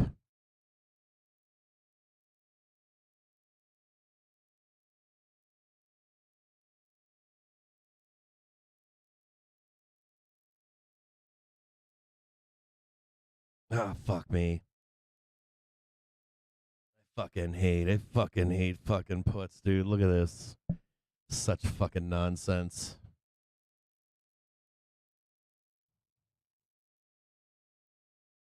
Now they're trading 24 cents. Straight fucking nonsense. I don't know how you're a fucking bear. I don't know how you live with yourself as a bear. What's the matter with you savages out there? You need to sell. Down to 21 cents. They're at 20 cents right now. I'm up a penny. Fucking hate fucking being a bear. 19 cents. I'm flat right now. Now I'm down a penny. I'm fucking down a penny. Fucking dude, being a bear, dude. What a life. Look at that. Look at that. Being a bear. I'm going to get squeezed out even lower. I'm going to get squeezed out right in here somewhere. Talk about being a bear. Talk about puts not being built for money. What a sad life. You got a little green ball right there. They're trying to buy it back again. Horrible being a bear. I'm flat right now on puts. Now I'm going to sell these. Oh, shit, sell. I'm flat on puts right now. I'm flat total. Now I'm down on the day. Down on the day like pretty significantly. It's 15 cents or so, 18 cents. So I'm stopped out here right now. Dude, fucking A, man. Look at that. Nothing on that trade. Took this trade somewhere in here. Took that trade right there. No love.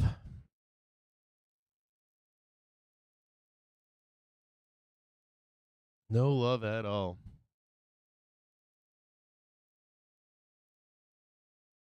Bears couldn't get it done. Bears can't get it done.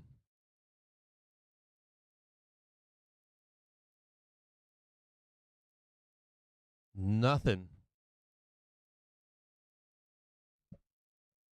No love.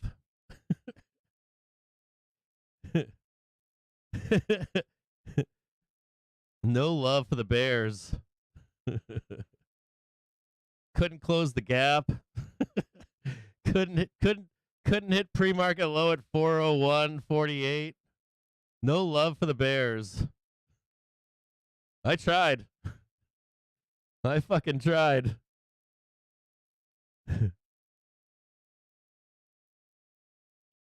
No love for the Bears. No love for the puts down here. Nothing. That big move right there. This traded like 30 cents or 30%, but it's not. You need it to trade. You need puts to trade like 100%.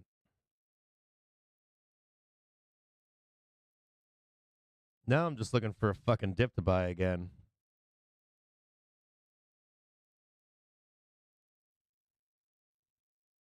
Horrible. Yeah. Horrible. Fucking puts are horrible. I don't know why you buy puts. Like, puts need to print fat. Can't be printing like 30 fucking cents.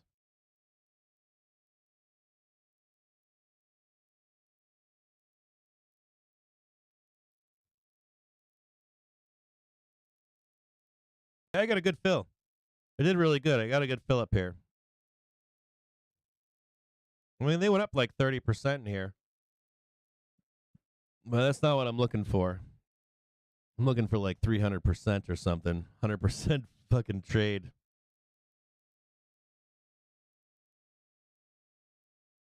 I'm looking for a bloodbath.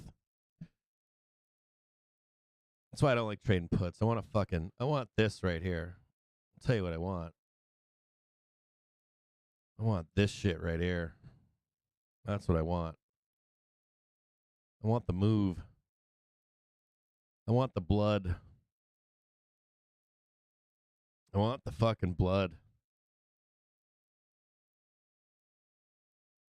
I want it way down here so I can buy some calls. I want it way down there. That's where I want it. Right there. See that right there?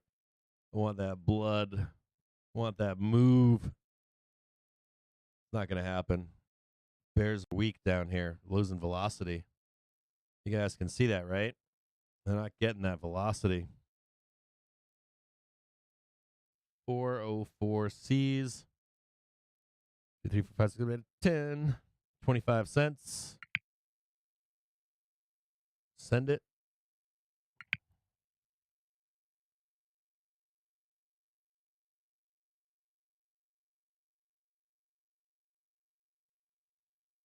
No velocity in bears. Bears got no velocity here.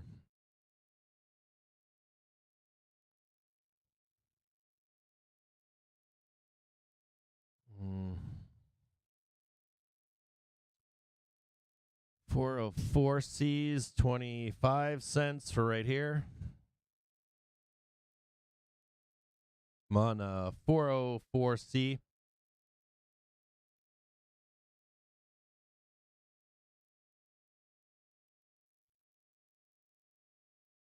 No velocity on the downside. None.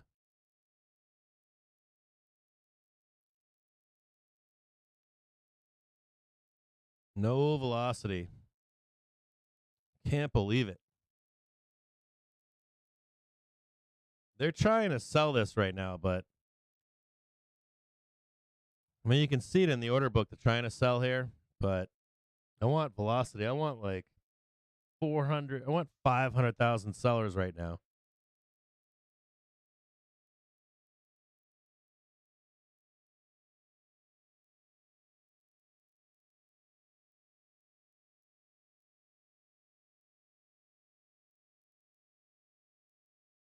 Hold on one second. I'm getting a phone call.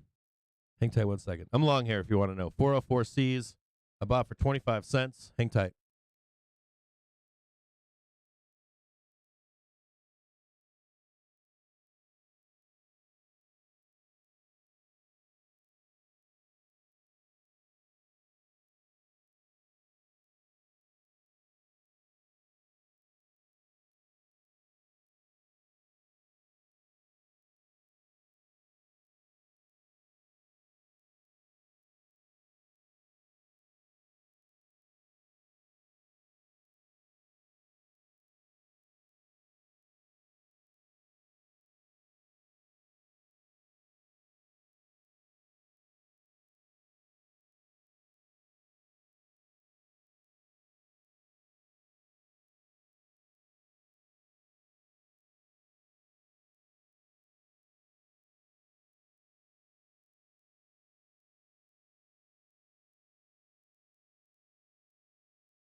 The Russian government forbids oil exports adhering to the Western price cap.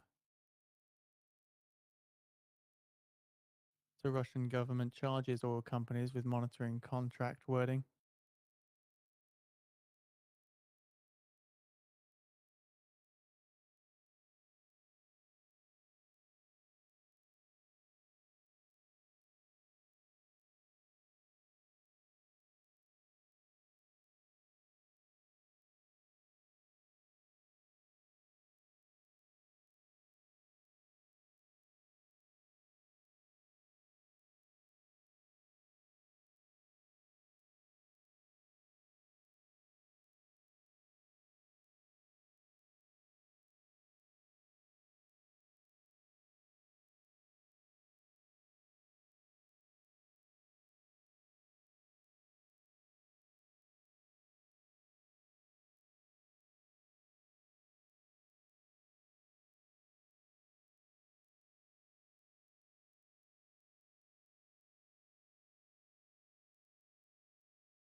Surely expecting the results from the Fed reverse repo facility.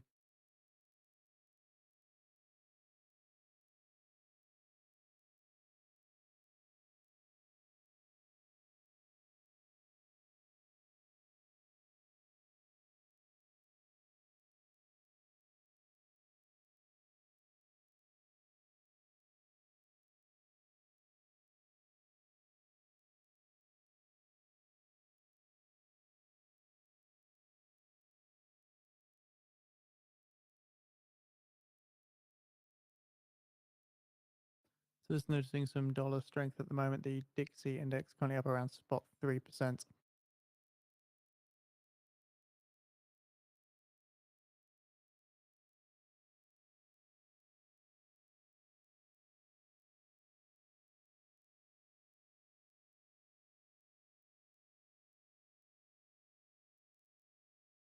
$106 counterparties take $2.049 trillion at the Fed reverse repo operation.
Oh yeah, baby. Oh fucking yeah. 41 fucking cents print right now. Oh shit. Come on. Print me something today. Jesus. Print me something today. Bears losing velocity. Print me fucking P2 above. Just print me. Get above. I'm going to look here and see where this PT1 is. Hold on here. Give me a second. God damn it. 40350. Right here. Right here. Take some money off here. Right there. Damn. And add back in the position again. Dying here. Come on. Now trading 42 cents. God damn. Back to fucking even on the day. If I can break even on today, I'm going to stop trading. It's almost 100% trade right now. Close to it. Come on, baby. Don't fuck. Look, we just went down to 36 cents on this trade. I'm going to get a million fucking cuts today. I got my buddy of mine's in the background. He's like, I'll tell you what we were talking about just a moment ago. They're going to torch all these puts. They're going to torch them. They're not going to print them until after Wednesday. But the cost of entry is so high.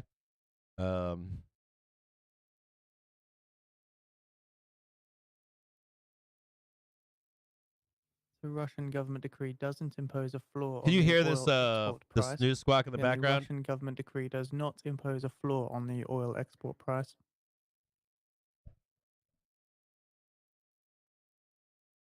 Fucking print it for me. Like, puts don't fucking print. You guys need a goddamn move. No offense. You guys need a move that's like stupid in puts for them to print. Like a stupid move. As my buddy was like, I told you to close the puts on stream and you didn't close them. And I'm like, dude, 30% is like, how do you get like a 30% print of that huge move down? Huge move down. You couldn't get, you got 30% here. Got cut with razor blades. Okay, hold on here. I'm going to sell PT1 above here. And I'm going to try to re-enter the trade again.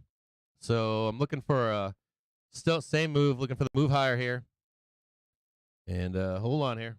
Hold on. Come on, man. Don't do this to me. Don't do it. Don't. These dealers, you know, these dealers are out here and they're just like it's the cost of trading into FOMC. Sorry, buddy. You're gonna grind up all these people trading this. Trading 38 cents right now. Looking for one move higher. If we can get PT1 somewhere up in here.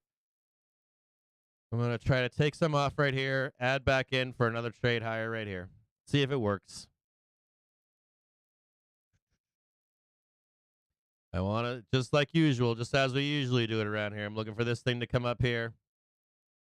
I'm looking for this bad boy to come up here. You know, I'm timing this shit right. Like I timed this one right here. I timed that perfectly. No follow through. Bought this right here. I think somewhere in here. So I don't know where. I bought this maybe right here. This red bar I bought right here. So like timing is fine. They're not fucking printing. They're telling me no. Every time this shit happens, we don't get a directional move. I get chewed up. What am I going to be doing? Scalping for like 10 cents? Scalping 40%? Scalping 10%? Scalping 10%? I'm getting eaten up in here. Kid you not. They'll eat me up trying to do this shit all day long. It's like go in, scalp 30%, and then you're out. Catch a reversal for 10 or 30%. In, out, scalping.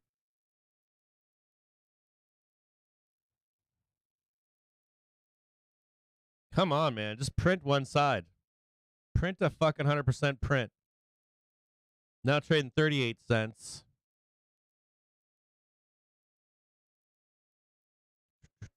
Come on, baby. Get up there. Show me the fucking money. Make my day whole. I fucking hate a losing trading day.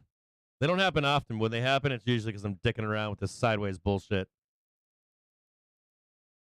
Come on, don't make me frustrated. Squeeze it.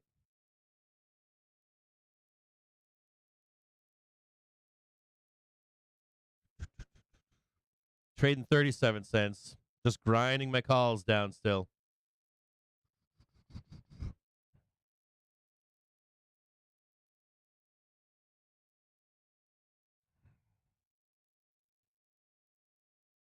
Yeah, I didn't press sell. I was on the phone. Was it? So I was like on the phone and it's going up, and I'm like, I gotta get off the phone and I gotta take care of this, and I wasn't focusing on what I was supposed to be focusing on. So that's my fault. Got a target above still. Got two targets above right there. I want to see this fucking print.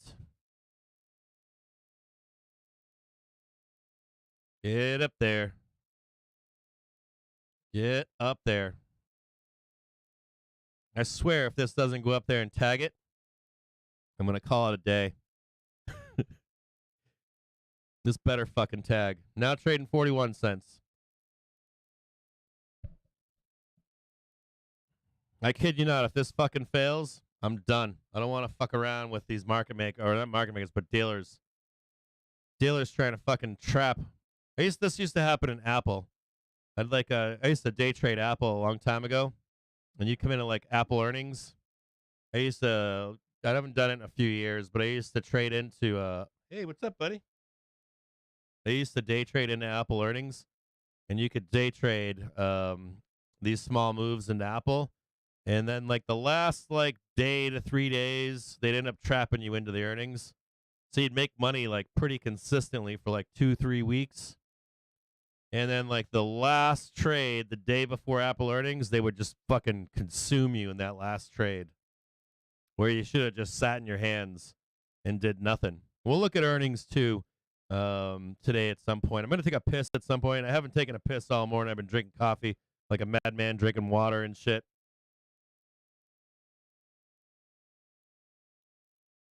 We'll look at some earnings into the close. And for the rest of the week, the implied moves on these earnings, trading 38 cents.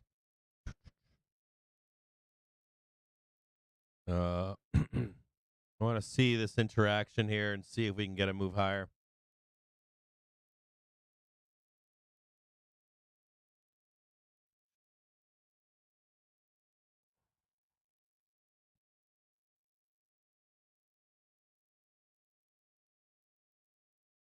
Yeah, no. So what you guys, what I want you to see, what I'm looking at right here is I'm looking at. You guys can't see it on your screener. I'll show it to you what I'm looking at right now. So I'm trading to a predictive algorithm that is going to hopefully trade right here. And I want you to see where I'm hoping to trade to right there. That's 403. That's actually come down 403.40. Let's see if I got that right. 403.46. So you guys can see this is the first tag that I'm looking for. 403.36 right here. I don't trade VWAP anymore.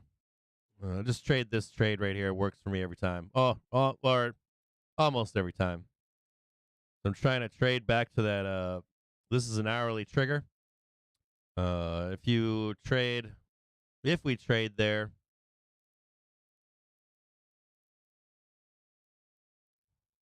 if we can trade here to this hourly trigger by 1:30 or so, it'll trigger an even bigger move higher here. So if we don't get it, it's bearish. Pretty much have a half an hour to make this trade. Not a half an hour. We pretty much got like fucking 10 to 15 minutes to make this trade right now to green bar this up. If you've been following this for the past few weeks, don't like seeing lower highs here. Don't like seeing this. This is kind of like the Bulls' last chance here to go higher. If the Bulls can't pull this off, it's going to be ugly. And you can see him trying to retest and sell this market here. Bears don't want to see the hourly trigger get triggered up here because it's lend for an explosive move higher. Got like a half an hour here for Bulls to put, or for Bears to put it together, and for Bulls to put it together. Big move coming up, nice consolidation, coiling right now for a move, a leg higher, a leg lower.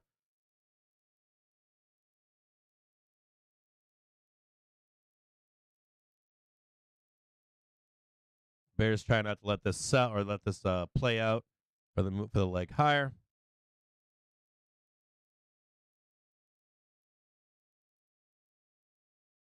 I swear I'm gonna piss my pants right now.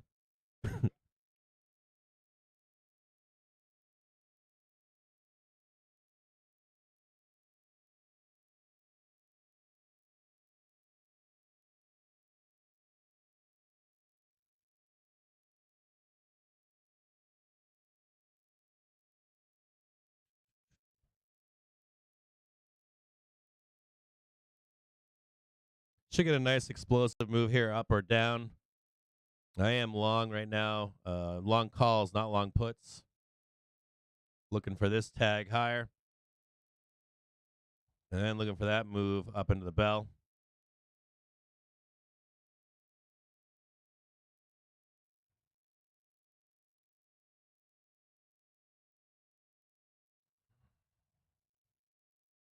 Should I walk away and come back? All right, I'm gonna go take a piss real quick. I'm long right now. I'm not gonna take a short. There's probably a trade here in a tomorrow, like a really cheap trade, like a trade up to like 404, 405, and a trade down into 395. I was thinking to buy some puts down here for the end of day, but it might be like a Wednesday trade, like not Wednesday, sorry, Tuesday trade down here. Like puts are cheap right now, so I'm looking at I'm looking at January 31st. Well, their puts are expensive down there. See, they're pricing in us going down here, but not until tomorrow. They're 93 cents for 400 Ps. To get down to 400, 395s are only 15 cents. So that's not really priced in for tomorrow. So maybe like a nice 397p wouldn't be bad for tomorrow expiry. So I gotta go pee. So take the long side to up here. And this is my thought is you take that, but then this down here into tomorrow. So I think I'm going to leave the call side on, and I'm going to add puts for tomorrow. I'm going to go take a piss. And they're really trying to sell this shit down, man. They're doing their fucking damnedest.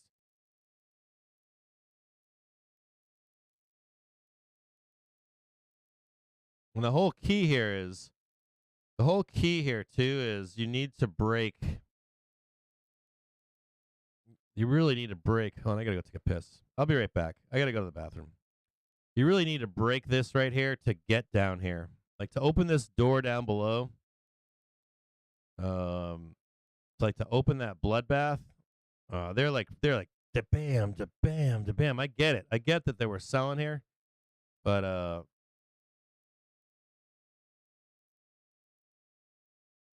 you know how that goes, right? They squeeze your ass, then they go down there, and then we see that. Then we see that move lower.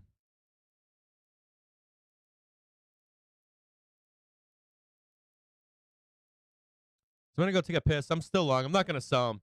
I think what I'm gonna do at this point is probably add some puts and hold. I'm gonna hold the calls into the end of the day, and I'm gonna buy some.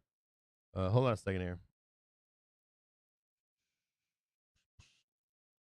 I'm gonna buy some 400 Ps for tomorrow, the 31st. As protection. So I've got some. I just put a 10-pack on of 400p for tomorrow. My thought process here is first I gotta go take a piss. My thought process here is try to catch both of these moves right here. So we'll see. Oh, you guys can't see that.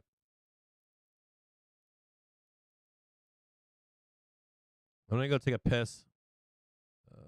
Just like that, something like that. I'd like to see that right there. If we could get that, that would make me happy. But I don't know. Print me a side. I don't care which side. I got to strangle, I guess. Strangle on the high and the low. We break above one. If we break above this balance right here, either way, I'll cut the other side loose.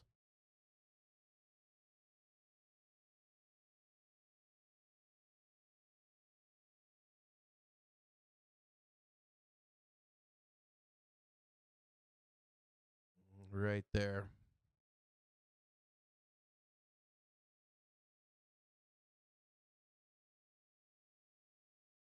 Nonsense. Look at that nonsense. Gross.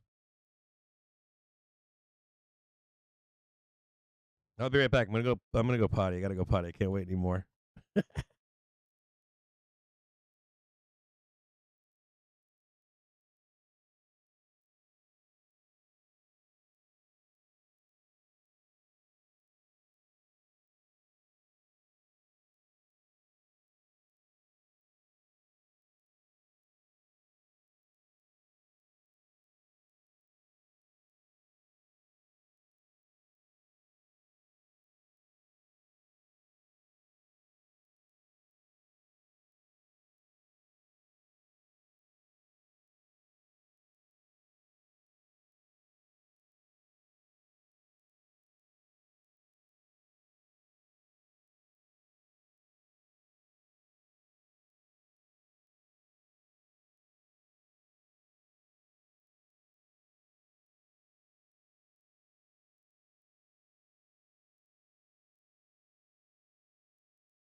All right, I'm back.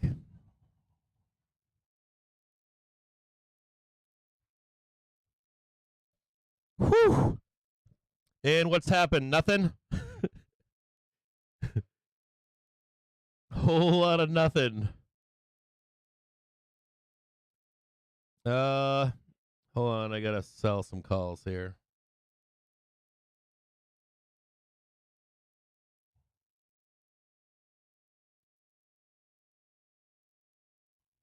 I'm gonna fucking leave them. They're free now.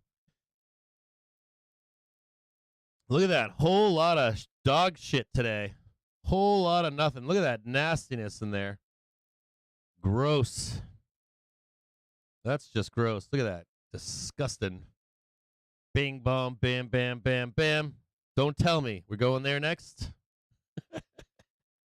We're doing a lot of that. Don't tell me. I'm like, I ain't selling shit. I'm like, I'm just going to leave it right there. Let them decide where they're going. I'll close one side out and then the other.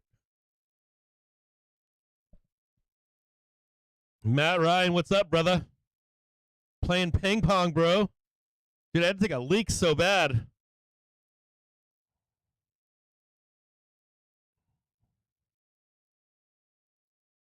Fucking ping ponging. Look at that shit. Gross. Just straight ping ponging.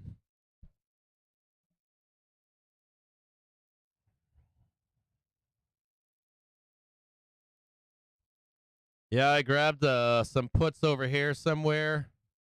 I bought some calls over here somewhere. I'm kind of on the right side of the trade. I got a strangle, kind of like a modified strangle going on. I bought some calls over here. I bought some puts over here. I'm hoping was a couple of this, mechanically we got some problems. So like it's 140. We're kind of bearish here. For the next hour, we're kind of bearish. So we're probably gonna look for some blood here. My issue is I was just on the phone with a buddy earlier, and we were talking about puts for the first are too pricey for my blood. I don't like the price of puts for February 1st. I don't like the cost of them. I never like $2-3 puts. If it goes the wrong way, they kind of like just torch you. If you don't time them properly, you kind of get fucking torched, and it costs a lot of money to get torched like that. You start spending like $2,000 here, $5,000 there, $10,000 there, and it better fucking print. And like 30% is not enough. Puts really aren't built to print 30%, 10%. They're built to print like 200-300%, 400%. I had calls go up almost 100% right here. You can see the difference, right? I bought some calls, and they went up like 100%. They were like 80% when I was on the phone, like right here. So like calls are built to hold for that length of time. I'm still sitting in them right now. So my call side's still doing okay. My put side is probably doing okay right now. I gotta show both. Hold on. They're actually up. They're up 6 cents or so. So I'm positioned well here. But you know, like fucking 5 cents. I mean, my fucking puts are up 5 cents for going down to right here. Whereas like the call side, if I can get one more rip, I'm in calls and puts. So if we get one more of these moves up here, I'm just gonna close the fucking call side out. And just hold the puts in case we start to crash here. It's kind of insane, right? Like, you need you need a goddamn leg down. You need a leg down. This is what you need down here. You literally need a fucking bloodbath down here for those puts to print. I've got puts for tomorrow down there, but I don't think we're going down there. No one's pricing it in. They're pricing us going in down here for Wednesday. You know, they got this as the target for Wednesday, but not tomorrow. So we need blood. We need real blood. We need like tons of fucking blood. A whole shit ton of it. You know, closing a gap down here is not going to do it. Now up $1.15 on the put side. So it's just not gonna fucking do it. And I don't really want to. I don't want to spend $3 on fucking puts. I don't want to, because I know what the shit happens. I know what happens on Wednesday, right? You load up on puts down here, and then Tuesday comes, they squeeze the shit out of this, and now your puts are fucking worthless. So I have no fucking want in them taking $5, $10, $20,000 from me in fucking puts.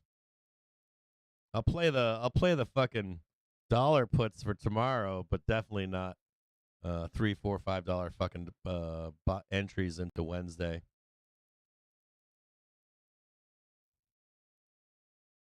They're down now. They're down to $1.05, so I'm back to flat on the put side here. Pretty much not going anywhere. Pretty much not going anywhere. Yeah, I'm seeing it right now. I'm seeing the cluster on Anomi. Who brought that up? Evan. Yeah, I'm watching it right now, man.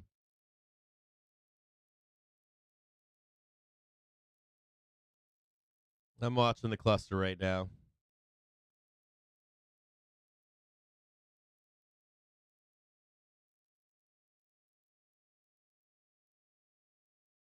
It's pissing me off to no end.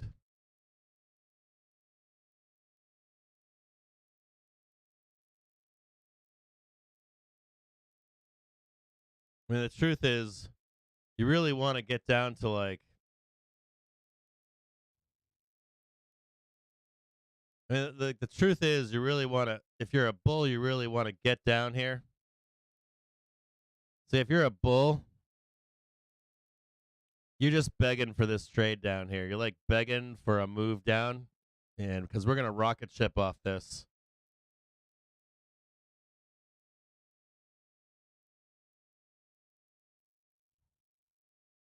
And as time passes, the daily trigger just keeps coming higher and higher and higher and higher, right? Hourly triggers coming higher and higher and higher and higher. So maybe I'll close the put side out. Hourly triggers just monstering up here. It's like it just keeps like going just like this, like do do do do do do do do do. Not really a whole hell of a lot going on.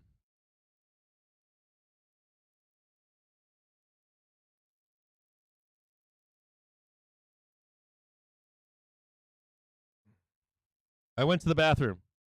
I took a piss. I took a piss, and my youngest daughter was doing physical education, and they were doing dance class today. So I was laughing and giggling watching them do dance class this morning.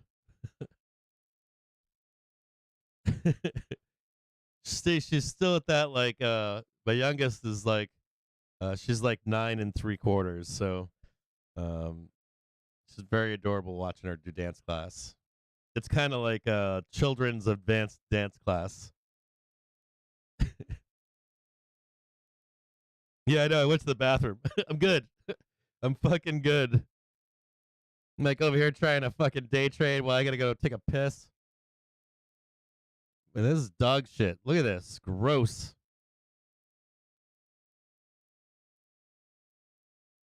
Killing me.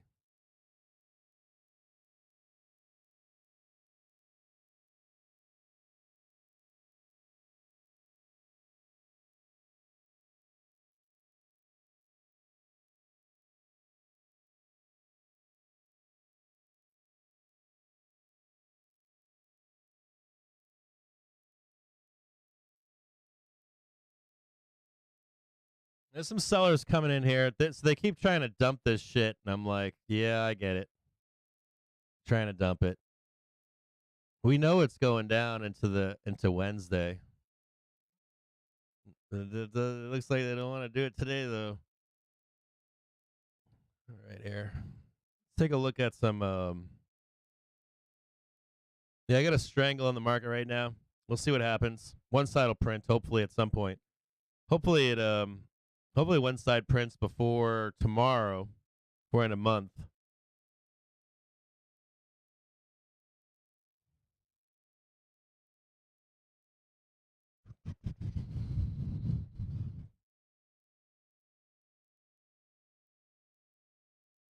What am I looking at here in the background? Give me a second here. I'm looking at some stuff for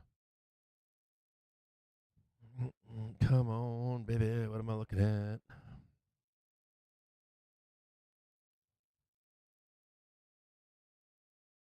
What am I looking at here?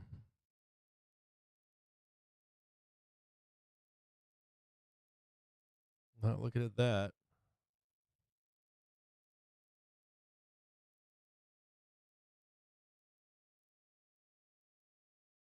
We're going to look at some we're going to look at that dog shit. Ugh, it's so gross. Just gross. Okay. We're going to look at some, what are we looking at here?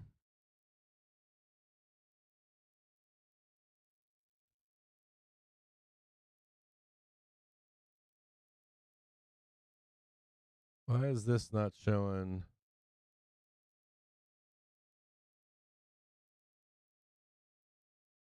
Whoop, hold on. Expected moves, earnings calendar. Sweet. Got the earnings calendar. We're going to quickly look at the earnings calendar coming up for this week and the implied moves. And we'll try to chart some of this stuff out quickly. So for Monday, after the bell today, we've got Google. We'll chart out Google really quick for you. We've got NXPI. Google's got a 5% expected move. We probably will try to trade this in on SPY into the bell. Let me look and see what else. Like big moves today, or big ones to be looking at for today. We're going to chart Google. And, oh, hold on. Got the wrong dates here. Tuesday, we've got Zoom, right? ExxonMobil. We've got Pfizer. We've got McDonald's. We've got UPS. We've got Stryker. UBS, Marathon Petroleum. We've got Cisco, Phillips 66. Spotify, 9.1%. I mean, let me go to the top here. So XOM's got an expected move of 3.2%. Pfizer's got an expected move of 4.0%. McDonald's, 2.9%. Let's see if there's any big ones in here. Snap, 17%. So let me write this down and we'll start charting these out.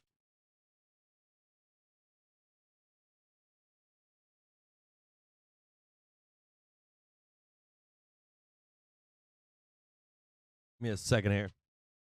And in the background, I'm going to do a little notepad here.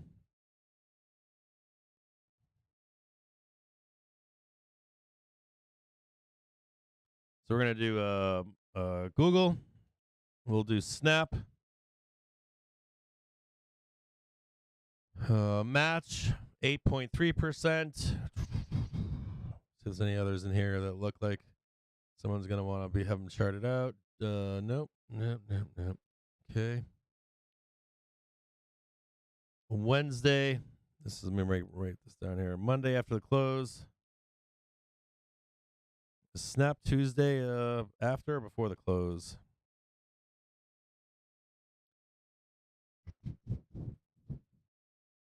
Oh, I forgot about Meta. How did I fucking forget Meta? Did I forget Meta in there? No, that's next week. Yeah, so we got Google after the bell today. We've got McDonald's. I guess you guys might want to see McDonald's. I don't know. We could do McDonald's maybe.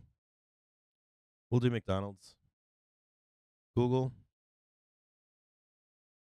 So Tuesday we'll do. Do you guys want me to do Pfizer and McDonald's maybe?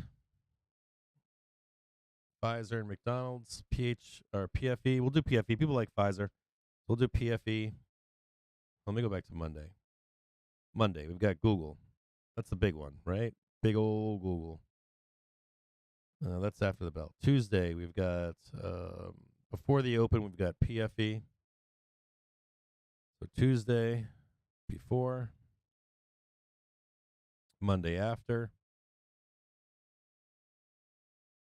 We've got McDonald's on Tuesday before.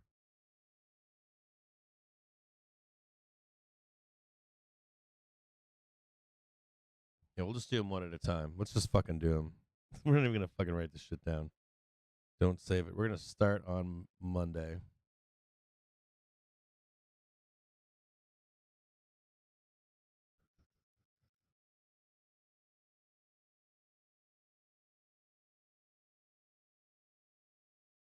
Start with Google. That's interesting to see Google here. Google's at a 5% implied move to 103.45 and 93.62. Fascinatingly enough, the range expansion on Google is not implied to move that much down into February. Google's implied move after their earnings is not that giant. Google might be a nice strangle. There's no real IV priced into Google after the bell. That's fascinating to see. It's kind of neat. So, Google, just their options are not priced. 6.9%. But this is, a big part of this is their ER here.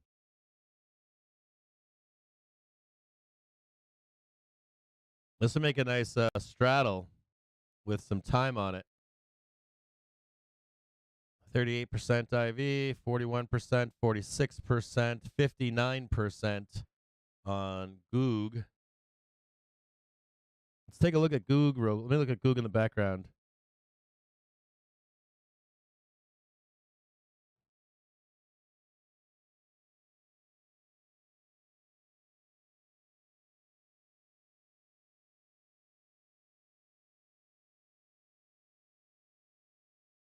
Oh, yeah.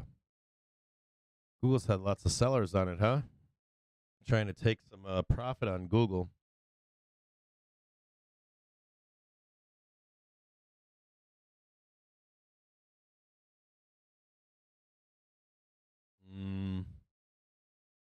Let me look at Google real quick.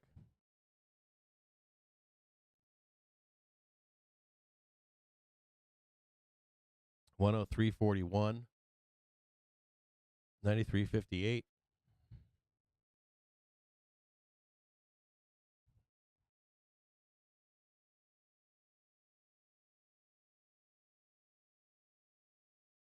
Man.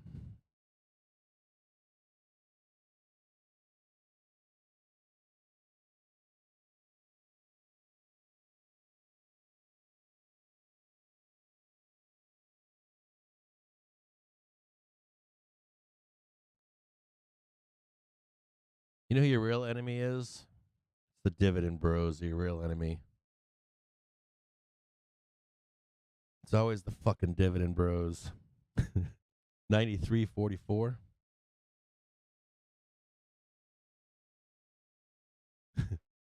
It's always the dividend bros that are your enemy. It's never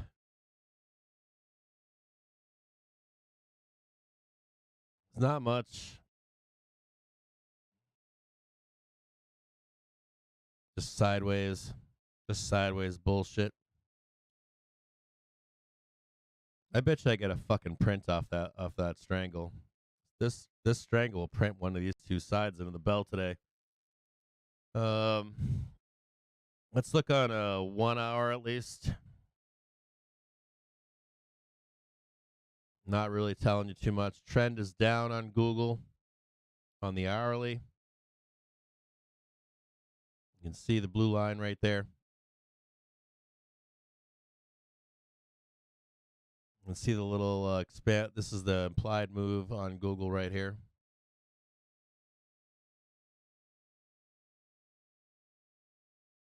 There's a lot of expectation on Google to come out with.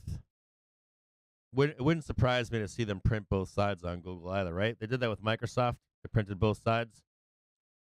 Google has a lot of talking to do, right? You can't have Google be replaced.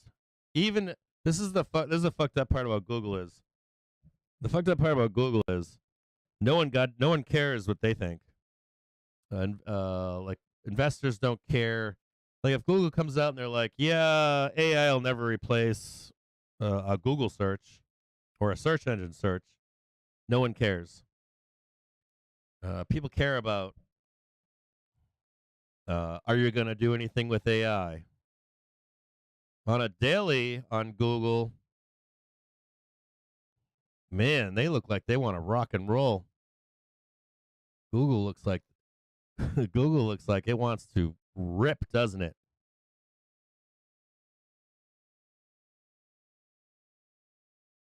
Wouldn't that be special, right? You could have like a 4 hour.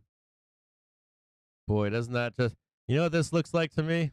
See that little red tick down there? All right, you want my take on Google? I'll give you my take on Google. Looks like a no-brainer. If I was a bank, I would be hoping for a quick rip down and then a long. That's my take on Google. It looks. I really don't care what earnings says. I care about what a bank thinks.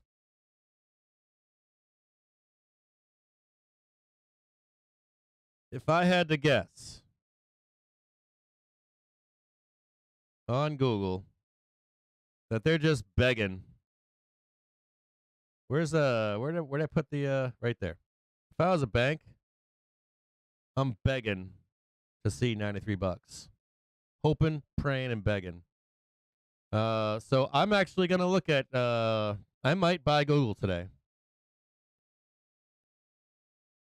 If we can get Google down here, we're probably gonna turn on their what time is their ER at?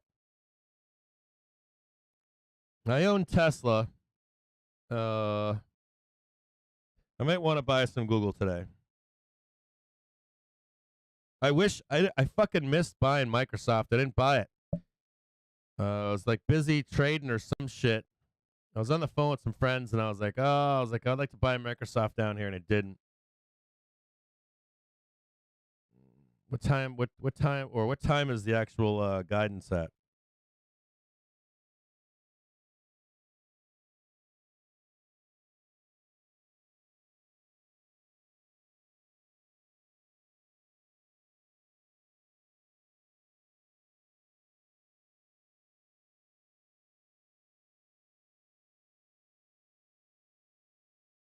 Let me look here.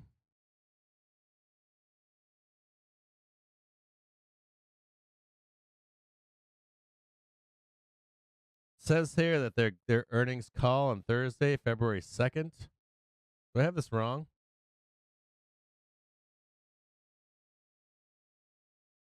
Do I have the wrong date here? Yeah, it says not today. I must have this wrong.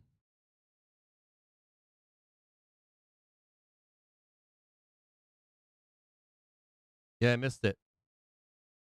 Yeah, see, it's showing it right here, and I'm like, it's not today. You see that? Says Monday the 30th, Goog. That shit ain't right. That shit's wrong. It says February 2nd on my other, so this one's wrong. So no fucking point in looking at that one. We'll look at Pfizer then next. It says it's on February 2nd. Shit, I'm still looking to buy Google. If I can get Google, I'm gonna set an alert on this.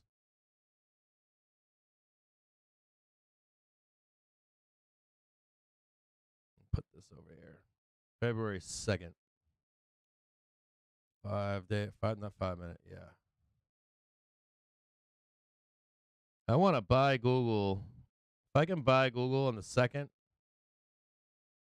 right there. 103. Man, if I could buy Google down here,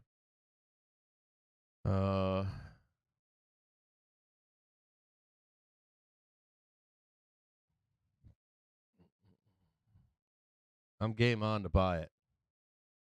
I mean, look at that chart.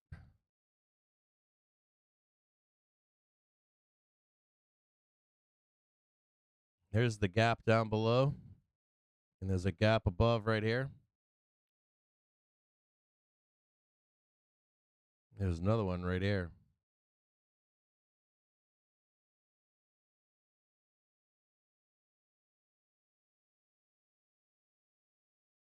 Buy the fuck out of Google down there.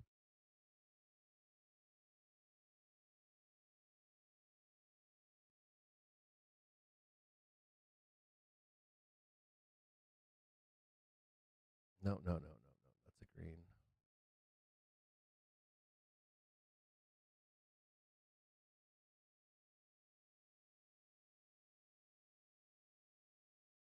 That's a yellow.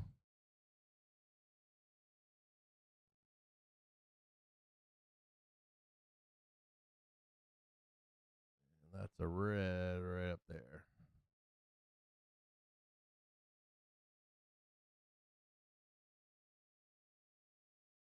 Right there. All right, that's Google.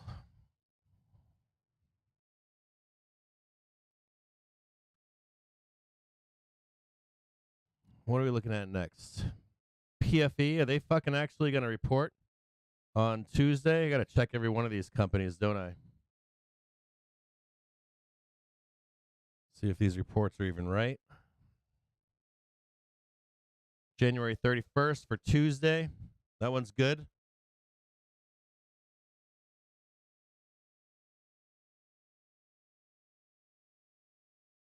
PFE.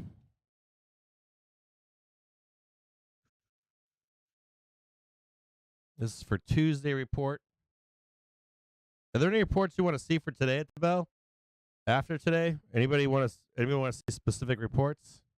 Yeah, I got them for Tuesday. I got for Monday reports. They had Google on here, and it's for the 2nd. And then I've got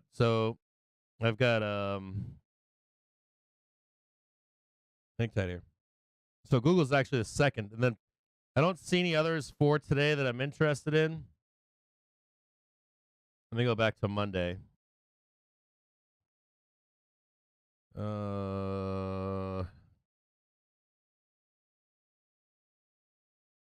I didn't see cats today. I didn't see them on the list here. Is that today though? I'm talking about today. Am I just missing cat? Yeah, I'm not seeing anything for today that I'm interested in. Tuesday, what I see so far is that I'm interested in is PFE, MCD, Exxon, XOM.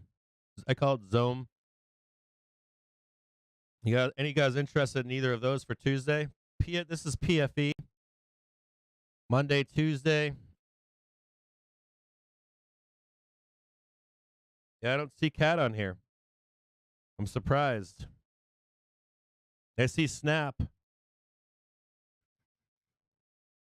me look through my list.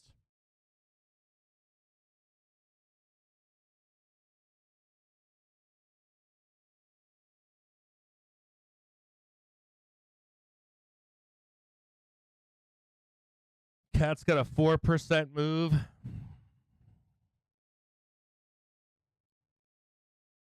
Let's do PFE real quick. And then we'll do cat.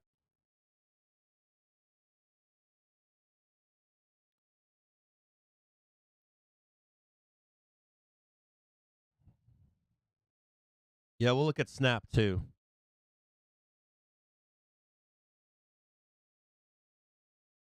Oh, look at that grossness on SPY. 45.33.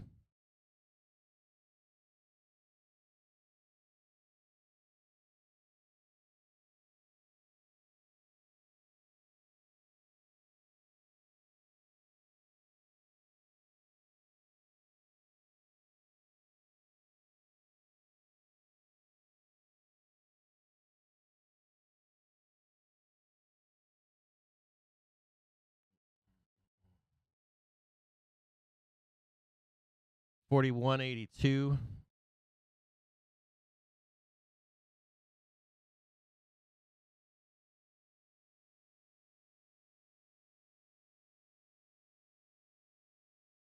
Five minute.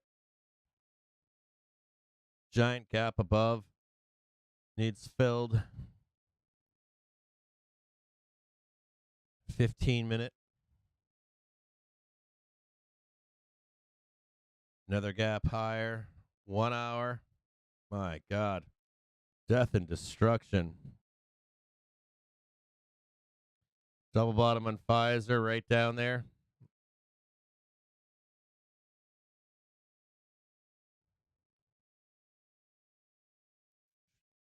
Beautiful run.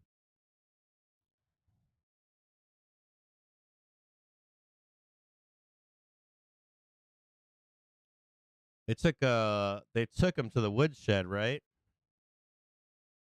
That's where the banks are in, somewhere down there. They took Pfizer to the woodshed. God, what a shitty stock before COVID. Look at that. Gross. They want to keep taking it to the woodshed, don't they? They want to break this previous low here. They want that blood down there, don't they?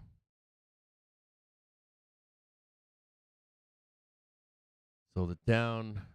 Trying to sell it down to get below here to get this whole fucking gap down here.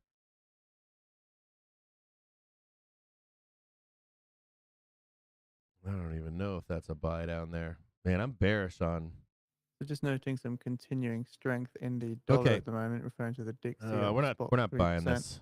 No fucking the way. S&P as well, down almost 1% on the session so far. So again, no fundamentals or headline catalyst for this move. Just a busy week ahead of us with the US interest rate as well as interest rates from the ECB and the Bank of England as well. I'm pretty bearish on PFE here. Oh, yeah. Sell the fuck out of PFE. Sell that shit down, man. Sell PFE. Okay, that's my take. Sell PFE. So just looking through analyst notes, looking at these market moves here as US stocks are declining today as traders turned risk off going into a week that includes Federal Reserve's interest rate decision and earnings from big tech companies like Alphabet and Meta. So the S&P 500 falling as much as 1% before trimming declines. The tech-heavy Nasdaq 100 dropped nearly 2% as well. So both indexes were weighed by declines in Microsoft, Apple, Nvidia, and Tesla. Of course, we're seeing treasury yields climbed as well, with the benchmark 10-year rate around 3.54% and the dollar index rising on the session. I've The got oil sell fell with PFE. WTI crude sliding below $79 a barrel as traders await clues about the Fed's path ahead.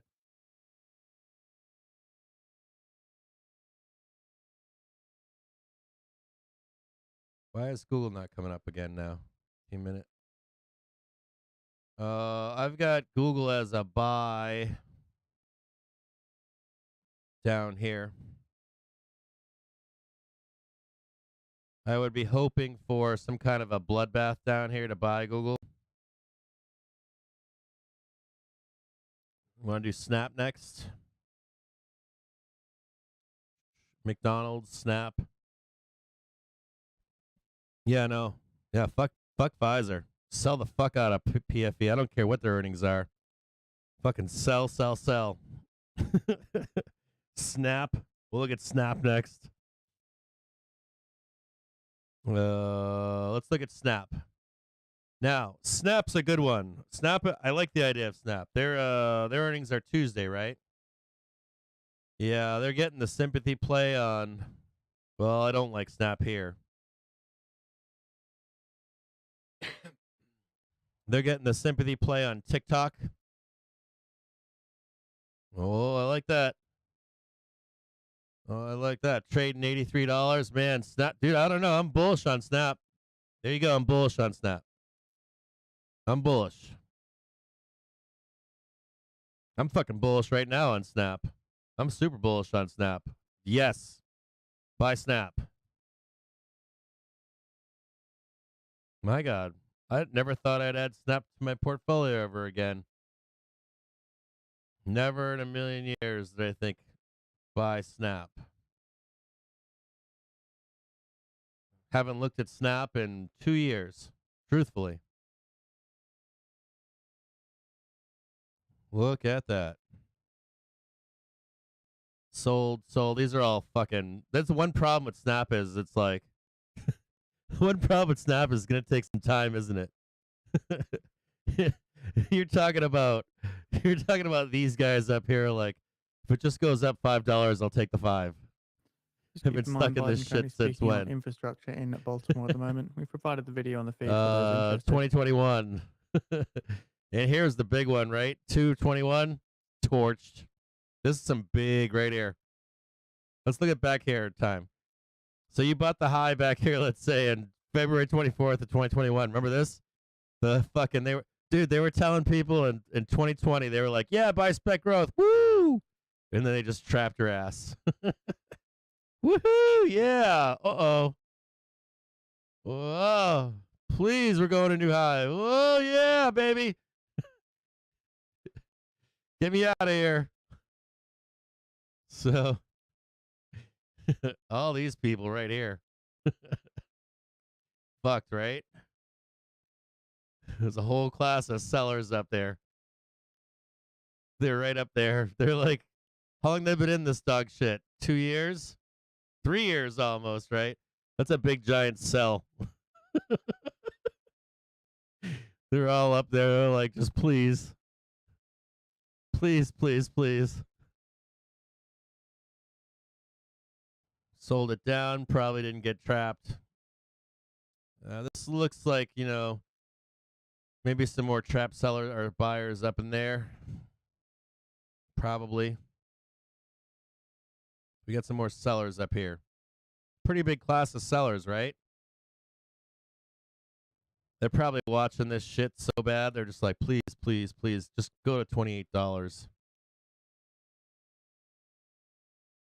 I'm a buyer here, though. This is good. I like Snap right now. I like it today.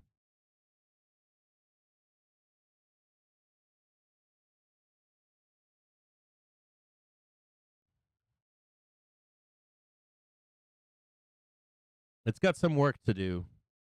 It needs some news, which it has coming. I would say that these sellers might be waiting, too. And you got some buying activity down here. I know they've got, you guys got, I don't know when it is. I think it's in the next 2 weeks or in the next, the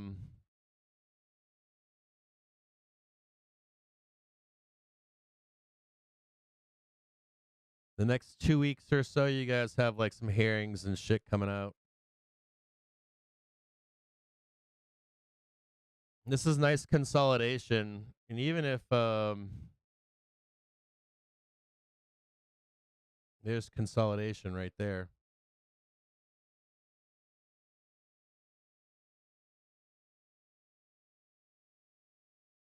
I like Snap here. I'm a fan of Snap. Your stops are down here somewhere at like $9, 9.17. I like Snap here. I'm down with Snap. I'm definitely down with Snap. I like this, even though it's high right now. So what that would mean would be, you'd be looking for the implied move on Snap is $9.15.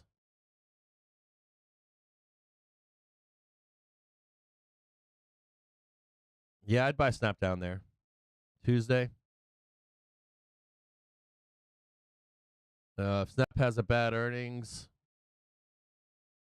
I wonder if they're going to scam it.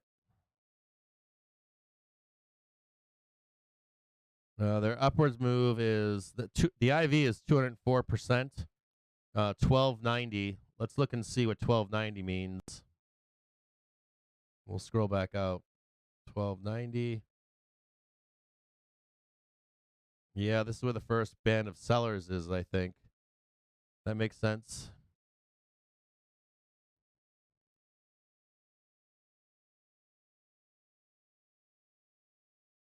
Yeah, they bought that. They bought that.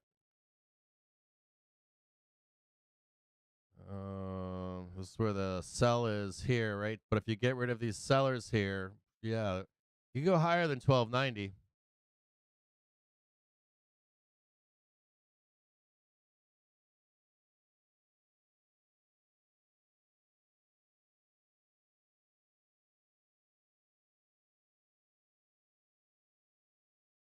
Squeeze up here. Yeah, you could have a you break these sellers right here, you'll be squeezed into fucking $16. Man, I wonder if they'll this could be like a meme stock into that herring.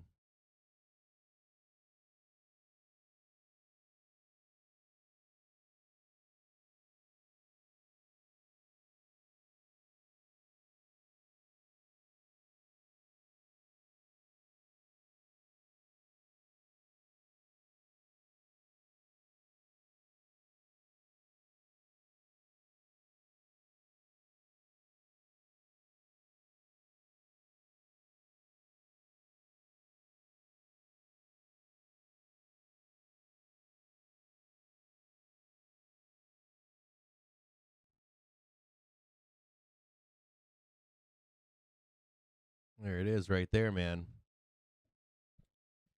I haven't measured it yet, but I like Snap. If you can buy Snap on a low, I'd buy it. I wouldn't be buying this though, like the day of the herring or anything. You're looking for an earnings. Give me a buy on earnings. $9.82 possibly.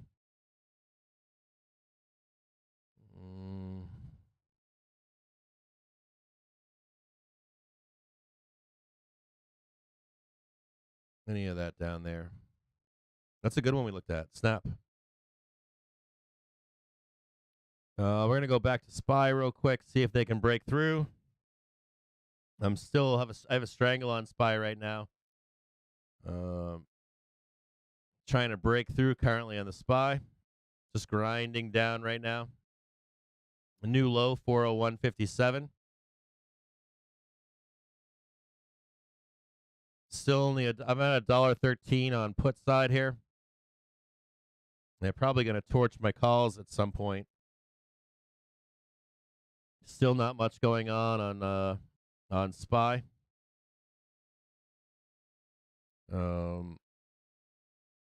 If they can break below this, I mean, they're still not breaking this. Still in balance here. Haven't tagged PT1 above. Haven't tagged PT2 above right here. Squeezing right now. Haven't tagged the lower. Haven't given up to get down to 39.50 yet. Whole lot of nothing. Tuesday, we did PFE. We didn't do McDonald's. We'll do McDonald's. 2.9%. I'm interested in buying Snap. I'm interested in buying Google. If we can get low enough on either of those two, I'd be interested in owning those two. We'll look at McDonald's.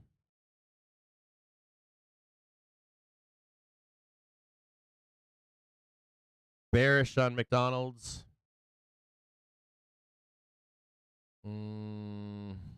Daly's still kind of.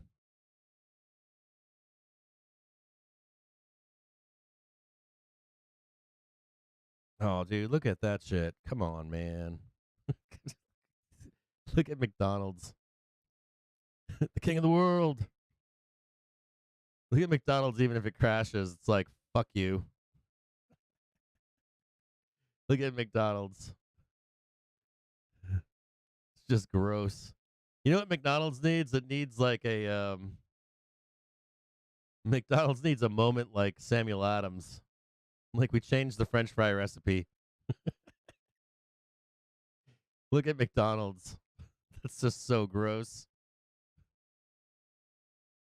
So gross. Butterfly cake heaven. Look at it drop down here. Bought right back up. Like it was nothing. Bought right here. Bought right here. Bought right here. It's just gross. It really is. If this is any indication for McDonald's, I'm gonna say that's a sell. I'm gonna say McDonald's is a sell. It has more to do with profit taking than anything. McDonald's looks like a bunch of fat guys in an office just trade it. Bunch of fat guys sit around their desk and their water cooler, and they're just like, "Yeah, I bought McDonald's. I bought it again. I bought it again. And I bought it again." Look at McDonald's. So gross.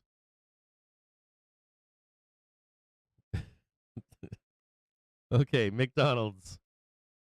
Lower price target 263.33. I don't believe that at all. I don't. I'm gonna give McDonald's a buy of 237. I'm not shitting you.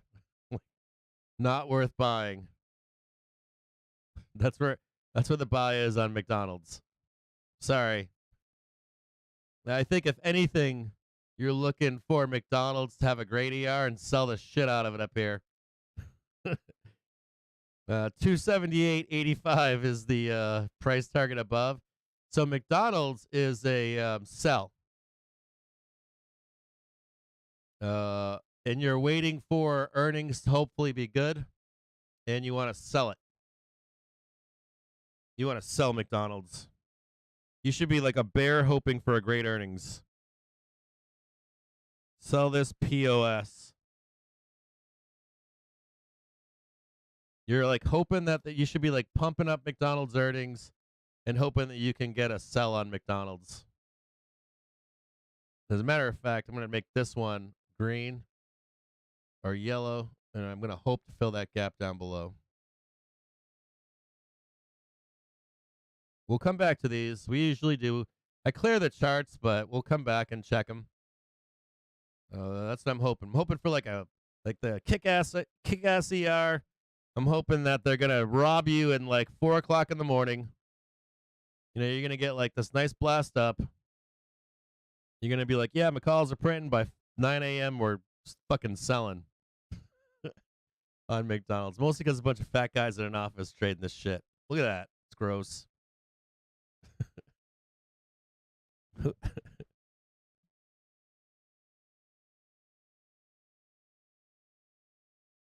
No Big Maps. No Big Macs. Is that a Big Mac from McDonald's? I don't eat that shit, so. Let's go back and check on SPY. Oh, wait a minute. We're getting some movement here in the SPY. We tagged our pre-market low. 401.47. Oh, yeah, baby. Puts her at $1.19 right now. I'm gonna leave those on. I'm not gonna fuck with those. I'm just gonna leave them. We'll see what happens here in the pre-market low.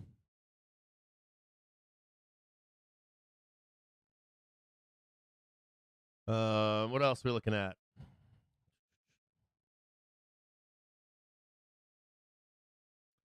McDonald's PFE we did. Wednesday we've got let's look at Meta. Let's do Meta next. I'm watching my puts over there. I still have calls that are being torched right now, but it doesn't matter. But the puts are printing the call side, so it's a strangle. I need a move higher or lower one way or another. Let's look at Meta. I like it. Look at that Meta buy down there.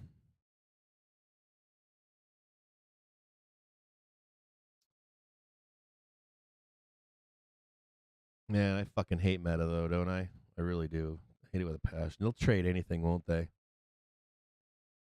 They'll make a market. You know what? I fucking hate Meta. I'll be honest with you. There's a gap down below here. I don't know how anyone uses Meta. Another gap right here.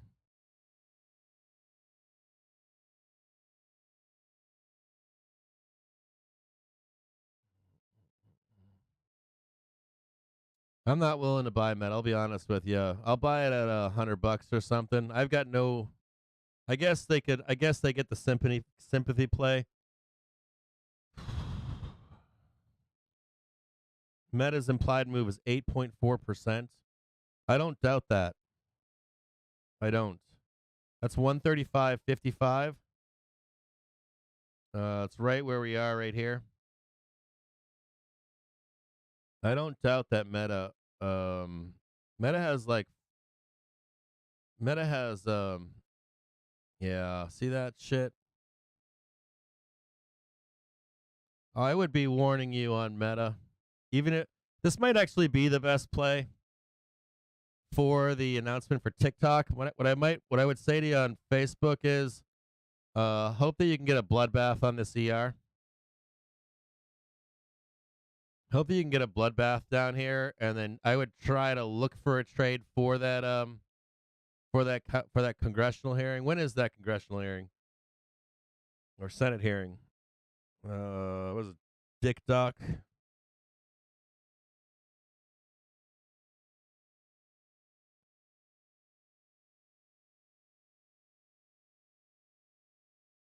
I just did TikTok hearing and I got no results. So TikTok news. When is it?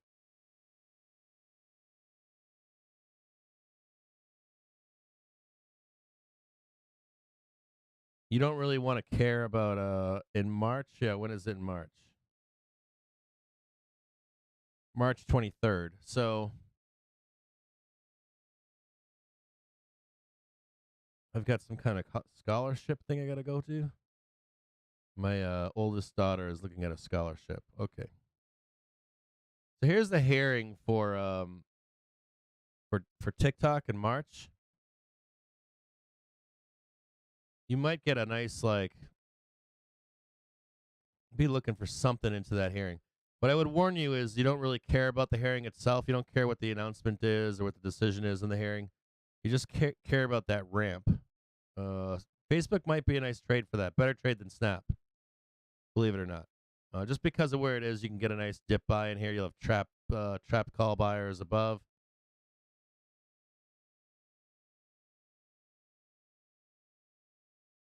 The top right now priced in move is 160.44.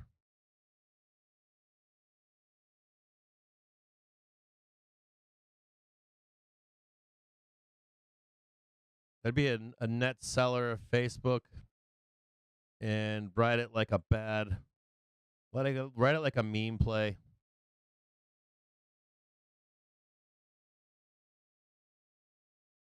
Let me look at it on a market's looking like it wants to sell off. Yeah. 141.40. That's claiming that it's a buy down here. I don't believe that. NYMEX gasoline February futures settled at $2.50 a gallon. 141.40. I don't believe that at all. And 134 right here. Surprised it's that high. NYMEX diesel February futures settled at $3.11 a gallon. Big old gap in here. Just so you know, there's a big giant gap in here. Put your stops down below.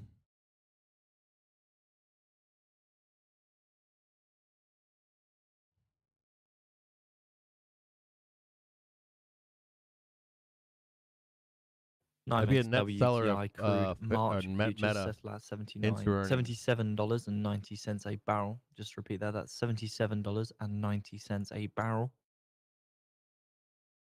So that's down $8.78 or 2.23%. Look for a March trade.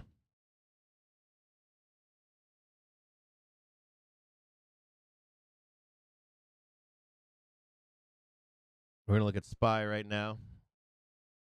Just grinding down at $1.16 on puts right now. Starting to break below balance on SPY.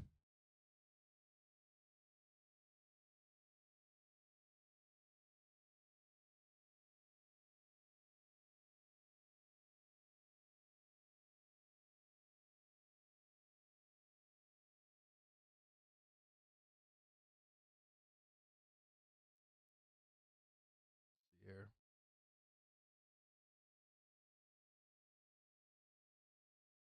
We'll do cat next.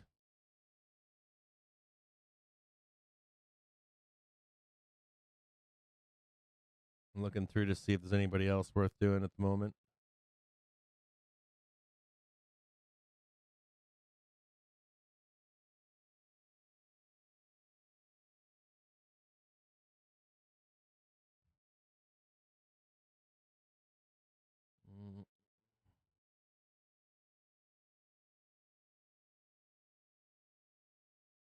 Cat's still bullish.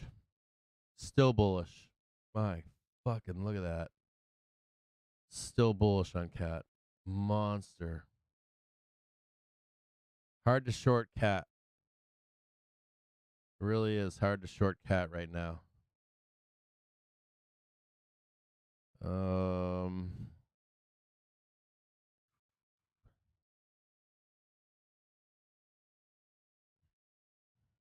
Hang tight here. I would not want to jump in front of that cat bus, even if it's weak today. If you want a short cat, you really need it below 227. I'll be honest with you. It's like two shorts here for cat.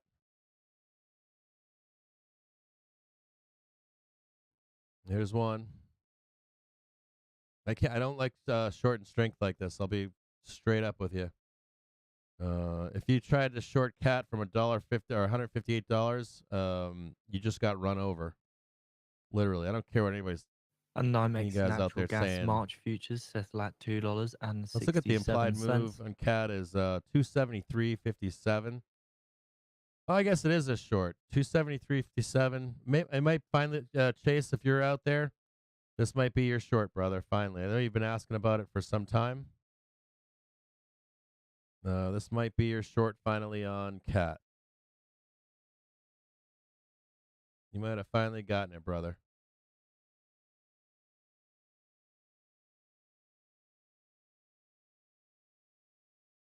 I'd be interested in selling cat.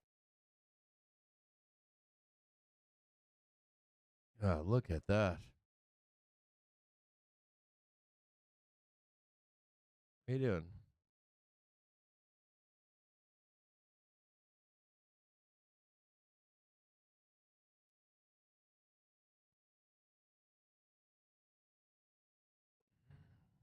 Okay, so there's three shorts on cat, okay?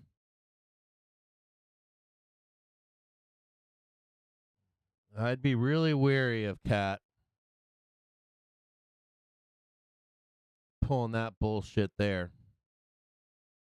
Now, this isn't over time here, but this isn't the right time period, but there's a couple legs here. Now, pretend this is 3 months. I'm not going to fucking chart this out for you. Slam up there. You'd get the new low right there. Something like that. Over time. But I'll tell you what, man. You break above this 273 and it's on.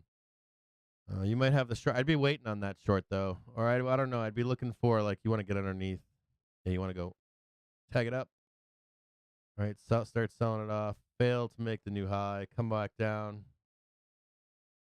I'll chart this one out for you, Chase, and after hours.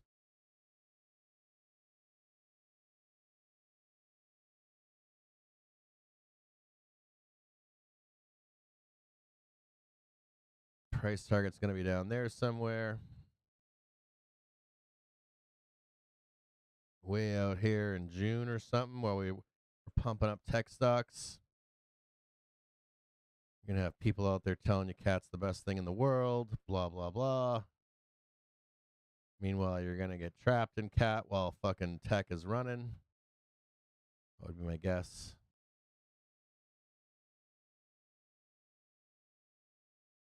Some kind of nonsense like this.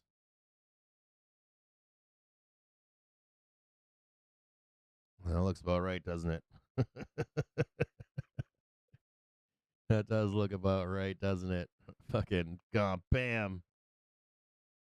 Close the fuck out of this noise down here. And probably get one more continuation down, put that shit back in its place. I'm a seller. I'd be begging for cats to go to 273 on their earnings.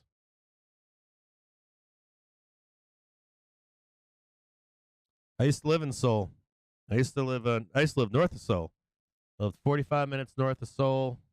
I lived at Busan and Osan.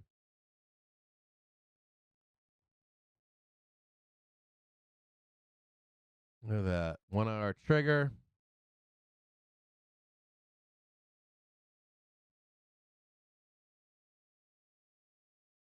See what happened last time we're down here. Boom. Move higher. They're buying the fuck out of this. 1 million buyers down here right now. Look at that shit. That's the SPY. They're buying the fuck out of it right now.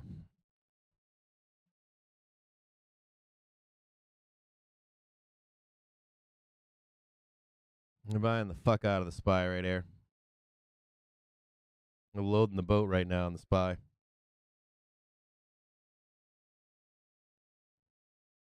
Loading the boat on the SPY and the hourly.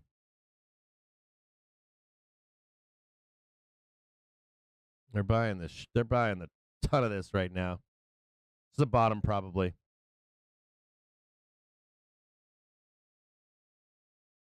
Nope. Let me go back and put that in.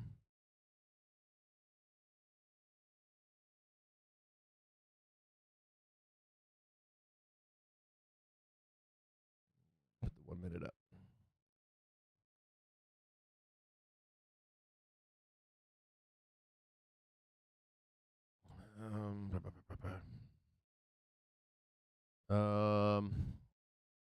Yeah, there's a bunch of buyers stepping in here. Brent crude futures settle at $84.90. I'm up $1.26 right now on my put side. 2.03%. I'm gonna see if I can take some profit here.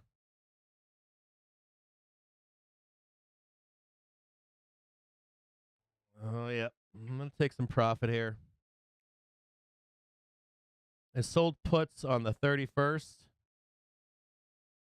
I'm getting hammered on the call side right now. Like straight fucking hammered. No, stop that shit. So I closed puts on SPY. I'm up 20% on puts on SPY. But money-wise, I'm up 100% against my calls. I had to spend a fucking $1 and I think $1.04 or something like that, $1.06 or something, to buy those puts. And I only spent I don't know what I spent. I'm going to look and see what I spent on the call side. It was only change.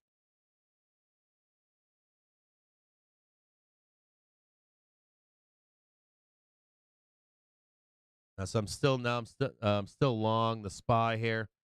They are 0 dates, so that's a problem. So I don't have much time. They're probably gonna fucking try to burn these things into the bell.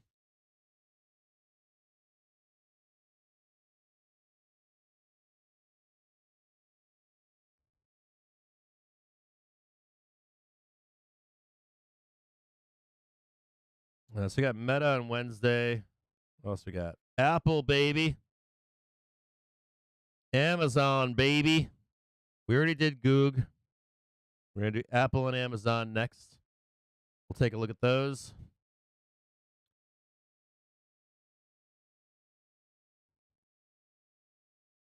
Let's do Apple real quick.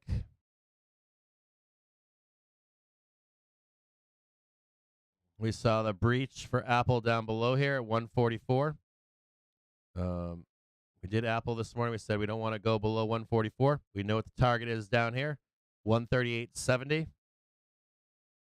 We're going to look at Apple, and I'm going to give you their earnings. They have a 4.3% move implied. I think this is on Thursday, right? So we're going to do the whole week for Apple.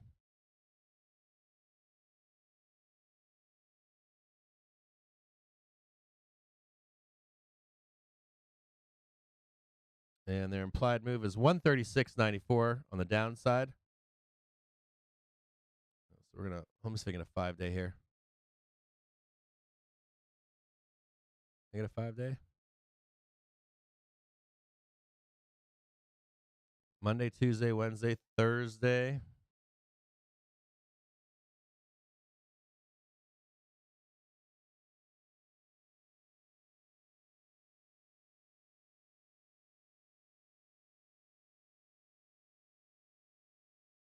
And I'm gonna caution you on Apple here.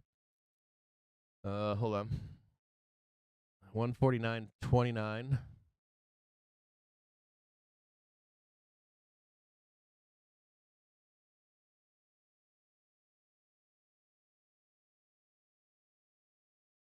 We're gonna go in the 1 hour. So this is what I want you to see down here is second here. Let's look at Apple. Okay. Oh, dude, that was such a good fucking move on Apple. It did such a good job. 138, 137. So I am a buyer down here. I am a buyer of Apple. Here's the deal on Apple. Just so you guys want to mark this time. It's 2:45 in the afternoon on Monday. I am a buyer of Apple down here at 138.44. Right here.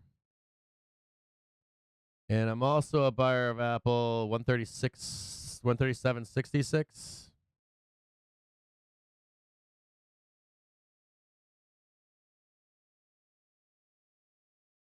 I gotta write some of this shit down. I'm probably gonna have to watch my own fucking video at the end of today. Because I am a buyer of Apple down here.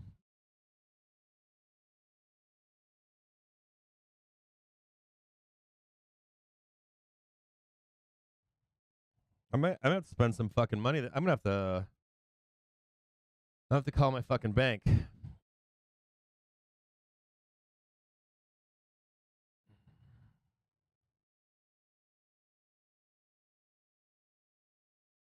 I'm a buyer of Apple down here.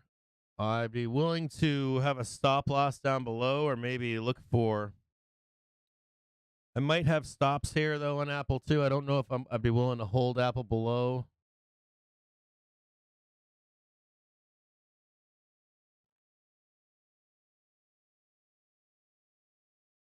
I think it would have some stops here. I don't like the idea of Apple trading down here to 128. It's not a risky trade. It's a how many losses are you willing to absorb? You don't want to see. I'm a buyer of Apple down here, 136 or so. I am. We'll come back and look at these trades here. If we can get some weakness in Apple heading into the weekend, I'm down to buy this. Like actually buy the underlying. My only concern here is if we trade underneath it. If at any point, right, take an underlying position. Say we trade down here. I don't want to see this right here because if we do, I'm gonna have to cut it. I'm gonna have to cut it loose. Okay, so I'm gonna.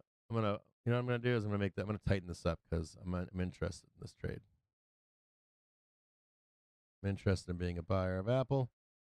I'm interested here, and I don't want to fucking hold this under 137.64. Man, that's the kind of low for stops. 137, $2,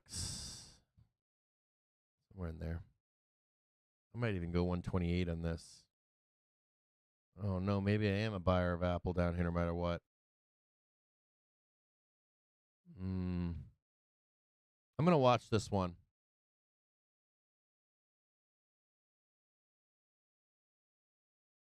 I'm gonna have to go back and watch my own fucking video because I'm down with Apple. I guess the question only becomes, what am I willing to hold it at or own it at? But Apple can trade. One problem with Apple is it can trade sideways for years, right? I mean, timing. Apple's like a key timing one, man. If you don't buy Apple at the right price, you can get fucked on Apple. They buy and hold and just fucking sell puts on it. I have to chew on Apple. I don't know if I want to own Apple. I have to think about it. Apple's like to own the underlying on. I'm like, I'd rather own the SPY, man. If I'm gonna own Apple, I might as well own the SPY.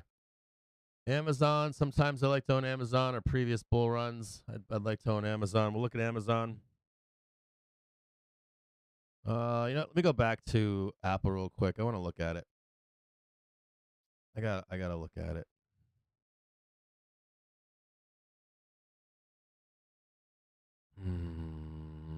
That's where I've got it right there. Buy the calls right here.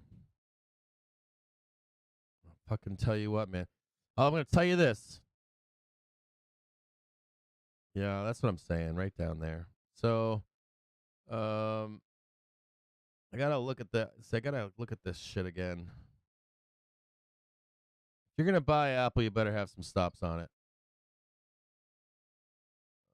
because it will drain down to like $110. You gotta have some fucking stops on Apple. But I am bullish on Apple here. That's a lot of sideways for Apple. See here, back here. 321, 2 years of down. I'm bullish on Apple here. I am. Weekly. Yeah, I'm bullish on Apple here. But you better be ready to pull the ripcord here. If it gets bloody. I guess this is the bull bear, right? Their whole bull bear thesis. I'm interested in buying Apple. I'll be watching that one closely. Then we'll look at Amazon.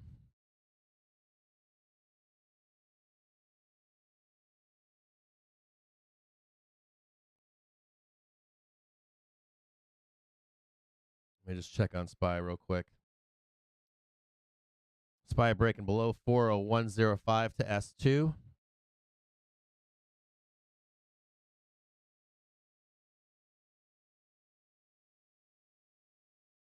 Trying to break down to the lower target of 395, 394 on the SPY. I closed my puts. I've got some dead calls for the close. I think I'm down like 20% on the day today, maybe more. I'm going to have to look at my trades here in just a minute. Other than that, I'm not in anything. I'm just flat going through earnings. We'll look at Amazon next.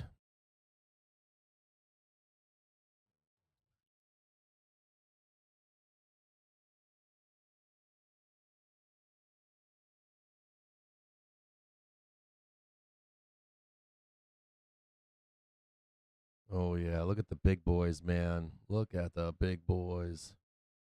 Look at the beasts rotating out of Caterpillar and shit like that and rotating into the monsters. Man, I'm bullish here so bad. I'm so fucking bullish. I'm so bullish right now. The Amazon implied move 7.3%.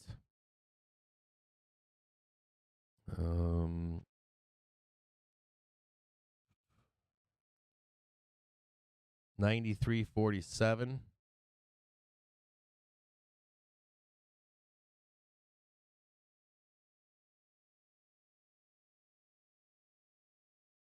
Yeah, I'm on that too.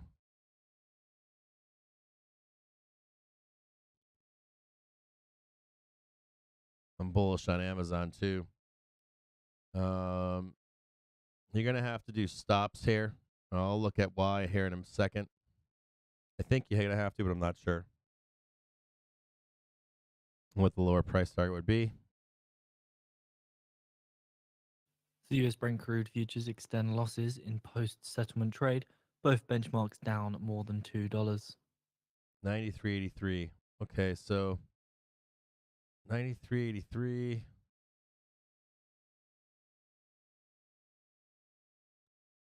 Make the same note for Amazon. If Amazon gives up its 93.83, this would be the start of the next leg down right here. If Amazon gives this up on FOMC or earnings and they want to start a next leg down, this is what Mike Wilson's telling you about. How deep does it go? $60 or so. So at like 90, you could put a buy in here and then buy again at 60. I might just be a net buyer of Amazon here on their earnings. If I can get Amazon earnings at 90, I'm probably going to buy and hold. And I'll add at 60 if I have to. Probably just a net buyer of Amazon.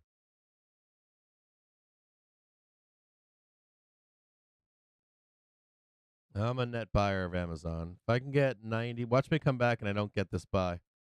So $93, 15-minute. I'm a net buyer of Amazon at 90 and I'll dollar cost average at 60 if I have to, but I'm game on for this. Bring on the bad news for Amazon. Hold on here. AMZN. Hope that you guys can sell it down into their earnings. That'll be my hope. And I'm a net buyer of the underlying on Amazon. If I can get it like sub 100 at like $90 and then get another buy at $60, I'll own it at 70. I'm game on for that. Apple, I'm a little sketched out about. Apple, I'm going to pull the fucking plug if we sell. But Amazon, I'm down. I love Amazon. Such a beautiful trader. Let me look at the weekly here in Amazon. Yeah, like somewhere in here. I guess I had 49 tagged. So it tagged 85. Yeah, it tagged 85. $49, that'd be the second buy for me. If I can jump on this bandwagon here, I never did, I never bought it. My next one would be $49. I'm game on for this at both. That puts me at $60, I guess, somewhere in there. Bring it on. Weekly's bearish right now on Amazon too. Monthly's holding up right now on Amazon. I'd be a net seller of Amazon at up here, $130. I like Amazon. I like it because you can buy it and hold it, and it'll bounce around. If Amazon did this shit right here, like buy it, sell it, maybe you have one time. That kind of nonsense. I'm a net buyer of Amazon down here without a doubt.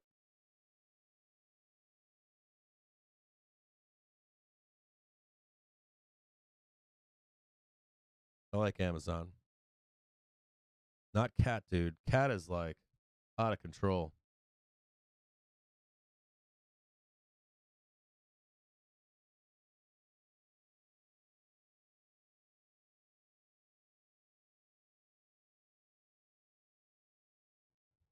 Here's Spy. Let me put up Bookmap for you.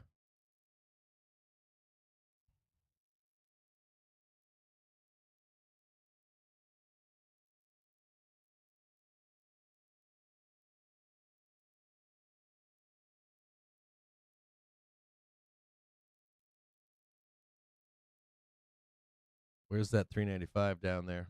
Right there.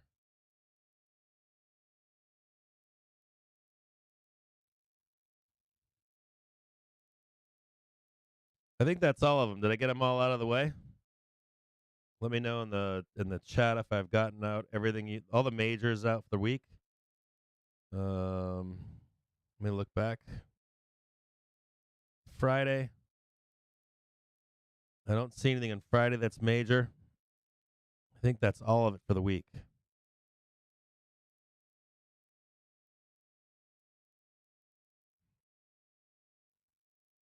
Yeah, I still holding calls here for this bell right here. So I don't know if I can get any money. I don't think I'm gonna. They're torching calls right now.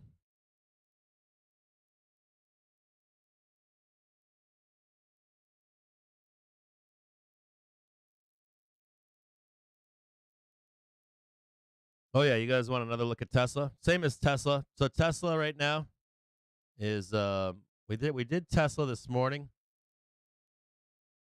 And this is your buy zone down here. Here's your negative pivot above on Tesla.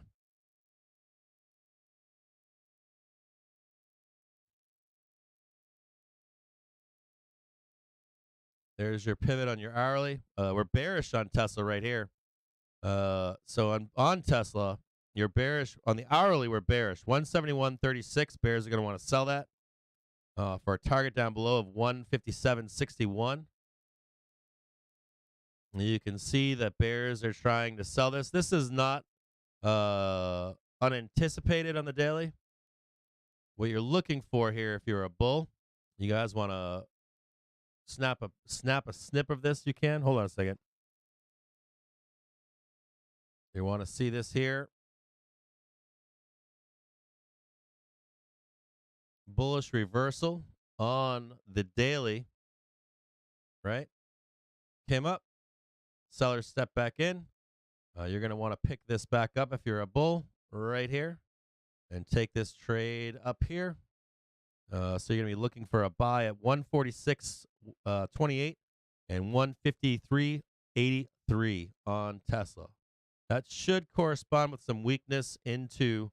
So U.S. Treasury boosts January-March borrowing estimates Wednesday. to $932 billion. And the U.S. Treasury sees buyers $500 into billion Wednesday onto March the cash FMC balance. or In October, FOMC anticipated rate a hike decision. $500 billion end March cash balance. See it right there. And the Treasury in October predicted a January to March borrowing of $578 Let me see if I can put it on billion. a daily chart for you.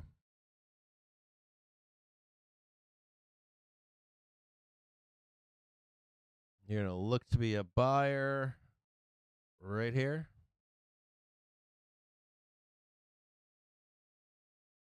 And possibly a buyer down below here. I don't think you get that low. On Tesla. 15-minute. And the sellers are trying to come into Tesla right now. Right here. This is the 15-minute. Into the 1 hour here.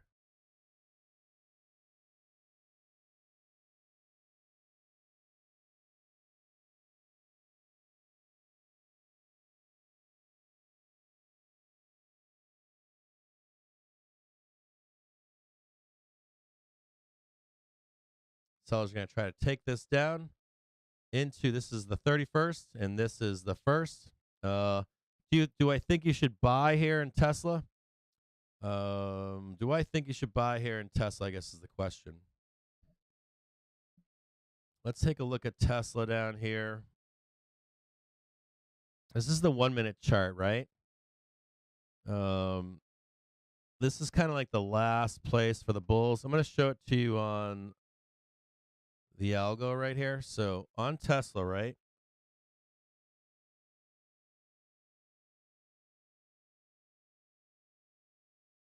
You can see right here that trend hasn't been broken on Tesla. So I want you to see this right here. So Tesla, so I know you guys are all bearish on Tesla, right? Tesla was bought right here in the early trigger, right? Push back up, supportive, push back up, right? Huge squeeze on Tesla. Did not break, right? The hourly trigger. So you're looking to see. I'm still long Tesla. I haven't sold Tesla. I'm not gonna sell Tesla. And there's your price target right there. Now it's 194.07, not 196 currently. Now, if Tesla starts to sell below this 168, you're looking for a rebuy at 143. So it's kind of like a pretty big place for Tesla at the moment. Tesla doesn't want to give this up. We start to get bearish on Tesla, looking for real support, kind of in a make or break kind of a thing. If you wanted to take a strangle on, or not a strangle, but a straddle on Tesla, this would be a good place for it. You buy some outside the money calls at 194, and you buy some outside the money puts at 144 down below. Hold on here. If you get a break If you get a break above the 1 in 5 minute on Tesla, you would cut the put side loose and ride this up to 194. If you get the break below the hourly trigger on 168, you'd cut the call side loose and hang on to the put side. That's the only trade that I can see here. You could like that. Or sorry, not a straddle. You don't want to do a straddle; it's too expensive. You want to do a strangle on Tesla here. You want to do cheap side, and I'd put some time on them. 143 and 194, and I'll look at that trade with you.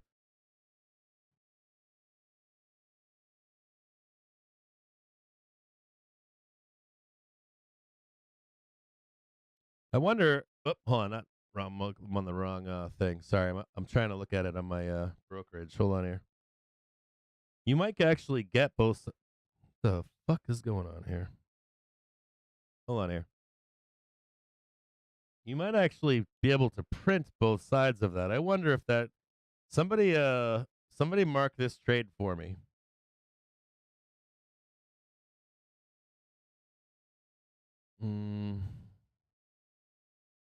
March 3rd. 141p. So 141p for March 3rd is $3.75. And on the call side, for 194, no, that's are expensive as fuck, man. Jesus. $6. I don't know. That's an expensive ass trade. Bulls don't care, do they? Bulls don't fucking care, man, on Tesla. I don't know about that trade. I don't know that I can recommend that trade.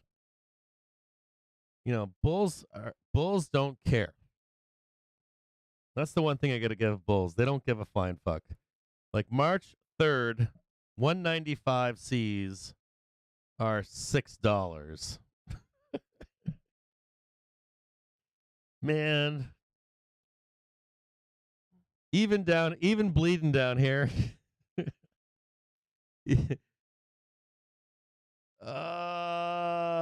Man, you know what I would say? I'll be honest. I'll be truly honest with you.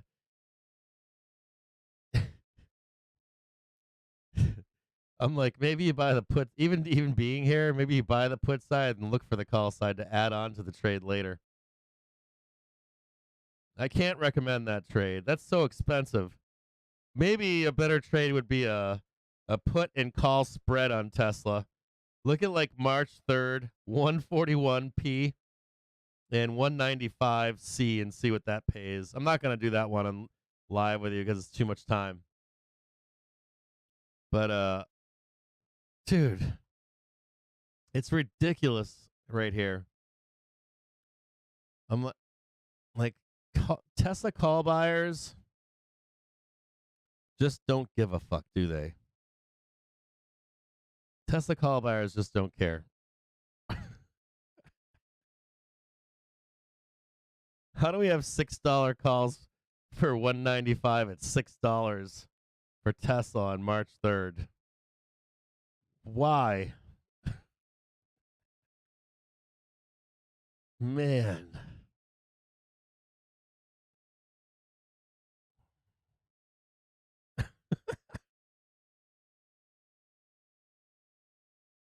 I don't know why. I can't recommend that trade, man. I can't. Like, not in good I wouldn't take that trade. They're trying to throw it back under. The fucking Bears are over here trying to get their Bears are like, we have to get out of here. Bears are like, down, down, down. Bears trying to sell the market into the bell right now. This is Bears' last chance right now. They probably got Mike Wilson. Mike Wilson's probably like, we got a lot of play. Mike Wilson's like, we got to make up like 600 points in the next week. Mike Wilson's like, we got to get like, hold on a second. Mike Wilson's like, we gotta get we got a lot of work ahead of us. That's the truth, right? You need to get underneath this number down here. If you're Mike Wilson, you need to get as close down here as possible. You need to like get underneath 395. It's kind of like the last. This is kind of like the last hurrah for bears. Like if a bear can't get underneath, if Mike Wilson can't get underneath 395, it's gonna be a problem. It's gonna be a problem. The bull case, man, it's still there. Mike Wilson's like, get underneath.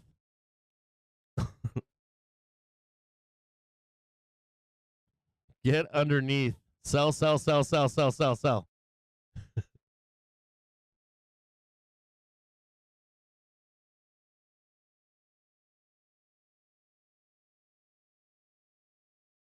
Sell, sell, sell, sell. Yeah, I don't know. For the 31st, I think that it's 400 because of the I think you got spreads at 400. If I have a guess, there's a bunch of call spreads out there like 400 on SPY and a bunch of call spreads at 406 on fucking or wherever the fuck it is. They're gonna pin this shit in tomorrow.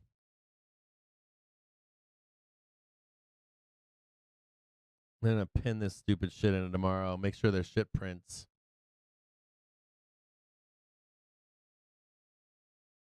Sideways, baby. Look at that. Gross.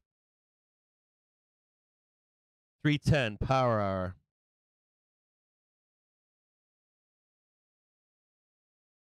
Mike Wilson's like, we got to get underneath here, man. It wouldn't even shock me to. It wouldn't even shock. This is how gross it is. There could just be like banks like, get underneath this. Get down as deep as we possibly can. Sell our shorts and take the long with the rest of the market. That wouldn't shock me either. I don't trust banks. I don't trust banks that are positioned wrong. I don't trust them.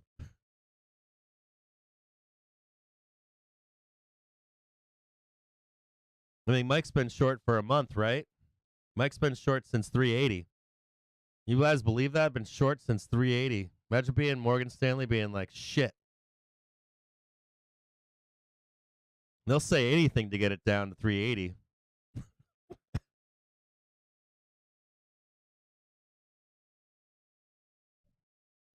Mike Wilson's like, what do we have to say so I can unfuck myself right now? Like, what do we have to say? He's like, say whatever you can. Just get it down to 380 so I can unfuck myself. I would laugh my ass off if Mike Wilson came out at 380 and was like, bear market over, we're long. Go long now, go long.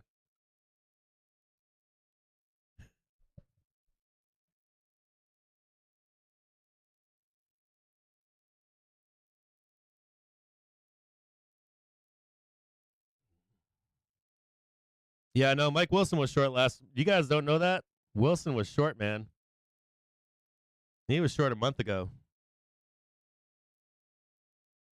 He's upside down right now. He isn't the only one. Or he got squeezed out, maybe. Maybe he got squeezed out over here and went back in. Maybe he got squeezed out and was like, do it again. Short it again. Short it again. Short it again.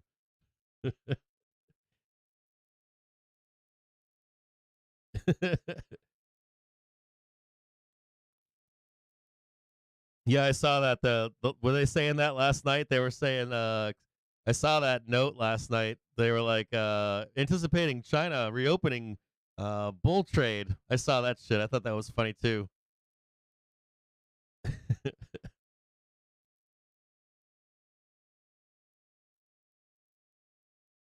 No, I don't know. I think that they do. I think they get Tesla down. I think they get. I think that they get Tesla down. I think Tesla goes down, but not what they want. So right here, this is Tesla on the 5 minute. Let's go to the 5 day. I think it goes something like this. It's probably like my expected path for Tesla. So Monday, right? If I had to guess, it's something like this. Trade it up, trade it down into FOMC, and you get, or even just like this, just bloodbath it. Just right there. Bloodbath it down into FOMC. Rate decision. This is what my trade is right here. I'm looking for that that dip buy on FOMC.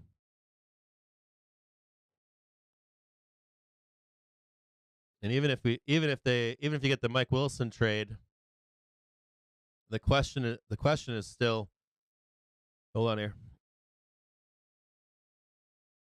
See, this is my posit from this morning is how much of a bloodbath is it? This is the same, like, you have like intraday bullshit where people are like, hold on here.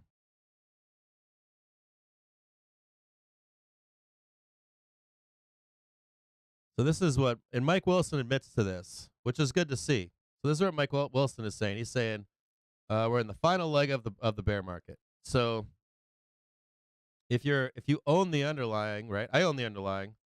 I'm looking for a rebuy down here. And let's say it doesn't. Let's say it bloodbaths down into like mid-March. Like it comes right back up. What do I care about this noise right here? This is just noise to me. It's just an opportunity to get long on Tesla. So there's nothing really that they can say to me that I care about. There really isn't. I'll look at it on a. Let's just look at it on a. There's nothing really that Mike Wilson can say to me that, or not say to me. He's actually saying what I'm saying, which is this is bottom. Mike Wilson came out a note this morning and said we're in the last leg of the bear market. So, what do? You wake up in the morning, and you wake up at 4 a.m. maybe between now and March 17th, and in the worst case scenario is you're chasing something down here for a month. So I don't know. There's not much. I mean, Mike Wilson's pretty much a bull at this point. Mike Wilson didn't say it's the start of a new bear market, right? Did you guys read his note from this morning? You guys are all following this, right? So I don't know. I'm going to go with Mike Wilson's take. This is the last leg of the bear market rally, or the bear market of the bear market. Last leg right now. So I would start setting up places you want to buy and own some stocks. That's my warning to you. Do I think we get down to $40 and $60? I don't know.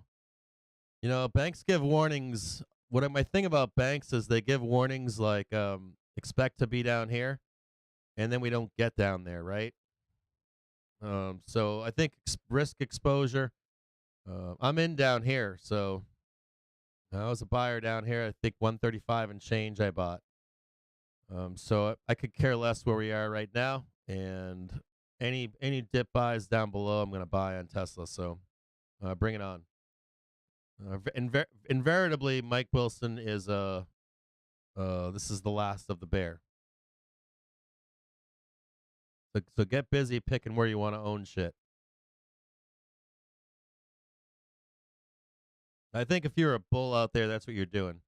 You're like begging for whatever you can get down here. So if you can sell it down here, I'll take it. If you can sell it down to 40, I think it's $46. But if you can sell it down here, bring it on, baby.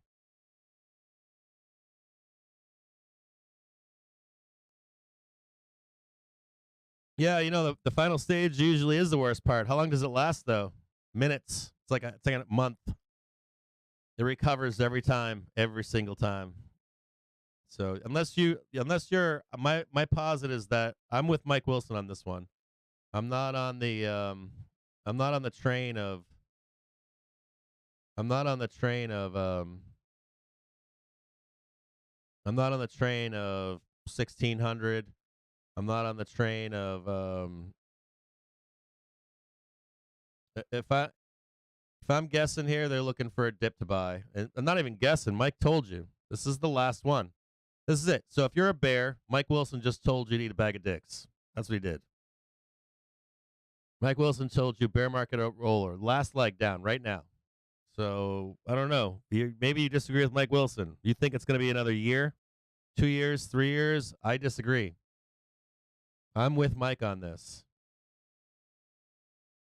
I'm with Mike on this. You're going to see a bull run for 1 to 3 years. And I don't think prices. I think the goalposts don't fly with me. You had the goalposts at 345. The U.S. Treasury expects to issue $400 billion in net marketable debt in April to June 2023, assuming end to June cash balance of $550 billion. You're getting told. You're basically getting force fed a shit pie by the market, by the banks, by the Fed.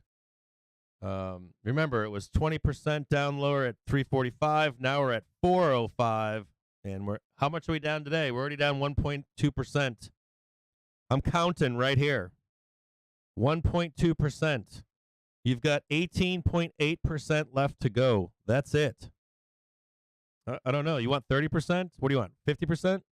You gonna dump the SPY 50% the next quarter? All right.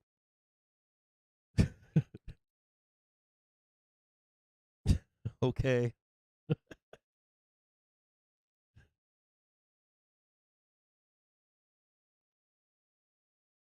Yeah, I read the article. It's right here. I read it on stream this morning. Mike Wilson. So look at this. Let me be honest with you. 100%. 100% honesty here. Start of the bear market. Final leg of the bear market. Way up here. Do you see? Turn bearish, turn bullish. Look at how low this is, this low down here. So I don't know what to say to you. I'm going with Mike Wilson on this one. He's anticipating a turn. Now, the question becomes, how greedy do people get between here and there? What's the low? I guess that's the only thing, right? Is what's the price on the low? If it's 3,200, you should have bought 3,450, right? I mean, I don't know what to say.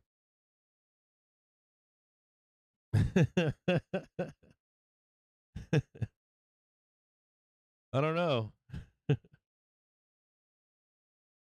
I don't know what to tell you. That's what I'm wondering. Like, what is it? 20%, 30%? Is it 40%? Where's the goalpost? Where is it? I don't believe you. I don't.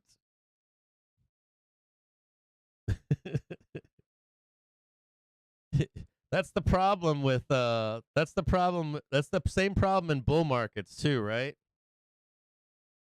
It's the same problem in bull markets. Like, how high does it fucking go? And you call the fucking top for 1 to 3 years, and it's like, even when it comes back down, it's not going there ever again. This market's built to go up. That's what it is. I don't know what to say.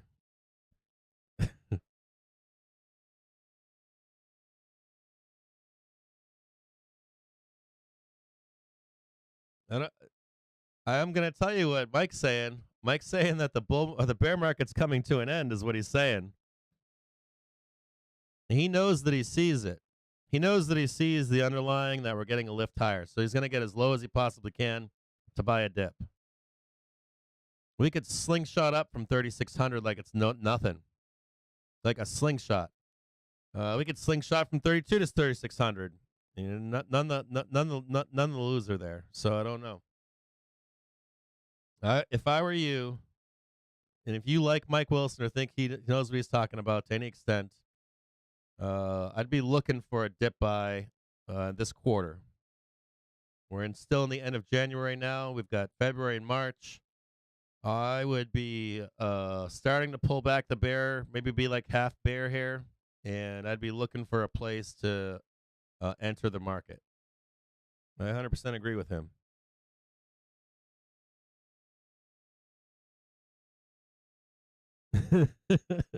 I'm serious. Like, all this stuff today means nothing to me. I don't care a flying fuck about this. I care about deploying money in the stock market. So we haven't been able to deploy money in the stock market in 3 years. Can you believe that? 3 fucking years. Think about that. I want you to, like, not 3, maybe it's been 2020, December of 2020. Money started coming out of the stock market. right? You guys have to understand, December of 2020, started taking money out of the stock market, right? So you got all 2021, all 2022, and now we're in 2023. 3 years later, we're working on our third year right now, right? Third year. That's what we're working on here. And I don't know. You're telling me that we're not going to deploy money in the stock market for 5 years? What, 10 years? I don't know. I'm gonna call a lie on that. So not only am I gonna call a lie on that, I'm gonna say whatever low it is, it's probably gonna last for 1 month. So whatever price you're willing to own at, I would diamond hand that shit because it's gonna come swinging right back up. I'd make a bet on that. I'll make a bet on that. I'll get off social media if that's not true. Be the first bloodbath that doesn't come V recovery that we've ever seen.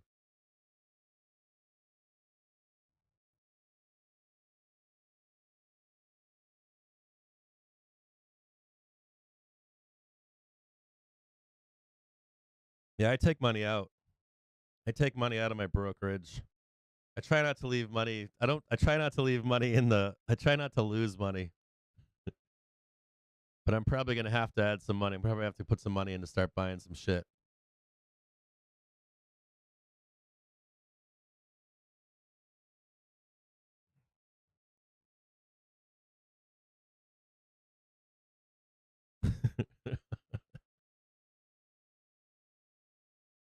Yeah, I think Mike's got it right. I think that there's a bottom here. What the price is, I don't know. I know that we're at 400. So just seeing from the Wall Street Journal an update on the Israeli drone strike as it hits Iranian advanced weapons production facility, according to sources. The drone hit the facility with 4 precise strikes, according to sources. I think if you give me Tesla at $60, I think the buyers will step in. Also seeing that the Biden team weighs fully cutting off Huawei from U.S. suppliers. So again, the Biden team weighs fully cutting off Huawei from U.S. suppliers.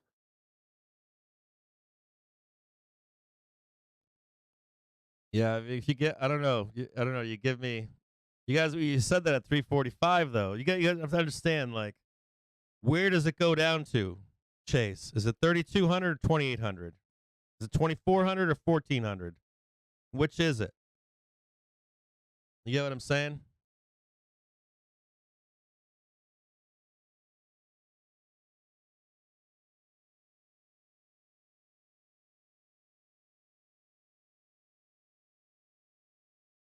I just want to know what the price is. That's all I want to know. Because if you're telling me I've been sitting around here with my finger up my ass since May for 320 or 2,800, that's just stupid. Yeah, that's my question. So, I mean, let's look at this over like 5 years or 10 years. Let's be honest. Like, we have provided the full Wall Street Journal piece. Let's be truthful and honest here. So again, looking into this, as an Israeli drone strike hit Iran in an advanced weapon production facility in an attack that Israel believes achieved its goals, according to people familiar with discussions about the operation. The operation early Sunday morning was executed by Israel's intelligence agency, the Mossad, and targeted the Ministry of Defense site in Ifarsan in central Iran, hitting a building in 4 different areas with precision strikes, according to people familiar. Yeah, I mean, I get the idea of 360, but still, like, let's look at this from a perspective of the start of a bear market and the start of some kind of just more color on something that we have bottom. heard already, I don't think it's going to last. I'll be honest. I don't think it lasts longer than a few years, but I think once the unemployment starts kicking in, we're going to bloodbath this shit down. Like, you want to get that like Apple at like $2? We got to get that we got to pump them unemployment numbers up.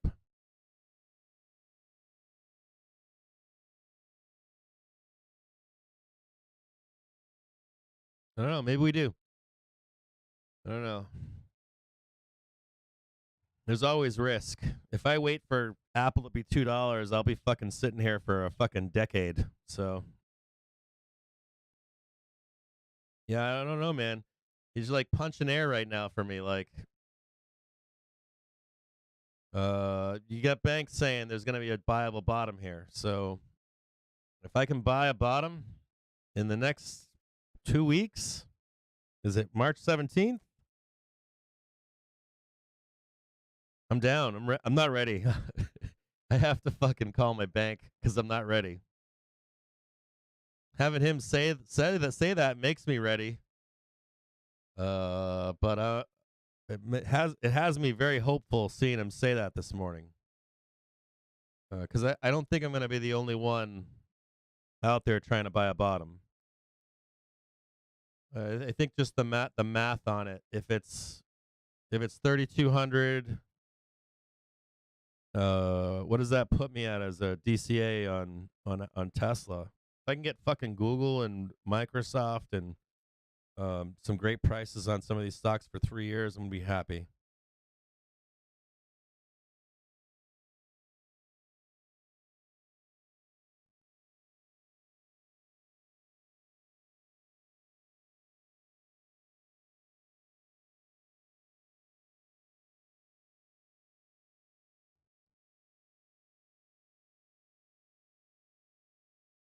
I don't know. Let me know in the chat. Let me ask you. I got a question for you guys. Let me ask you a serious question. So Mike Wilson is saying this is the last leg of the bear market, right? So let's just ask you guys if you believe that or not. Looking to the early market on close imbalance, currently sitting at 1 billion to the sell side. Do you believe that? Hold on here.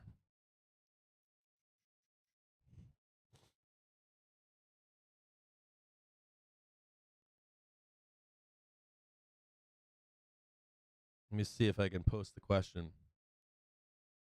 Do you believe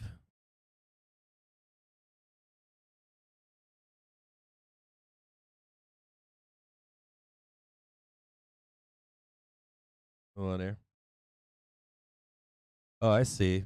So I got a do you believe this is the last leg of the bear market? Question mark. No, wait a minute. I agree with Mike. Just say before I even ask, I agree with Mike. I think that this is the last leg of the bear market. So just seeing more color from the Financial Times now as the US halts provisions of licenses for exports to Huawei. So just on that previous headline, the Biden administration has stopped providing US companies with licenses to export to Huawei as it moves towards imposing a total ban on the sale of American technology to the Chinese telecom equipment giant. Yeah, 1, 2, 3 years. 1, 2, 3 years. Yes. Bull run. Bull run 5 to 15 years. I'm on the yes 1 to 3 years. No, we're just getting started. We are just getting, that's the deposit, We have right? provided the Financial Times piece for this on the feed for those interested. Just reading deeper into this, so this move does come as Washington steps up efforts to work with allies in order to slow China's push to develop cutting-edge technology such as semiconductors that are used in artificial intelligence and hypersonic weapons. That's right. Let me see. We've got. Do you believe this is the last leg of the bear market? That would mean if we're in the last leg of the bear market, right? Remember when bears were talking about? Start getting bearish, right? Start getting bearish. Start getting bearish. So I want to know from you two things. I want to know, is your local bear saying start getting bullish? You guys get what I'm saying here? So, do you believe this is the last leg of the bear market? Yes. Should go for 1 to 3 years. Should last 1 to 3 years. Yes, bull run 5 to 15 years. I don't believe that for a minute. Hold on. I want to see what you guys think. No, we're just getting started. No, we're just getting started on a bear market. That's option number 3.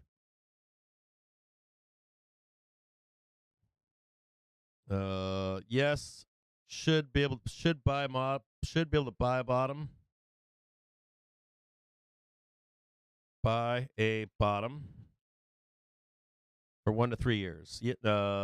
Yes, should buy a bottom for 5 to 15 years. Hold on a second here.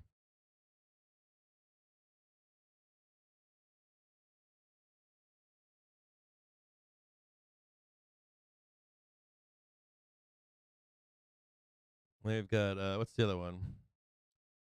Hold on here. No, we are just getting started on a bear market.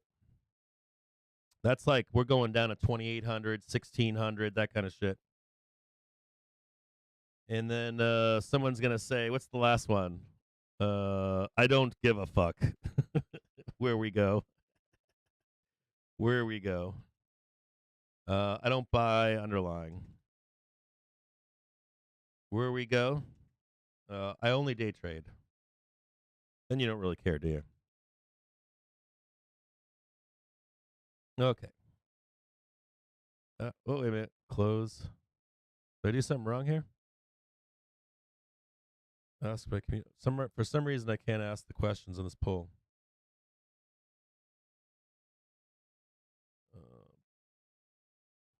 Viable bottom.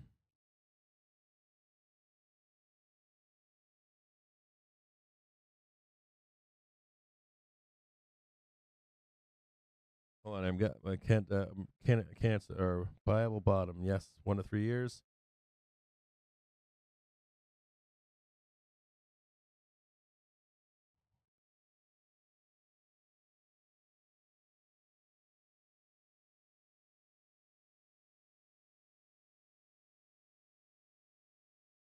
Hang tight here. I got some problems with YouTube in the background. Yes, bottom, bull run, 515. RS, -2.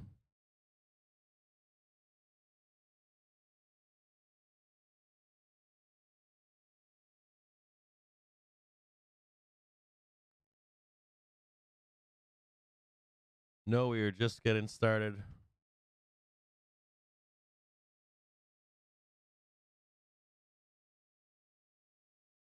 Down.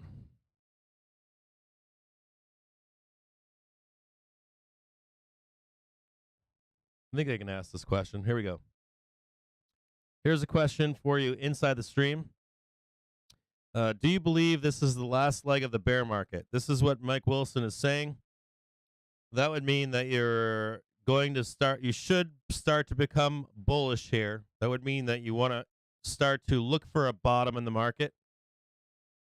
We've traded all the way up to 405. I think he was calling for 20% down at 380. I might have that wrong, but like right at 3,800, I think he said we should go down another 20%. I think he even gave a price target of 3,200 to 3,000. Now traded up to 4,050. Like, what's your bullish stance or your bearish stance? If you know, you should have started taking a bearish stance in end of 2020. That continued right through, right? Different bearish stances, and then leading up into 2022, you go full bear, and we sell this market down. And you're not thinking about at all where a bottom is. Mike Wilson's saying this is the last leg of the bear market, at least for now. So you should be either saying one of a few things.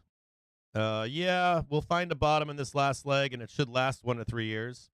Yeah, we should be able to find a bottom and buy it for 5 to 15 years. It's a bull run, right? No, Mike Wilson's wrong. We're going to make this leg down, and we're going down even deeper right now. And then the last one would be, I don't give an F where we go. I only day trade. So I don't buy stock. I don't expose myself to the market. I just trade it in and out every day, make my money, and I go away. I guess that would be the last one.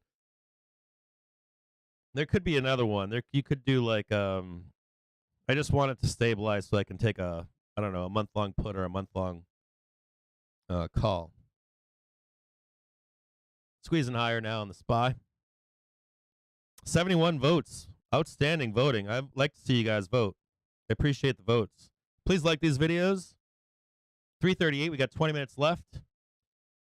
Basically trading sideways here in the SPY today. No real big moves, right?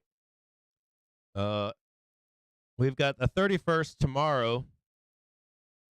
Let me put the book map down. Got the bears trying, right, to sell the market. Tried their damnedest to sell the market today. Can't, right? We knew on Friday that we'd take profit on Friday at the late afternoon. And then you can see more selling here today. Market's telling you this today that you should sell, sell, sell, sell, sell. Mike Wilson's telling you sell, sell, sell, sell, sell, sell. We know that we've got an undercurrent coming underneath the market down below, a screaming up higher. That looks like the market wants to go higher. The big question here is, do we maintain a bearish positioning, or do you start planning for buying a bottom? That's a big question, right? From now into March. We haven't seen the JPM collar trade yet, or I haven't been told about it or checked it out on FinTwit. And we've got some big tech earnings this week, and we've got the FOMC rate decision coming out. Hold on here. So looking now again to the early market on close imbalance, still at 1 billion to the sell side. And I'm going to look at the implied move real quick with you guys on the market for this week. Take a look on the implied move. Just a second here. Oh, damn it. We do this every week, so we should do it again.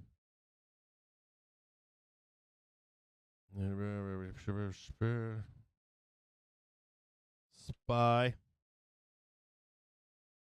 And the implied move on SPY, it starts to expand over time. February 3rd. We've got 408 and 392. So right here, 398. 392 in the low end. 392.32, so I guess slightly lower, somewhere down here. And we've got on the high side 408.92. Sorry. 408.92, which is right. Hold on here. 408.92 right here for the rest of the week.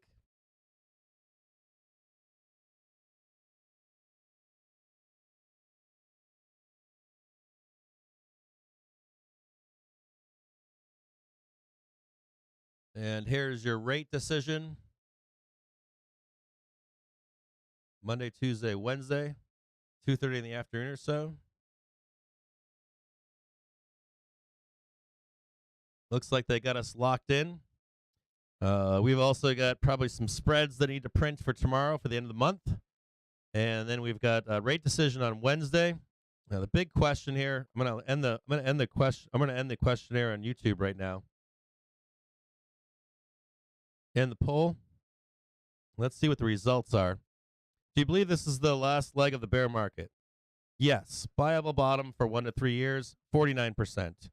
No, we're just getting started, down. That's a big answer. 29% are still extremely bearish here. Now, I would say, I'll have to go back and look, but I will say that I took a poll like this about a month ago, didn't I? 2 weeks ago or something.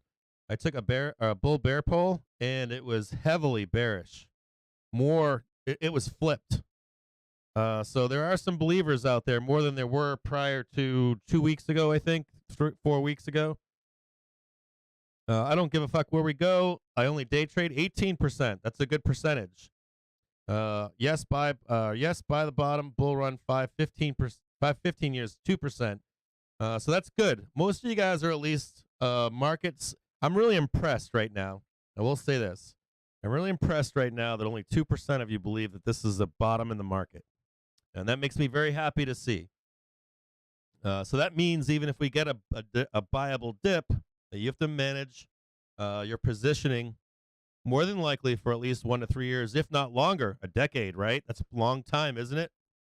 There's no way for you. It's not like we're in like a 10-year bull run that's starting today.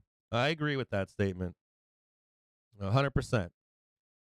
No, we're just started getting down 29%.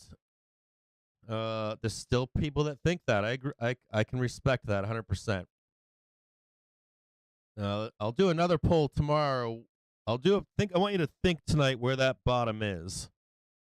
I want you to like chew on this night. Do some work and say to yourself, where is that bottom? Is it 395? Is it 3600? Is it 3000? Is it 2800?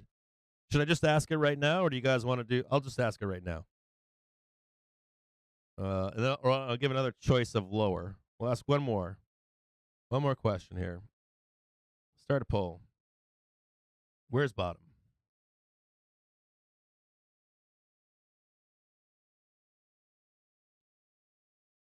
If this is where's bottom? First answer will be 395. Now we can squeeze down to 380 and snap back up to 395. So it's 395. I don't care if we bloodbath the 380 and squeeze back tonight to 395. I'll just write 380, 395. How about that? 380 to 395. Next answer would be 360. I don't care if we go down to 369 or 350. 360, 3600. 3800 to 3950, 3600 into the early market on close imbalance, still sitting at 1 billion to the sell side. I'm going to give you I'm going to give 3000. That's going to include 3200 and 2800. The last one is below 2800 for the fucking real bears here. Okay, so last question. We got 3,800 to 3,950. We got 3,600. I'll give you 100 points, 200 points each way. Basically 3,600.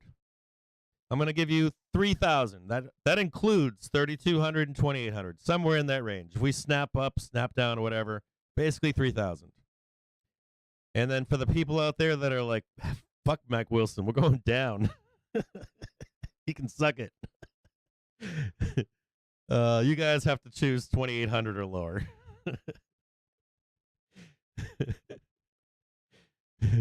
I love fucking bears, dude.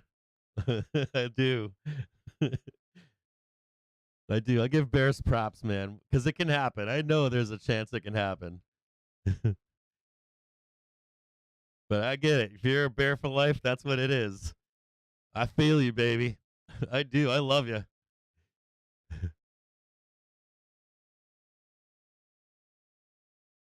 I do.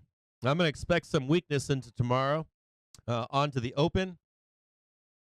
Not expecting, or maybe not. Yeah, I'd expect like 398 tomorrow.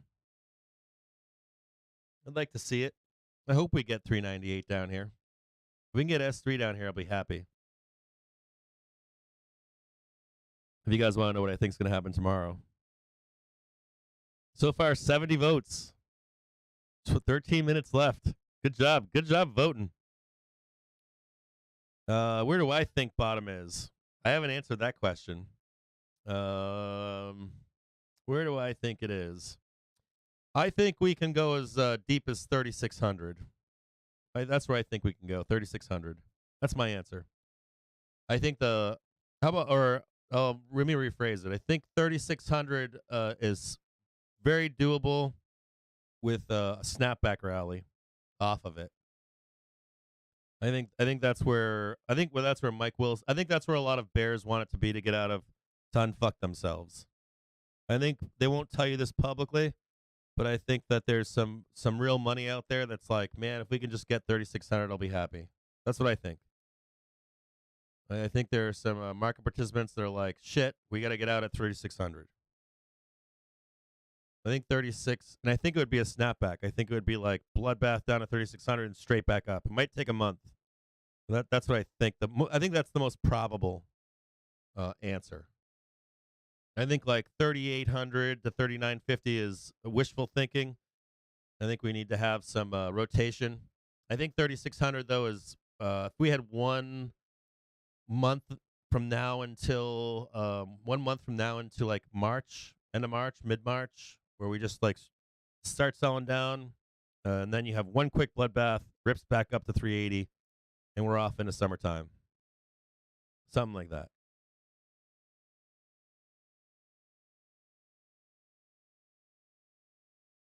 Uh, 3,000 is going to be tough. I'm down for it if we get down there. I'd be fucking stoked if we got down there. But I keep thinking about buyers stepping in, man. That's my only, you guys think I'm bullish, but I'm like, I am bullish, but I hate, like, it's like a Tesla, man. Tesla buyers never stop buying the market. They just fucking constantly buying it. They don't care. Tesla bulls don't care. They kind of screw you taking a good entry, too.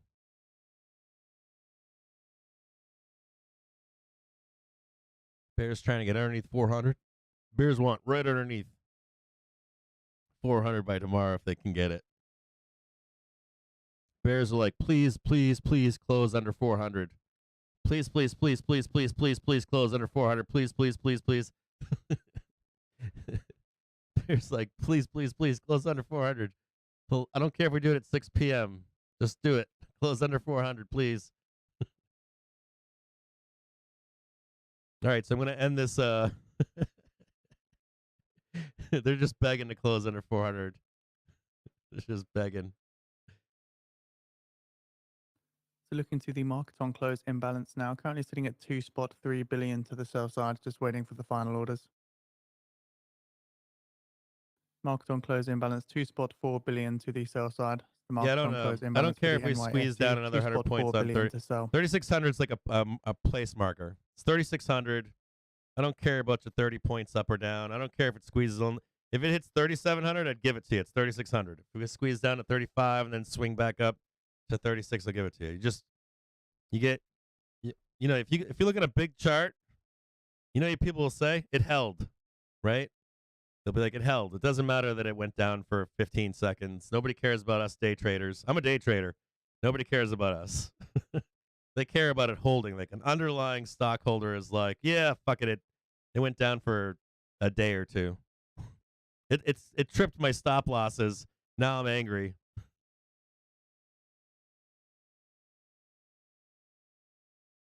Let's see what you guys are saying for voting here. I'm gonna end this poll, and I'll re-ask it tomorrow if you want to chew on this for a day. I know that it's a lot to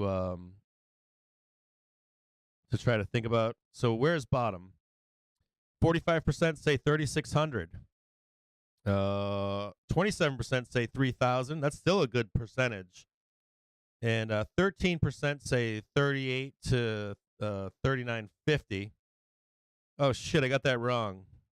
Oh yeah, okay. So 38, 39.50 is 13%, and below 2,800 is 12%. That's a really cool answer. So that's actually a nice spread in answer.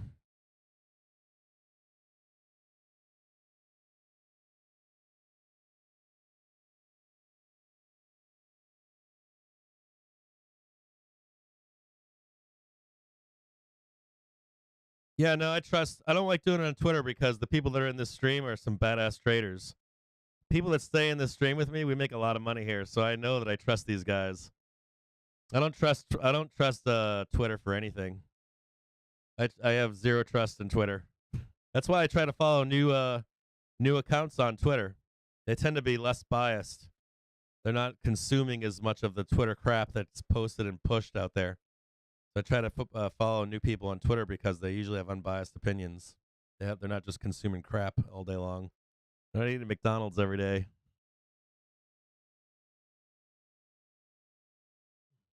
Yeah, that's an interesting. It's interesting. You got a nice bell curve there. You got pretty much everybody's at 3,600. Let's look at SPX on that.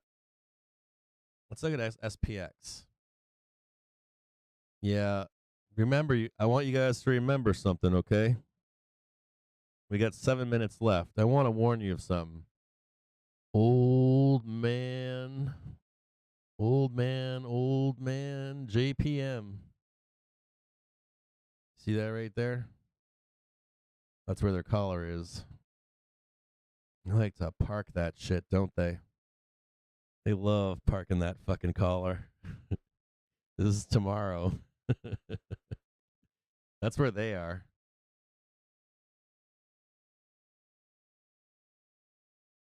Mike Wilson. This is where JPM is for tomorrow, right here. Bears like JPM ain't getting their stuff tomorrow. I think you might be right, John. I think you might be right. I'm gonna have to grab some calls for tomorrow, brother. Bye. Hold on a minute here. Might grab some calls for tomorrow. January 30th, January 31st. I got some. Oh my God, my calls are fucked on the 30th. 40. Where does that? 10:09 on the 30th. Hold on here. Let's look. Hold on, easy. 10:09 on the 30th.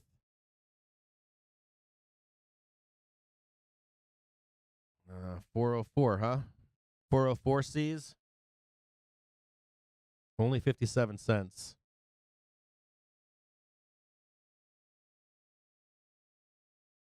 I'm not going to spend a lot of money here. All right, we'll buy some shit tickets into the bell. One day.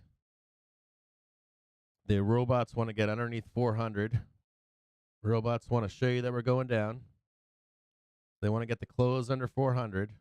We'll just we'll delete this and just write algos want close under 400. Here it is right here. Algos want close under 400.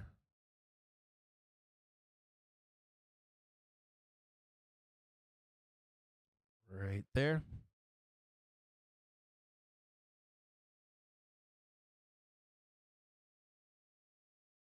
And I'm watching 404 C's for tomorrow. They're 49 cents. I might move up a strike because 403s are coming down. They're getting cheaper. We're at 402s. 402s are $1 right now. If the 402s can get down to like 90 cents or 70 cents, I might buy them. We'll see in the next few minutes if we can get a close here. A nice deep close. No, I don't want 20. I'm on 402 C's for tomorrow.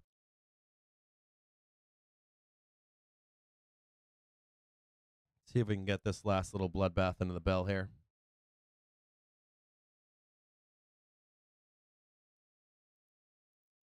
I'm going to look at SPY in the background. See SPY here. See if I can look at SPY. I don't know. They might get it. I don't know, man. They might get it over the overnight.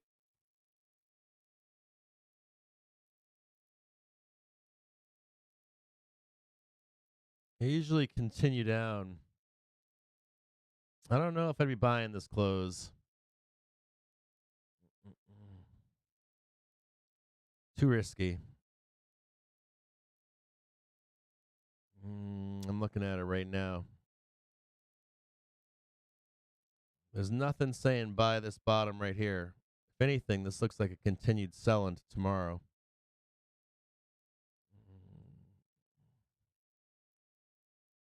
This looks like continuation into tomorrow. I was going to buy this close, but I'm not. I don't think I'm willing to.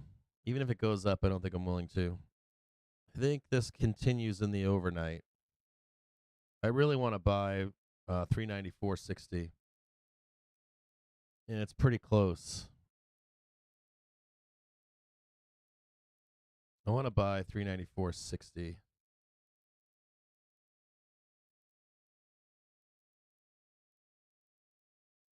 Let's see.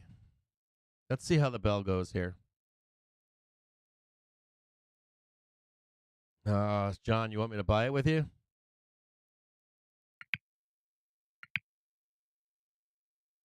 All right. Fuck you, John. I got 402 C's, brother. You don't fuck me. JPM collar level for tomorrow is 404 on SPY.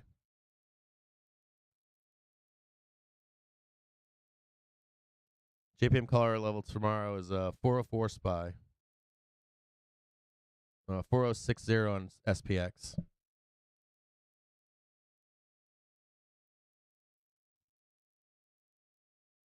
I'm in with you, John. You're going to keep me awake tonight, man. I think we leg down tomorrow, but I am long. I'm with you. I trust you, John.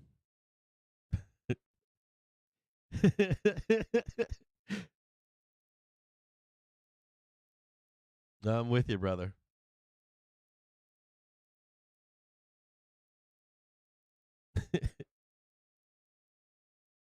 Oh, now trading $1.14 on 402Cs for tomorrow.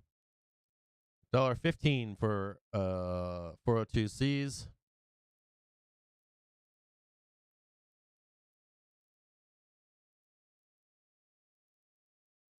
We've got on today's close. What am I looking for? Hold on one second there. I'm looking for tools. Let's look at earnings real quick for today.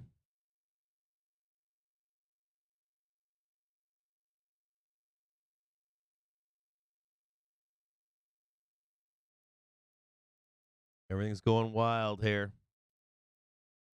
I'm up to $1.26 on call, $1.28 on calls right now. $1.29, $1.31, baby. John's making me some money.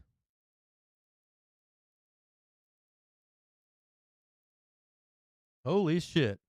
Please don't bloodbath. Now trading $1.28, $1.29.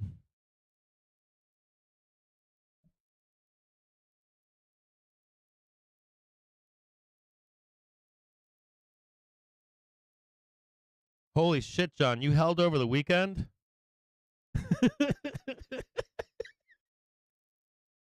Yeah, I bought calls. I'm long. I'm wondering what's going to happen here. What's going on with earnings? Who do we got doing earnings call right now?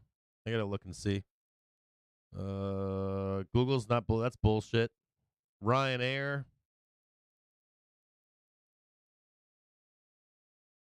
NXP Semiconductors. Let me do a double right here real quick.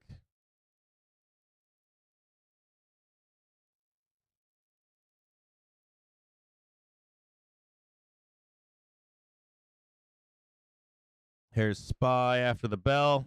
Moving on up. Oh, SPY. Whoa. Holy shit. SPY call is trading $1.37 right now. We're going to look up NXPI after the bell.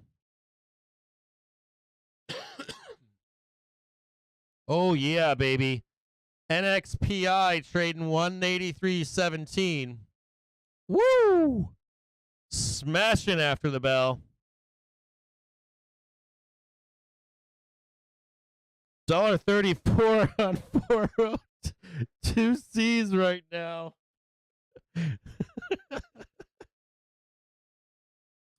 Oh, man.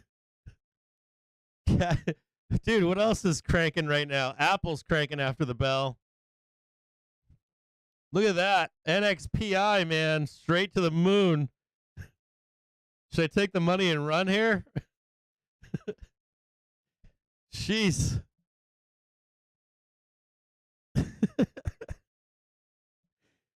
Dude.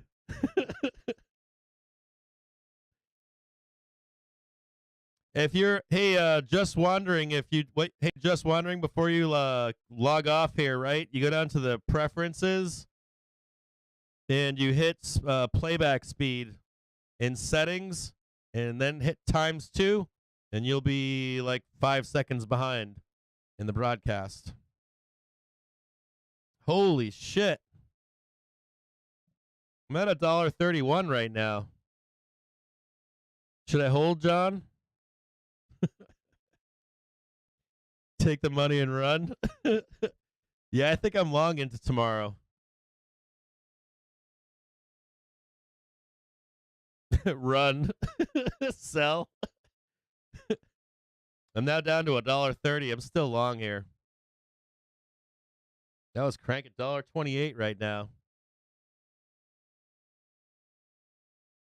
You want me to look at NXPI? Yeah, if you yeah, just go down to preferences and hit whenever you want to be live with me, you just there's a YouTube natively tries to slow down. I'm still long right now. I'm waiting with you, John. Before I turn the broadcast off, I'm gonna see if we get a little more push. And then I'll probably I've only got a 10-pack on, man. This will make me green in the day, brother. This will make me flat at least. Now I'm up 60 cents in the day right now.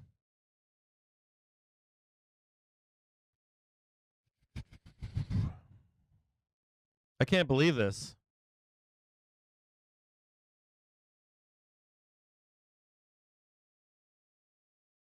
Yeah, I'm long here, man. I'm not selling. I'm looking at Bookmap right now, and they're buying it. You see that buying right there in Bookmap? I'm staying long here. I'm not selling. You see that? You see that big buying pressure? I wonder why they're buying it right now.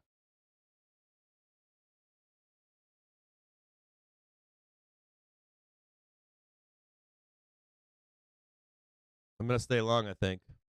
Take quarter off.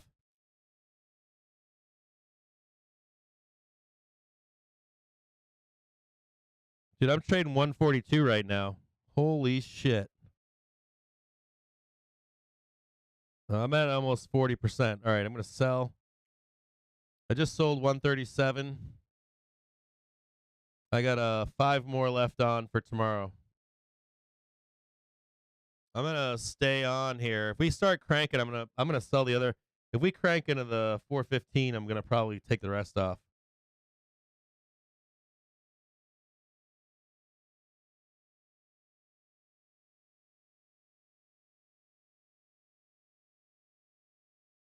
Yeah, man.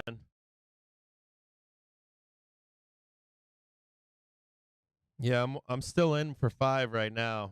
If we go down, I might buy some more. Now I'm getting greedy here.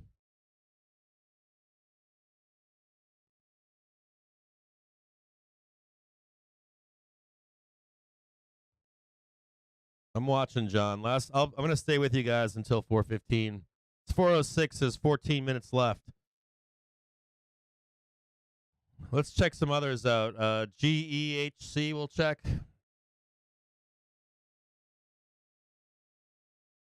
Sold off into the bell. It says that they were before the.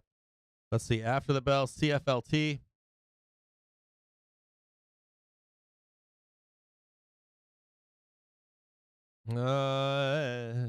Kind of looks like they're hitting stops up and down.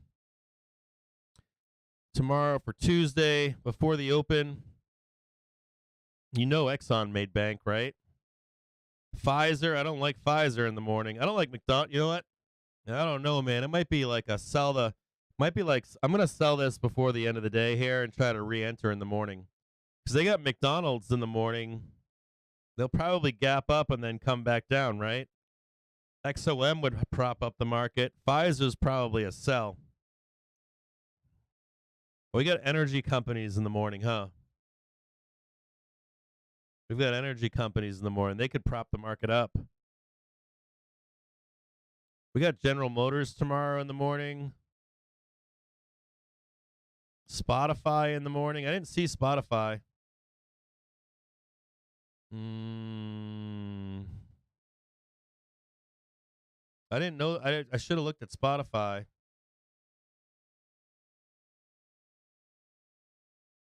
Yeah, I'm doing really well right now. I think I'm on a total. Oh, I netted like 70 cents. I'm pretty much flat right now. Let me go look in my trades for today.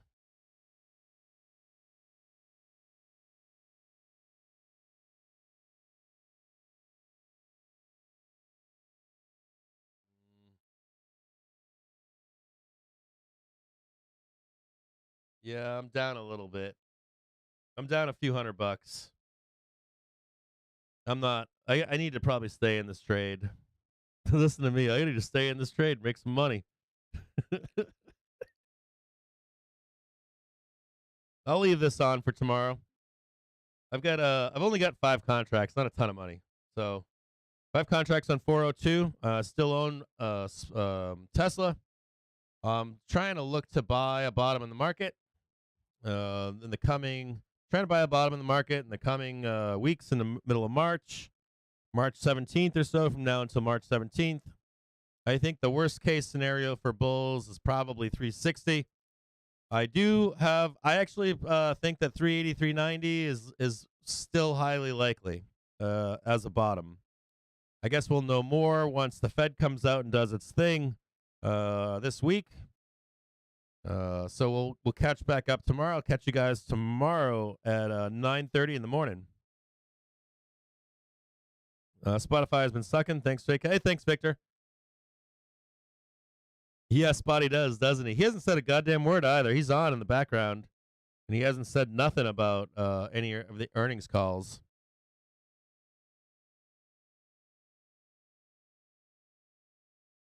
Yeah, thanks, guys. Thanks, CSM Jazz. Thanks, Sweet Al. Thanks, Nick Guest. Take it easy. Jade Pass, take it easy. Egg, take it easy, brother. I'll check you guys out tomorrow. Yeah, I'm still longing tomorrow. I wanna see this put trade. I don't think they're gonna. Maybe they sell oil companies, but I don't think so, man. They should be doing well.